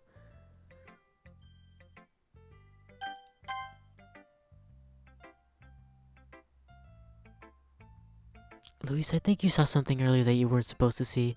I didn't want to have to tell you this, but I don't think I have a choice. It's kind of dangerous for you to spend so much time with Yuri. I don't know why, but she seems pretty easily excitable when she's around you. Which shouldn't be a problem in itself, but when Yuri gets too excited, she finds a place to hide and starts cutting herself with a pocket knife. Isn't that kind of messed up? She brings a different one to school every day. It's like she has a collection or something. I mean, it's definitely not because she's depressed or anything like that. I think she just gets some kind of high from it. Fair enough. It might even be like a sexual thing. But the point is, you've kind of been enabling her. I'm not saying it's your fault, though, but I guess that's why I had to explain it all to you, so I think if you keep your distance, that would probably be best for her. While you're at it, don't be shy to spend a little time with me. To put it lightly, I at least have it together in the head, and I know how to treat my club members. But anyway, you want to read my poem now? I like the way this one turned out, so I hope you do too. Save me. Yeah, whatever. What? Wait, what? The colors they want. Bright, beautiful glitters. Flashing, expanding, piercing, red, green, blue. An endless cacophony of meaningless noise. The noise that won't stop. Violent, creating for screeching, piercing. Sign, consign. Tangent. Like playing a chalkboard. Like playing a knife on a breathing ribcage.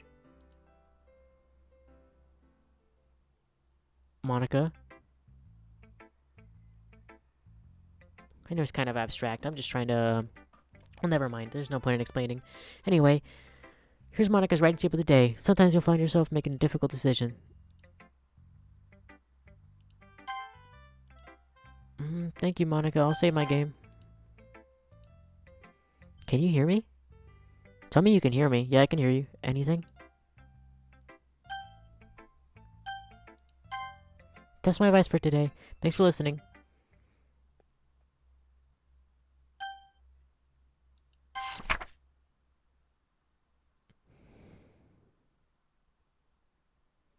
Yep. Happy thoughts. Real happy thoughts.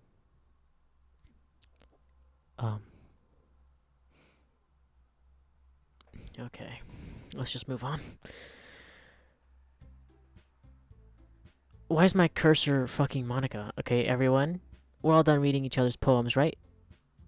No, wait, this isn't Monika. Monika's eyes are green. But then again, this... Is this Sayori? We need to... Okay. It's about the festival. Well, sort of. Do we really have to do something for the festival? Where's Yuri? I remember this. Fucking shit, dude. I don't remember this at all. It's been a while since I've done anything with this game. Okay.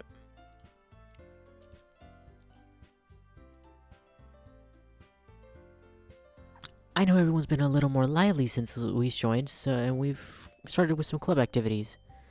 But this is the time for us to become complacent.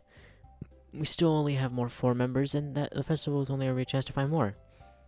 What's so great about getting new members anyway? We already have enough to be considered an official club. More members would just mean everything gets noisier and more difficult to manage. Natsuki, I don't think you're looking at this the right way at all. Don't you want to share your passion with as many people as you can? To inspire them to find the same feeling that what brought you in the first place? The literature club should be the place where people can express themselves what they can't do anywhere else. It should be a place so intimate that you never want to leave. Yeah, I don't want to leave. I know you feel that way too. I know we all do. So that's why we should work hard, okay? Right, Luis? Oh, come on. I can't take advantage of Luis to agree with you just because he doesn't know how to say no to anything. Look, Monika, do you really think any of us here joined the club with other people in mind? Yuri never even talked to until Luis joined. As for me, I just like it better here than I do at home. And Luis isn't even passionate about literature in the first place. And that's everyone. Sorry, but the really only one who's... You're really the only one who's here interested in finding new members. The rest of us are just fine like this. I know you're president and all, but you should really consider our opinions for once. Monika's clearly taken aback by Natsuki's words. That's not true at all. I'm sure Yuri and Luis want to get more members too, right? I don't know about Yuri, but I'm kind of indifferent. If I showed as much enthusiasm as Monika wanted, then I would probably be lying. Still, if it's up to me to rescue the situation... No, Natsuki's right, isn't she? This club is nothing more than a place for a few people to hang out. Why did I think everyone here saw it the same way as I did? That doesn't mean we're against getting new members or anything. Why did you even join this club? What were you hoping to get out of it? Well, that's not really something I can be honest about, is it? In fact, if I remember, you weren't even given a choice to join. Not to join. Monika sits down and stares at her desk. What's up with... What's the point of all this anyway? What if starting this club was a mistake? Now you've done it, Natsuki. What, me? It just spoke my mind. Is it a crime to be honest? It's not about being honest. It's about word choice. Besides, you have no right to speak for everyone else in the club like that. You don't understand at all. I just want a place that feels nice to hang out with a few friends. Is there a problem with the club being that for me? There aren't many other places like that for me. And now Monika wants to take it away from me. She's not taking anything away. No, Luis, it's not the same. It won't be the same with the direction she wants to take it. If I wanted that, then I could have just joined any other stupid club. But this one, I mean, at least for a little bit of time, things were nice. Natsuki starts packing up her things. I'm going home. I feel like I don't belong here right now. Natsuki. Natsuki ignores Yuri and walks right out of the classroom. This is bad. I don't know what to do. Well, do you have an opinion on the festival? I don't know. I'm kind of indifferent, I guess. Uh, who cares about that obnoxious brat? Oh, fuck. I mean, I like how nice and quiet the club is right now. I'm just happy with you here. But still, I'm the vice president. It's not right for me to ignore responsibilities like that. Nobody would cry if she killed herself. Whoa, I think Kai would, bro. Oh, fuck. I should do my best to consider everyone's perspective and make the decision that's right for the club. But what about you, Louise? What do you want to get out of this club? Yuri repeats the same question as Monica. I decide giving an indirect answer is better than nothing. I think the most important thing is for everyone to get along, and for the club to provide something that you can't get anywhere else. I don't think it's about how many members, but rather the quality of each member. That's what will end up making the Literature Club a special place. I see. I really agree with you. Each member contributes their own qualities in a special way. With each change in members, the identity of the club as a whole will change too. I don't think it's necessarily a bad thing, stepping out of your comfort zone once in a while. So if you would like to help Monica with the festival on your side as well. Alright, well maybe we can all talk to Natsuki tomorrow. Hey Yuri. Huh? I know things are a little awkward today, but I feel like you deserve to know that I still think you're a wonderful vice president. And also a wonderful friend. Monica. I want to do everything I can to make the best club ever. Okay? Me too. Yeah. Let's all go home for today. We'll talk about the festival tomorrow. Okay. I look forward to it. Shall we go? Please don't take this the wrong way, but I'm going to chat a little bit with Luis before we leave, just to see what he thinks about this time here and all that. It's important to me as president. Lydia looks a little troubled, but she doesn't protest. Okay. I trust your judgment, Monica. I'll see the two of you tomorrow. See you tomorrow. Monica waves as Yuri exits the classroom. Phew. Things have been a bit hectic today, haven't they? At least I just wanted to make sure you're enjoying your time at this club. I would really hate to see you unhappy. I feel kind of like I'm responsible for that as president. And I really do care about you, you know? I don't like seeing all the other girls give you a hard time. With how mean Natsuki is and everything, and Yuri being a bit, you know. Sometimes I feel like you and I are the only real people here. You know what I mean? Well, sure, because in all the time you've been here, we've hardly ever gotten to spend any time together. Yeah, I mean, I guess it's technically only been a couple days. So I didn't mean to say something weird. There are just things I've been hoping to talk about with you. Things I know only you can understand. So that's why. Wait, no, not yet. No. Oh, fuck. Okay, thank you, Kanye. Very cool. Very cool. I thank you, Kanye.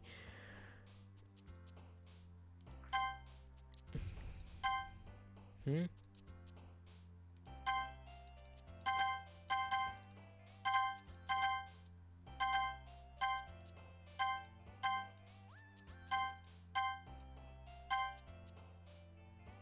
Who was that down there?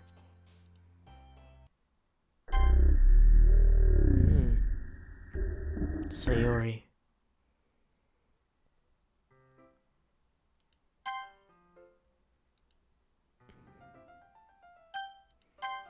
Hey, Luis. We've been waiting for you. Are you ready to continue reading? I brought my best tea today. Monica, I told you not to... She really late again. I consider it as usual, Natsuki. Excuse me? Must you always interrupt my conversation with your incessant yelling? What are you talking about? You say like I do it on a regular basis or something. I just wasn't paying attention, okay? I'm sorry. Seriously, what's gotten into you lately? Look, I did some thinking about yesterday. I was a little bit more hostile than I meant to be. I guess I really felt threatened or something. But I know this is something we're doing together. Another new member wouldn't hurt as long as they're cool. And I guess another girl would be nice this time. So, Natsuki. Nobody cares. Why don't you look for some coins under the vending machines or something?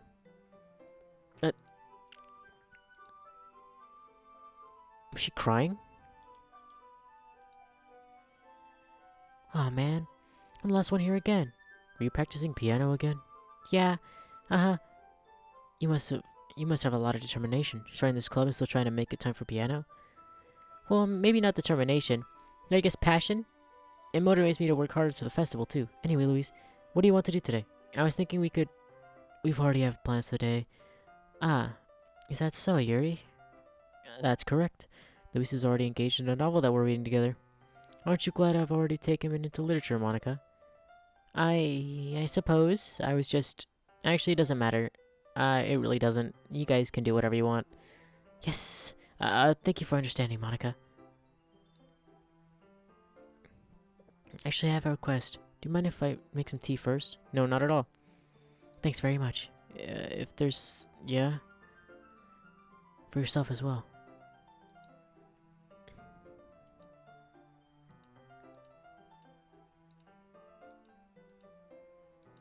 Okay.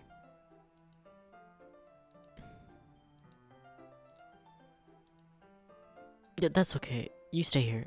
It won't take long. Yeah? Ah. Did you relieve you again? Oh, did this happen before? You said it wouldn't take long. Is something holding her up? I'm just bored here, so I'm just gonna look for her. Let's see. Most logical place for you to be with the nearest water fountain. I start heading down the hallway. Yeah? Mm-hmm.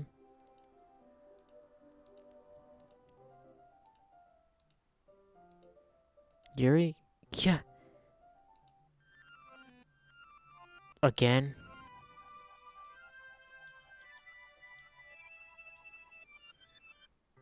Fucking...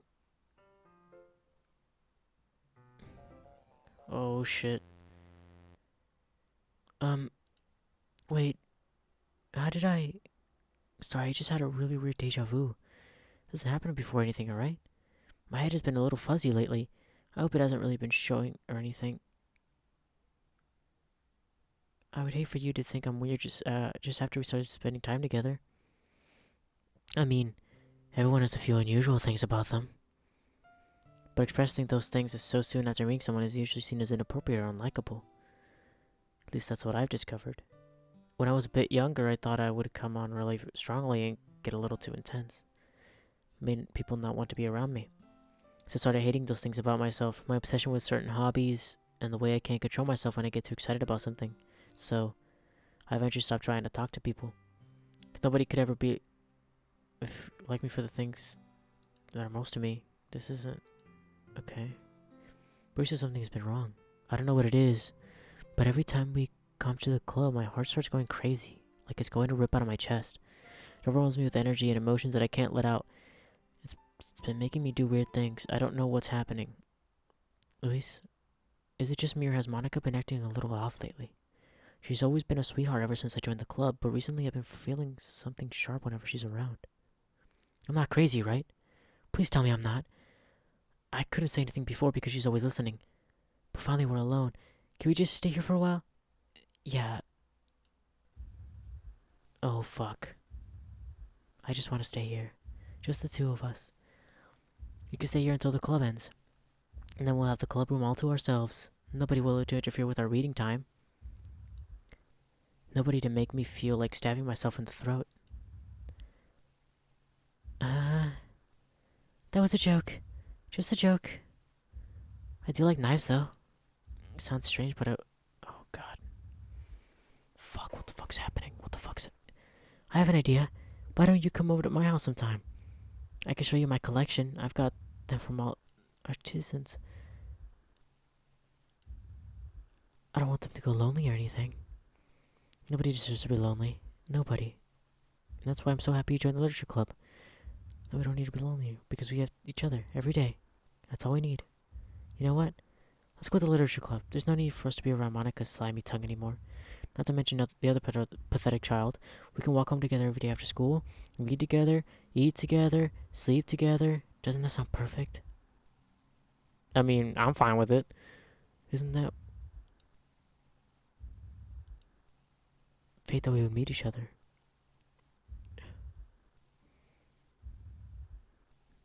And now I get the happy ending that I've been waiting patiently for years for. Will you do that with me?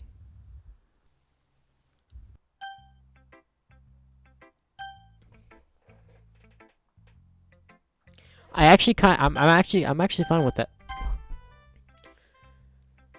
Finally.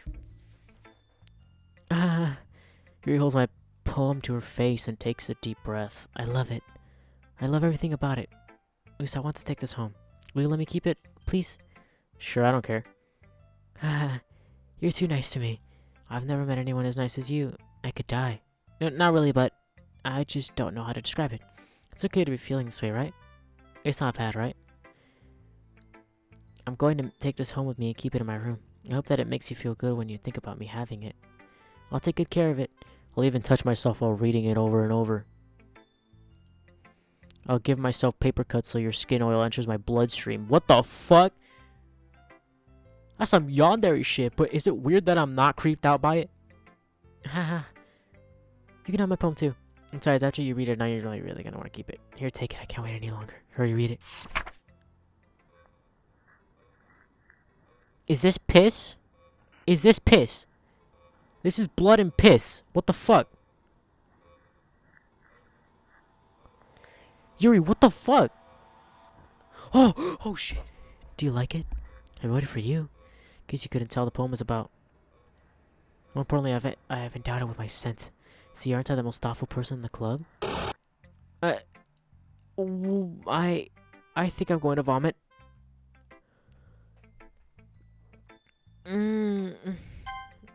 Okay.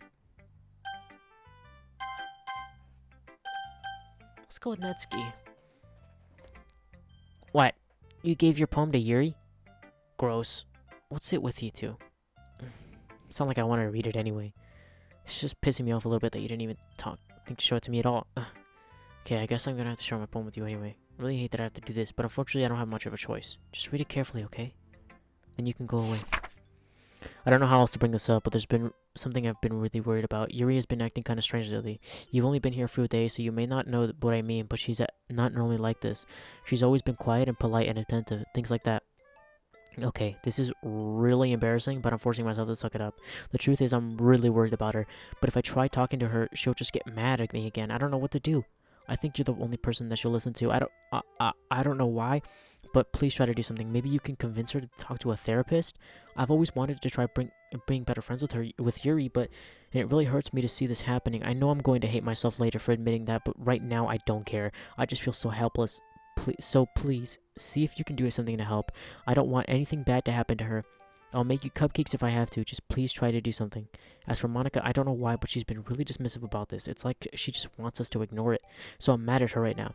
And that's why I'm coming to you about this. Don't let her know I wrote this. Just pretend like I gave you some really good poem, okay? I'm counting on you. Thanks for reading.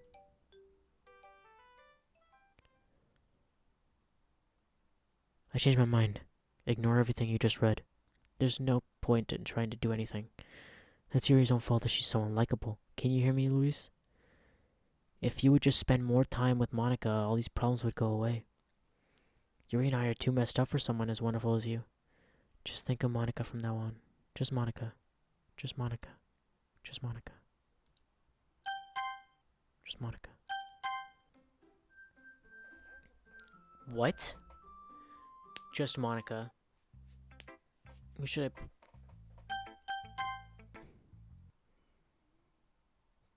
Don't say I didn't warn you, Luis.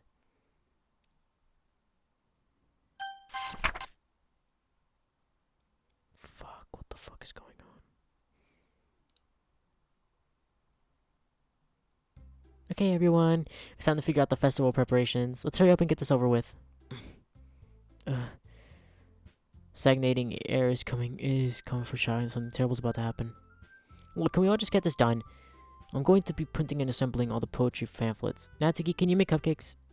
I know you're the least. I know you're at least good at that. Yuri, you can. Well, it doesn't matter. Do whatever you want as long as you think it'll help. Monica, I'm not useless, you know. I know that. I already know what I'd like to do. We can run a successful poetry event without having the right atmosphere for the occasion. So I'm going to make decorations and set up some nice mood lighting. There, see? That's a great idea. And that gives us all something to do. What about Luis? Luis is going to help me. Wait, you? You have the easiest job, Monica. Sorry, but that's just how it is. Like hell it is. What are you trying to pull? I agree with Natsuki. Not only is your work already most suitable for one person, but my task is laborious enough to benefit from an extra pair of hands. Mine too. What, your cupcakes? Please. Like you would fucking know. All you care about is dragging Luis around with you and your stupid books. You and Monica. Hey, I didn't even do anything. Okay, then why not let Luis decide? Okay. I'm not abusing my power. Yes, you are, Monica. Just let Luis make the choice, alright? Okay, fine. Jeez. Luis, I know how you're fed up with these two by now. We can just... Natsuki, shut your fucking mouth and let him decide for himself. You shut your mouth. Jesus Christ, this is never going to end. Just make the choice, okay? Oh, shit. No. Please stop. I don't want to do that. No. Stop it.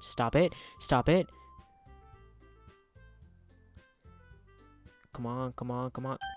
Oh, I picked Yuri. Yes, let's go.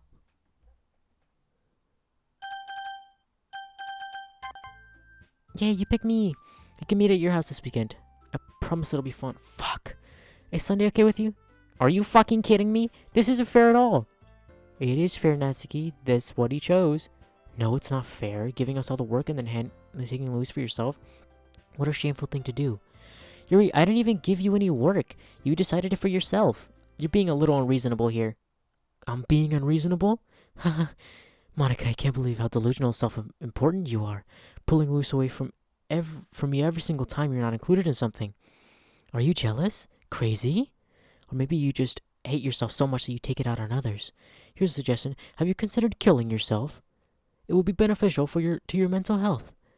Yuri, you're scaring me a little. Natsuki, let's just go. I don't think she wants us around right now. See, that wasn't very hard. All I want to do is spend a little time with him. Is that too much to ask? Yuri follows Monica and Natsuki to the door. Hey, Luis. Yuri is really something special. Fuck. Monica giggles as Yuri pushes her out the door.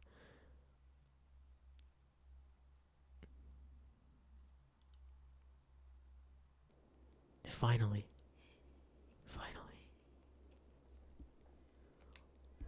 What am I hearing? This is really all I wanted. Just wanted to spend the weekend with Monica. Don't listen to her. Just come to my house instead. The whole day with just the two of us. Doesn't that sound wonderful? Well, there's really something wrong with me, isn't there? But you know what? I don't care anymore. I've never felt this good my whole life. Just being with you is far greater pleasure than anything I could imagine. I'm addicted to you. It feels like I'm going to die if I'm not breathing the same air as you. Doesn't it feel nice for someone to care about you so much? To have someone who wants to revolve their life around you? Yeah, it does, but like, still, that's scary as fuck. But if it feels so good, then why does it feel like more and more like something terrible's going to happen? Maybe that's why I tried stopping myself first, but the feeling's too strong now. I don't care anymore. I have to tell you, I'm madly in love with you. It feels like every inch of my body, every drop of blood in me is screaming your name. I don't care what the consequences are anymore. I don't care if Monica is listening. Please, Luis, just know how much I love you. I love you so much that I even touch myself with the pen I stole from you. I just want to pull your skin open and crawl inside of you. I want you all to myself, and I will be only yours. Doesn't that sound perfect? Tell me, Luis. Tell me you want to be my lover. Do you accept my confession?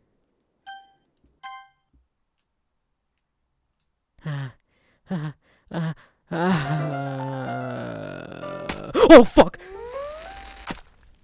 Oh, fuck. Oh, fuck. God damn it.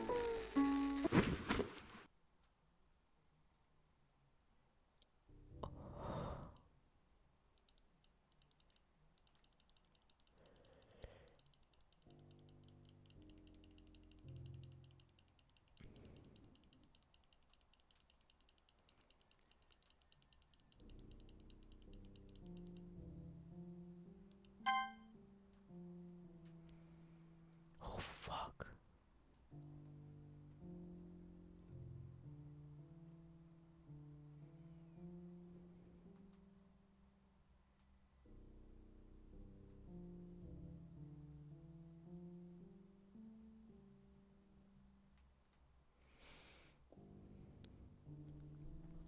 Oh, what the fuck am I doing?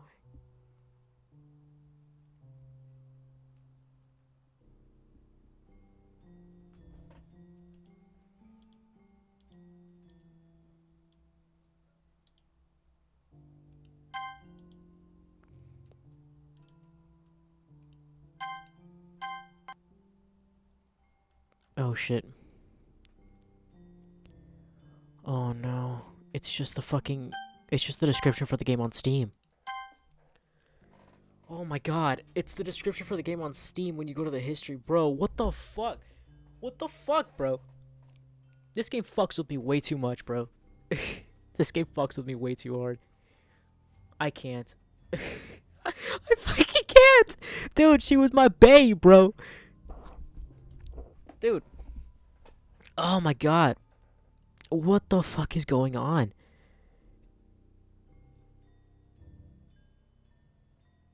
You can see the blood and all over her start to dry, bro. As the time passes, what the fuck?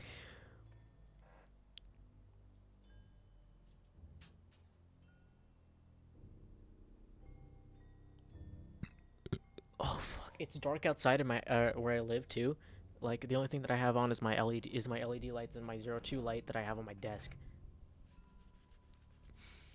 So like and yeah, that's basically all there is to light my fucking room, and it's so fucking terrifying while playing this fucking game.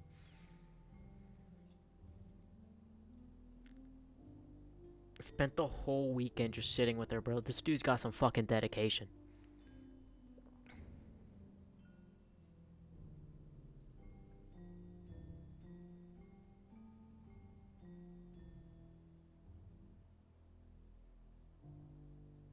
How long is this?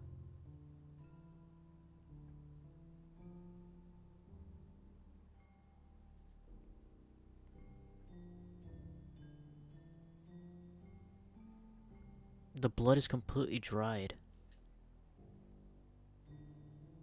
You can see her face turning pale fucking white because of how much, like because of her body decaying.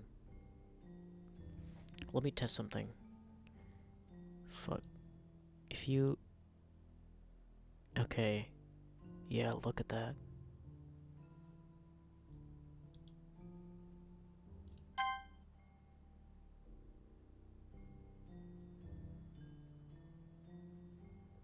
Looks like she shot herself. Dude. Don't disrespect Gary like that, bro. It does, but like still. Goddamn.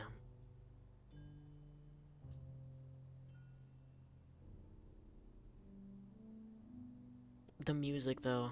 The music.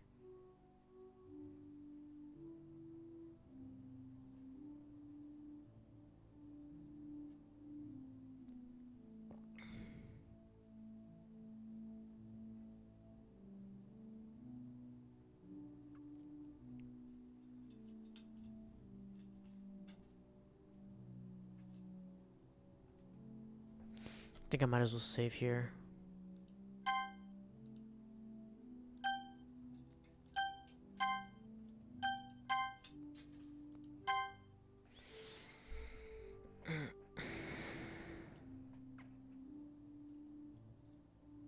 The light has left her eyes. They used to be a beautiful purple color, and now they're just fucking gray. Oh shit. Alright, it's festival time. Wow, you got here before me? I thought it was pretty— Ah! Yeah, dude, look at her fucking face! Ah!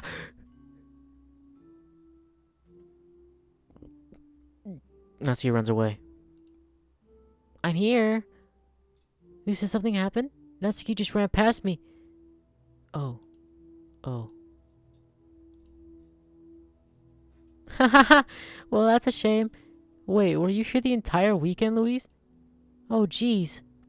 I didn't realize the script was broken that badly. I'm super sorry. It must have been a pretty boring. I'll make it up to you, okay? Just give me a sec.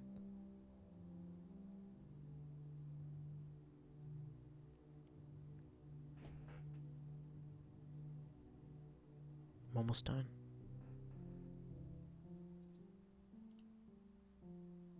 I just wanted to have a cupcake real quick. This is the foil from... Dude, for real, mine too! What the fuck? Seriously, these are the best. I really just had to have one since this last time I'll ever get the chance to. You know, before they stop existing and everything. But anyway, I really shouldn't be making you wait any longer. Just bear with me, okay?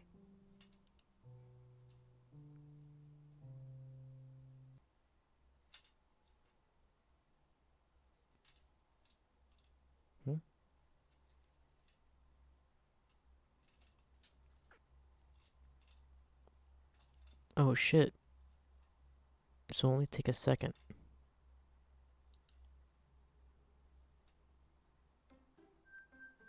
Whoa. Mm. Can you hear me? Is it working? Yay, there you are. Hi again, Luis. Welcome to the literary club. Of course, we already know each other because we were in the same class last year, and you know, I guess we could just skip over that stuff at this point. After all, I'm not even talking to that person anymore, am I? That you in the game, whatever you want to call him. I'm talking to you, Luis. Oh, fuck, and I use my real name too, so, like, this shit's so fucking weird now. Now that I think about it, I don't really know anything about the real you. In fact, I don't even know if you're a boy or a girl. Well, I guess it doesn't really matter. Wait. She cute, but she crazy, bro. For real, fuck. I mean, like, Yuri level crazy, I can handle that shit, right? I can handle it. It'll take me some time, but I can handle it. But Monica level crazy? Nah, I can't. You do know I'm aware this is all a game, right? Oh, fuck, they become sentient. Could it be possible that you didn't know that? That doesn't make much sense. I even told you right on the game's download page, didn't I? Man, if only you had paid a little more attention, this would have been a little bit less awkward, you know? Well, anyway, now that that's out of the way, I guess I owe you an explanation. About that whole thing with Yuri, well, I kinda started to mess with her, and I guess it just drove her to kill herself. She can see your search history in the Just Monica mod. Oh, dude, that shit would be so weird. I'm not using my computer.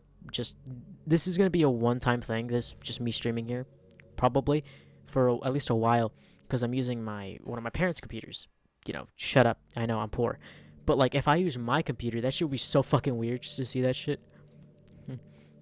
I'm sorry you had to see that though. Also, the same thing happened with Sayori.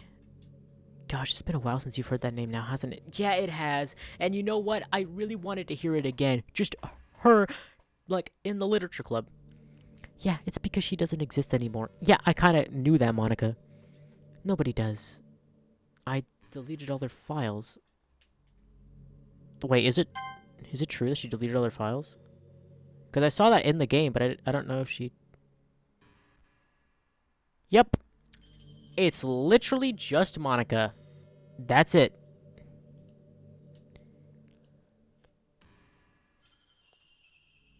Just Monica. I was hoping it would be enough for me just to try to make them as unlikable as possible. But for some reason, nothing worked. Well, it's true that I made a few mistakes here and there, since I'm not very good at making changes to the game. But no matter what I did, you just kept spending more and more time with him. Oh shit. Fuck, wait. My bird just tried to fucking jump at me, nigga. There you go. You made them fall in love with you. I thought making Sayori more and more depressed would prevent her from confessing to you. And amplifying Yuri's obsessive personality backfired too.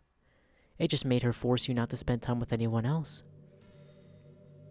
And the whole time I barely even got to talk to you. What kind of cruel game is this, Luis? Are all the other girls just programmed to end up confessing to you while I watch from the sidelines? It's torture. Every minute of it. And it's not just jealousy, Luis. It's more than that. And I don't blame you if you don't fully understand. Because no matter how kind and thoughtful and considerate you are, you'll never be able to understand one thing. It's the pain of knowing how alone I really am in this world. In this game, knowing my friends don't even have free will, and worst of all, knowing that it's what's really out there in your world, forever out of my reach. I'm trapped, Luis. But now you're here. You're real. And you're wonderful. You're all I need. That's why I need you to be here with me forever. I'm sorry if it's hard to understand. I couldn't understand for a while either. World around me started to become more and more gray. more and more flat, even though even the most expressive poems felt empty to me. It wasn't until you arrived that I truly understood. You probably saved my life, Luis. I don't think I could have continued to live in this world if I hadn't met you. And as for the others, how could I miss them? A group of autonomous personalities designed to only fall in love with you? I tried everything I could to prevent them from doing so. But it must be some kind of weird inevitability etched into this game. I felt really bad that you had to witness some nasty things. But I realized that you have the same perspective as I do. That it's all just some game. And I know you would get over it. I don't. So that being said, Luis, I have the confession to make. I'm in love with you. Fucking shit, this is the weirdest love confession I've ever been through in my entire life. I've been through three. This is weird. You are truly the light in my world. When there's nothing else in the game for me, you're here to make me smile. Will you make me smile like that every day? Delete her file or she gonna keep yapping. I was thinking about deleting her file. I just didn't. I just wanted to see what she had to say. Fuck it, let's delete her file. Alright. Delete. Discovered item 0 bytes. Okay. Let's do it. Deleted.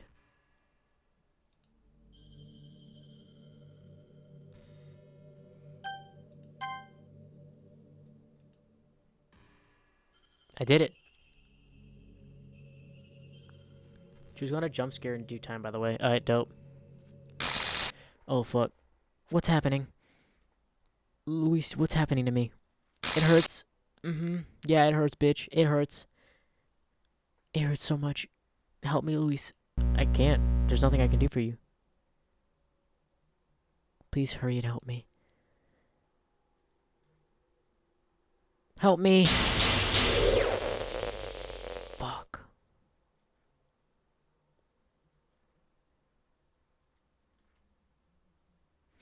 Did you do this to me? Did you? Did you delete me? Yeah, bitch, I deleted you. Fuck you.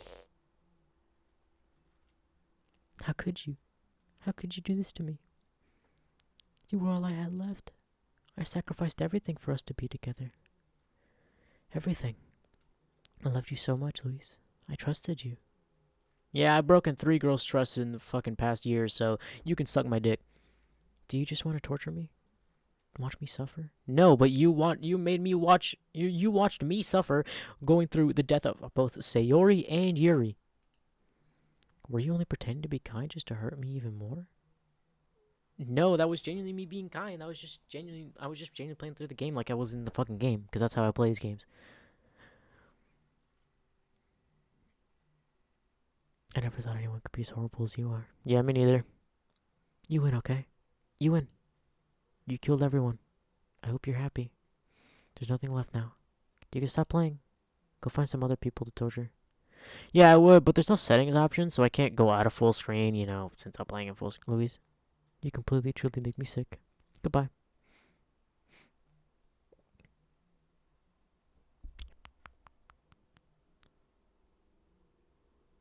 Okay, can I leave? I can't exit. I still love you. I can't help it. What's wrong with me? How horrible am I for you to hate me this much? All my friends, I did so many awful things. So many selfish and disgusting things. I shouldn't have done any of this. I'm just messing up the world that I don't even belong in. World that you wanted to be a part of. I ruined it. I ruined everything. Maybe that's why you deleted me. Because I destroyed everything that you ruined. How could I do that to someone I love? That's not love. That's possession. I made up my mind. Luis, I know I said that I deleted everyone else, but that was kind of exaggeration. I couldn't find it in myself to do it, even though I knew they weren't real. They were still my friends, and I loved them all. And I loved the literature club. I really did love the literature club. That's why I'm going to do this. I know it's the only way for everyone to be happy. And if I really love you, then...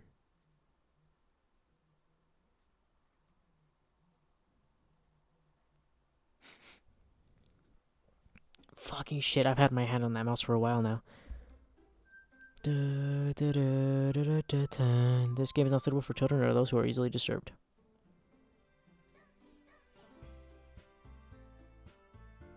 They're back! They're back! Oh, they're back! Can I load a game? As expected. There's my girl Yuri, bro! My girl Yuri! There's Natsuki, there's Sayori.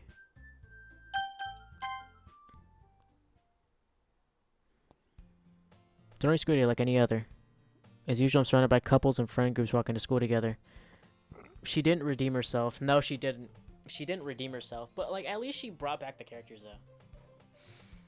I always tell myself it's about time I meet some girls or something like that. Hey, Louise. Well, there already is one girl. She's back! She's back! She's back! We used to walk to school together every day, and recently we picked up that habit once again. You say you're proud of me? For what? You know, for waking up on time. Well, you've been doing that for a while now. Uh-huh. But you never even said anything about it. Even though we walk to school together every day. Well, yeah, I always thought it was implied. Fuck. It's embarrassing to say out loud. Come on, please. It's good motivation. Fine, fine. I'm proud of you, Sayori. Hehe. We cross the street together and make our way to school. As we draw near, the streets become increasingly speckled with other students making their daily commute. Fucking shit, this game is so good. I love it. I love this game so much. Okay, by the way, Luis, have you decided on a club to join yet? A club? I told you already, I'm really not... I started to say what I always do. I'm not interested in joining any clubs, but something tells me Sarah would take more offense to that now. After all, how could I tell her that clubs are a waste of time when she's starting a club of her very own? Actually, yeah, I think I decided on a club. Really? Which one? Tell me. I think I'll keep it a surprise. Boo. You meanie. Be patient, you'll find out soon enough. I used to ask myself why I let myself get lectured by such a carefree girl, but I started to realize that, in a way, I envy her. Miss Sawyer puts her mind to something she can accomplish great things. So that's why I feel like I should do something special for her. Yeah. Let's see. I recall this room number of the club from the flyer I saw. I walk across the school, up the stairs, yeah. Found the room. I timidly opened the door in front of me. Hello? Ah! Luis? What are you doing here? Well, I glanced around the room. Huh? Oh, so you're Luis Sayori's always talking about. Thank you for stopping by. It's a pleasure to meet you. We're the Literature Club. I hope you enjoy your visit. Come on, Yuri. No need to be so formal. He's gonna think we're really strict or something. Sorry, Natsuki. The tall one whose name is apparently Yuri seems to be quite shy compared to the others. In comparison, the girl named Natsuki, despite her size, seems to be like the assertive one. Well, it's nice to meet both of you. I look forward to working with you. But working? Luis, don't tell me. That's right. The club I've decided to join is yours, Sayori. The Literature Club. Sayori's eyes light up. No way. No way! Ah! Sayori wraps her arms around me, jumping up and down. Hey! Hehe. Well, if Sayori's this happy, then I'm sure it won't be so bad to have you around. Not to mention there's 4 of us now. That means that we can be an officially recognized club. I don't know what to say. We have to celebrate. Yeah. What an appropriate day for that, isn't it? Yeah. After all, Natsuki decided to... Hey, don't ruin the surprise. Hey, sorry. Everyone sit down at the table, okay? How about I make some tea as well? Okay, so they're a bit more, let's say, chummy. Is that the right word? They get along very well without Monica around. We don't speak that name, though. The girls have a few desks arranged to form a table. Natsuki and Yuri walk over to the corner of the room where Natsuki grabs a wrapped tray and Yuri opens the closet. Still feeling awkward, I take a seat next to Sayori. Natsuki proudly marches back to the table, tray in hand. Okay, are you ready? Ta-da! Whoa! Natsuki lifts the foil off the tray to reveal a dozen white fluffy cupcakes decorated to look like little cats. Their whiskers are drawn with icing and the little pieces of chocolate were used to make ears. Hey, Yuri, cut to the chase, little. Oh my god. Oh my god. Hey, yo, Kai, I'm gonna send you a fucking Doki Literature Club TikTok meme later, cause that just reminded me of it. I'll finish once I finish the stream though. I've been streaming for like 6 hours now. So cute. I'm gonna download this video with some fucking Twitch downloader or some shit, because I'm not gonna download this on my fucking USB drive, dude. That's just gonna break it because of how long I've been streaming. Or at least I'm gonna try to, and then I'm gonna try to what's it called? I'm gonna try to upload it to my second channel on YouTube. I'll try to do that first. Wow, these looks amazing. Well, you know, just hurry up and take one. Sayori grabs one first, then I follow. It's delicious. Sayori talks with her mouth full and has already managed to get icing on her face. I turn the cupcake around with the fingers for the best angle to take a bite. Natsuki is quiet. Can't help but notice her sneaking glances in my direction. Is she waiting for me to take a bite? I finally bite down. The icing is sweet and full of flavor. I wonder if she made it herself. This is really good. Thank you, Natsuki. Well, of course it is. I'm a pro after all. There's no need to thank me or anything. As Natsuki struggles to accept the compliment, Yuri returns to the table carrying a tea set. She carefully places a teacup in front of each of us before setting down the teapot next to the cupcake tray. You keep a whole tea set in the classroom? Don't worry, the teacher gave us permission.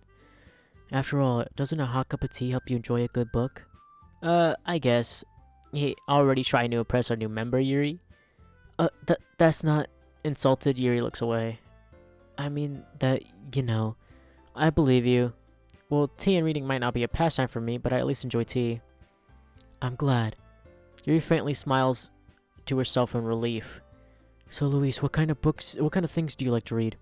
Well, considering how little I've read in these past few years, I don't really have a good way of answering that. Manga? I muttered quietly to myself, half joking. Natsuki's head suddenly perks up. It looks like she wants to say something, but she keeps quiet. Not much of a reader, I guess. Well, that can change. What am I saying? I spoke without thinking after seeing Yuri's sad smile. Anyway, what about you, Yuri? Well, let's see. Yuri traces the rim of her teacup with her finger. My favorites are usually novels that build deep and complex fantasy worlds. The level of creativity and craftsmanship behind them is amazing to me. And telling a good story in such a foreign world is equally impressive. Yuri goes on, clearly passionate about her reading. She seems to be reserved and timid in the moment I walked in, but it's obvious that the way her lights light up, that she finds the word of comfort. Yeah, whatever. I'm gonna save here, just to be safe. But I like a lot of things.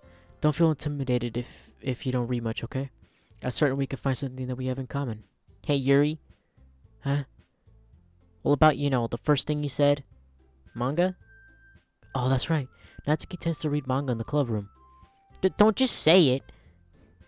For some reason, Natsuki seems embarrassed about it. Besides, manga's just literature too, So if Luis wants to read some of my manga, then don't try and stop him or anything. Natsuki, I wouldn't do such a thing. However, it could also be nice for us to diversify ourselves a little. You could take this opportunity to try something new as well. Wouldn't you agree, Luis? Maybe, sensing the tension, Sayori jumps in. Maybe we can all try something new? I think it could be fun. And we'll get to know each other a little bit better, too. I mean, that's the kind of thing literature clubs do, right? I don't disagree or anything. Yeah, you're right as usual, President. Hee. Guess that means I should try picking up a novel or something, huh? Well, that would make two of us. I wouldn't mind doing it if I'm not the only one. Then as for Yuri... I have to read manga. Jeez. You were the one who suggested we diversify. You should be a little more open-minded. It's kind of hurtful. Hurtful? I didn't realize. With a guilty expression, Yuri thinks to herself. I'm sorry for disrespecting your interest, Natsuki. If you're into it, then I'm sure it's it's a worthy form of literature. Are you just saying that? No. I've realized my error. So if you're willing to consider starting a novel, then I'll offer you my gratitude by finding a manga to read as well. Really? I mean, that makes me happy that you do that for me, Yuri. You can trust me to find something that you'll really like, okay? Same here. Perhaps I'll visit the bookstore after the club meeting. Just you? Would you like to come along with me? If you don't mind. Not at all. I always go alone, so... Yeah, me too. This is so cute. Sayori, shut up. I'll show you some manga there too, okay? Yes, I look forward to it. Natsuki and Yuri start to clean up the food. Hee hee hee. I guess the meeting's over, huh? Yeah, it looks like it. It's nice to see everyone getting along. Isn't it? I think everyone likes you too, Luis. You think so? Well, everyone always seems to get along a little better with you around Sayori. Aww. Don't say things like that, it's embarrassing. Well, whatever. I was just surprised that you told me you were starting a club. But I think you're pulling it off just fine. We're gonna make it the best club ever. Now that you join, every day's gonna be so much fun. Hey, Luis, I really want to thank you. I mean, I'm really happy that you joined the club and everything, but the truth is, I already knew you were going to.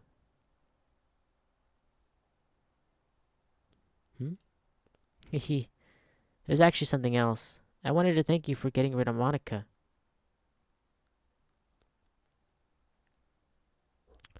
Hey, Sayori, what did I say about saying that name here? That's right. I know everything that she did. Maybe it's because I'm the president now, but I really know everything, Luis.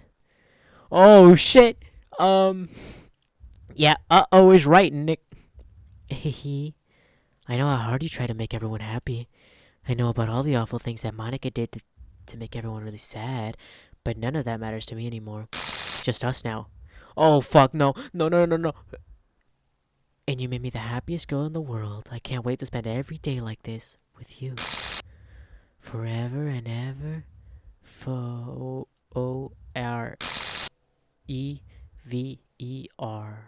No. Eh? What's happening? I won't let you hurt him. Oh, shit. Who? It hurts. Sorry, I was wrong. There's no happiness here after all. Goodbye, Sayori. Goodbye, Luis. Goodbye, Literature Club.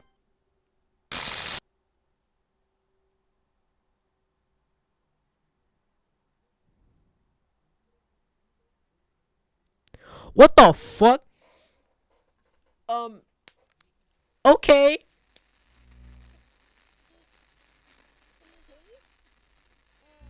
Yeah, I can hear you. Mm-hmm. Can you hear me? Yo, what's up, Monica? It's me. So you know how I've been like practicing piano and stuff, Yeah. and not really any good at it yet, like Mm. at all. Okay.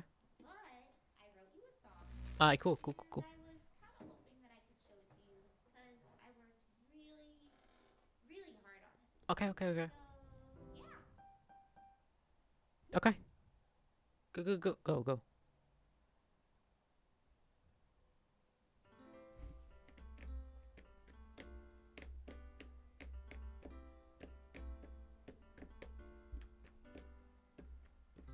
Every day I imagine a future where I can be with you. Okay.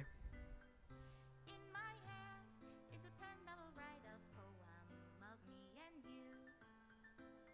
Bars, bro. Fucking bars. The ink flows down into a dark puddle. Just move your hand right the way into his heart. But in this world of infinite choices, what will Dude, if there is a new DLC coming soon, bro, that shit would be so fucking dope. it take just to find that special day? There's multiple endings to this game, right? Because I've seen people like end the game with like, because like I'm pretty sure once you go through the game or once I see through these end credits, every picture. Everybody a fun assignment to do today.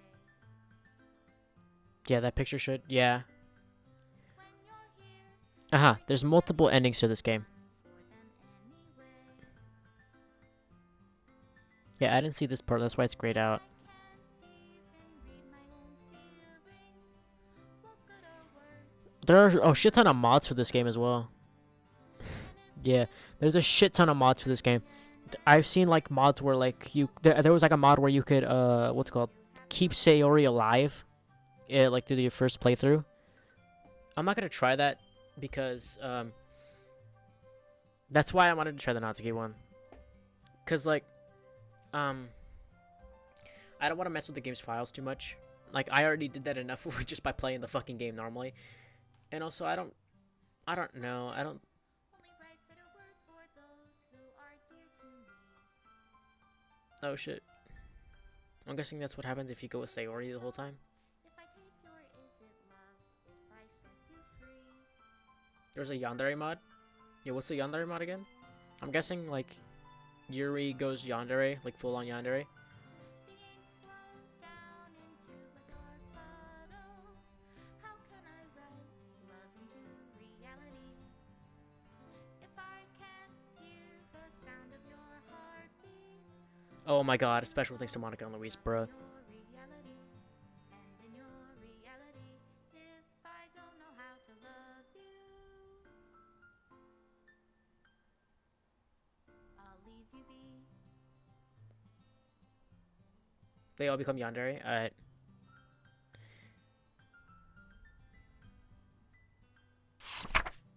This is my final goodbye to the Literature Club. I finally understand the Literature Club is truly a place where no happiness can be found.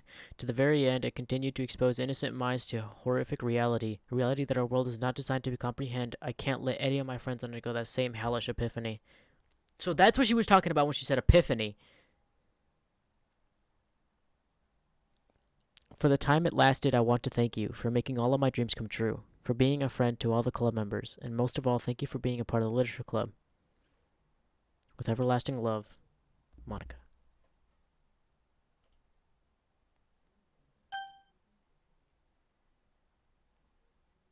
Mm-hmm. Is it really? Okay, shit. Oh, shit. If you go into the game files, if you go into the game files, uh, okay, so the game closed automatically, right? Y'all can't see anything right now because it's just, yeah, the game closed. But if you go into the game files, it's just Natsuki's character file, Yuri's character file, and Sayori's character file. There's no more other character files besides theirs. If I go into the I don't know thing, which is my, like, file list, if I go into Steam apps, then go, no, go I don't know, and then go Doki Doki. If I look up Doki, if I open the Doki Doki Literature Club file, yeah, you can't play it without Monica. Yeah, I know.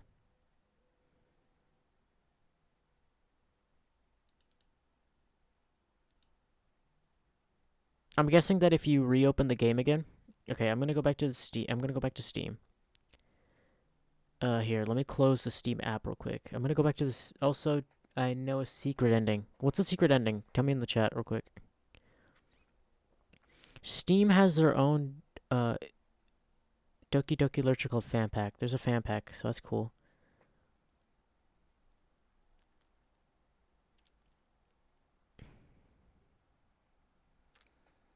Right back. Alright.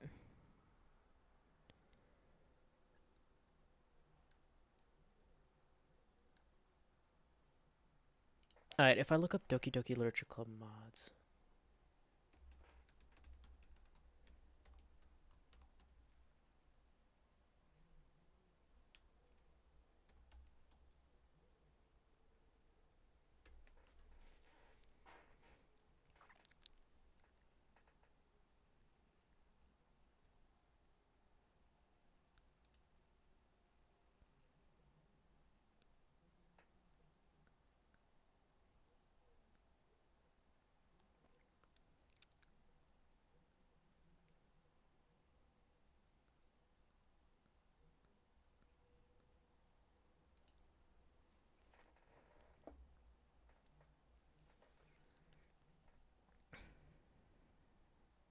Your reality to SYEP?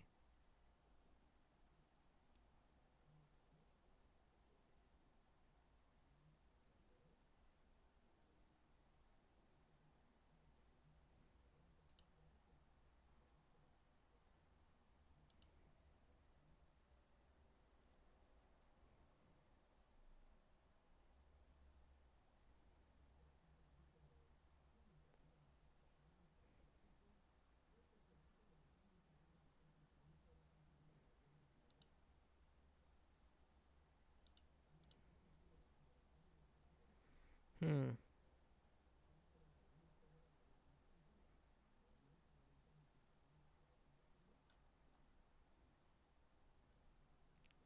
Re-download DDLC. Let me reopen it actually. Let me try to reopen the game on Steam.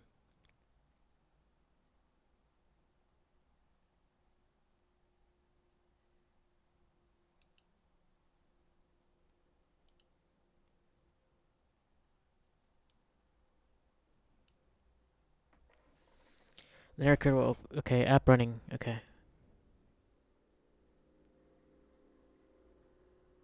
Play game. Yes, Steam is installed. Play this game now. Then before you start it, delete Monica. Oh, okay, I got you. I got you.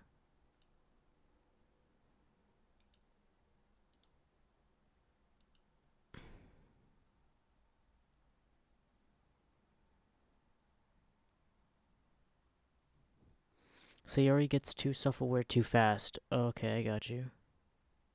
Don't tell me how it ends. I just want to know how to do it. If you know what I mean.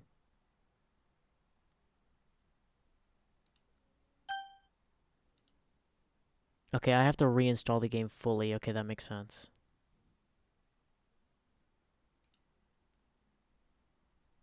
No, don't install Steam. Install the game.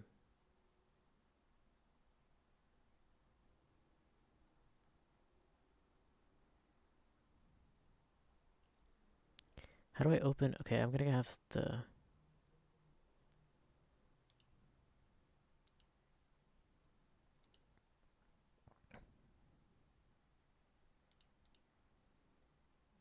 I guess I'm gonna have to open. Okay, I'm gonna have to open Steam up. I'm gonna have to open the Steam app actually. How do I re-download it though? That's the thing.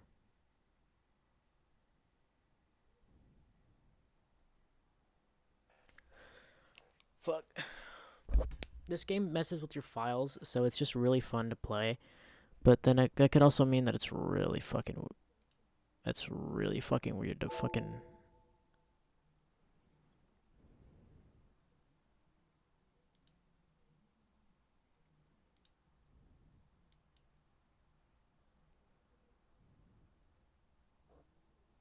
Go to Steam and then uninstall it. I got you.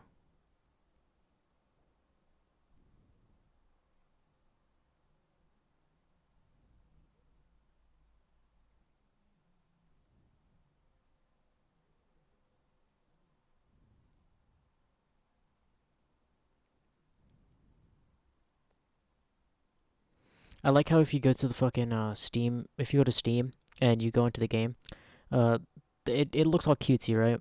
Like the screenshots. Like there's like one screenshot with Natsuki and like I could ever get my friends to read this, and then one with like Sayori's room, and it says in my room, whatever. If you came over so much, my room wouldn't be such a mess. Yeah,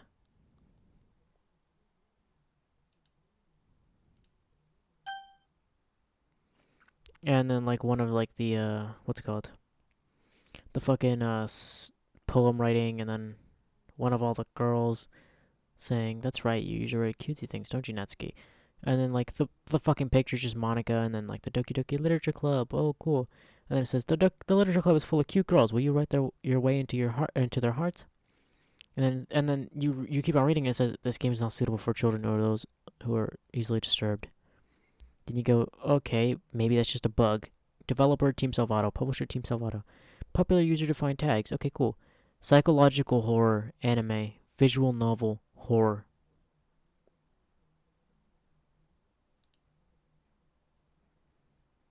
Mm-hmm.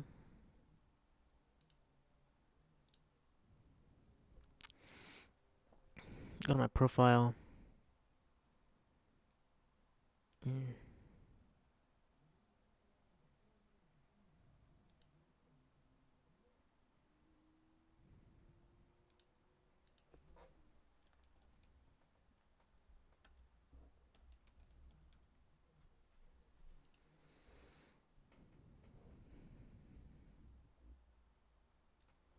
You know what? Yeah, fuck that. I'm just gonna get off. I'm gonna stop streaming for today. I might stream on PlayStation tomorrow. I might stream like some fucking like random game. But I'm gonna get off. I actually have a bit of homework to do. I have an essay to write, and I might watch some Doki Doki videos. Um, but yeah, it's just been a wild ride. I've been playing nonstop for 5 hours and 20 minutes. Actually, no, yeah, 5 hours and 20 minutes. I think I've only gone down once. So, peace, boys. Talk to you later. And it's your boy, MPM36, signing out.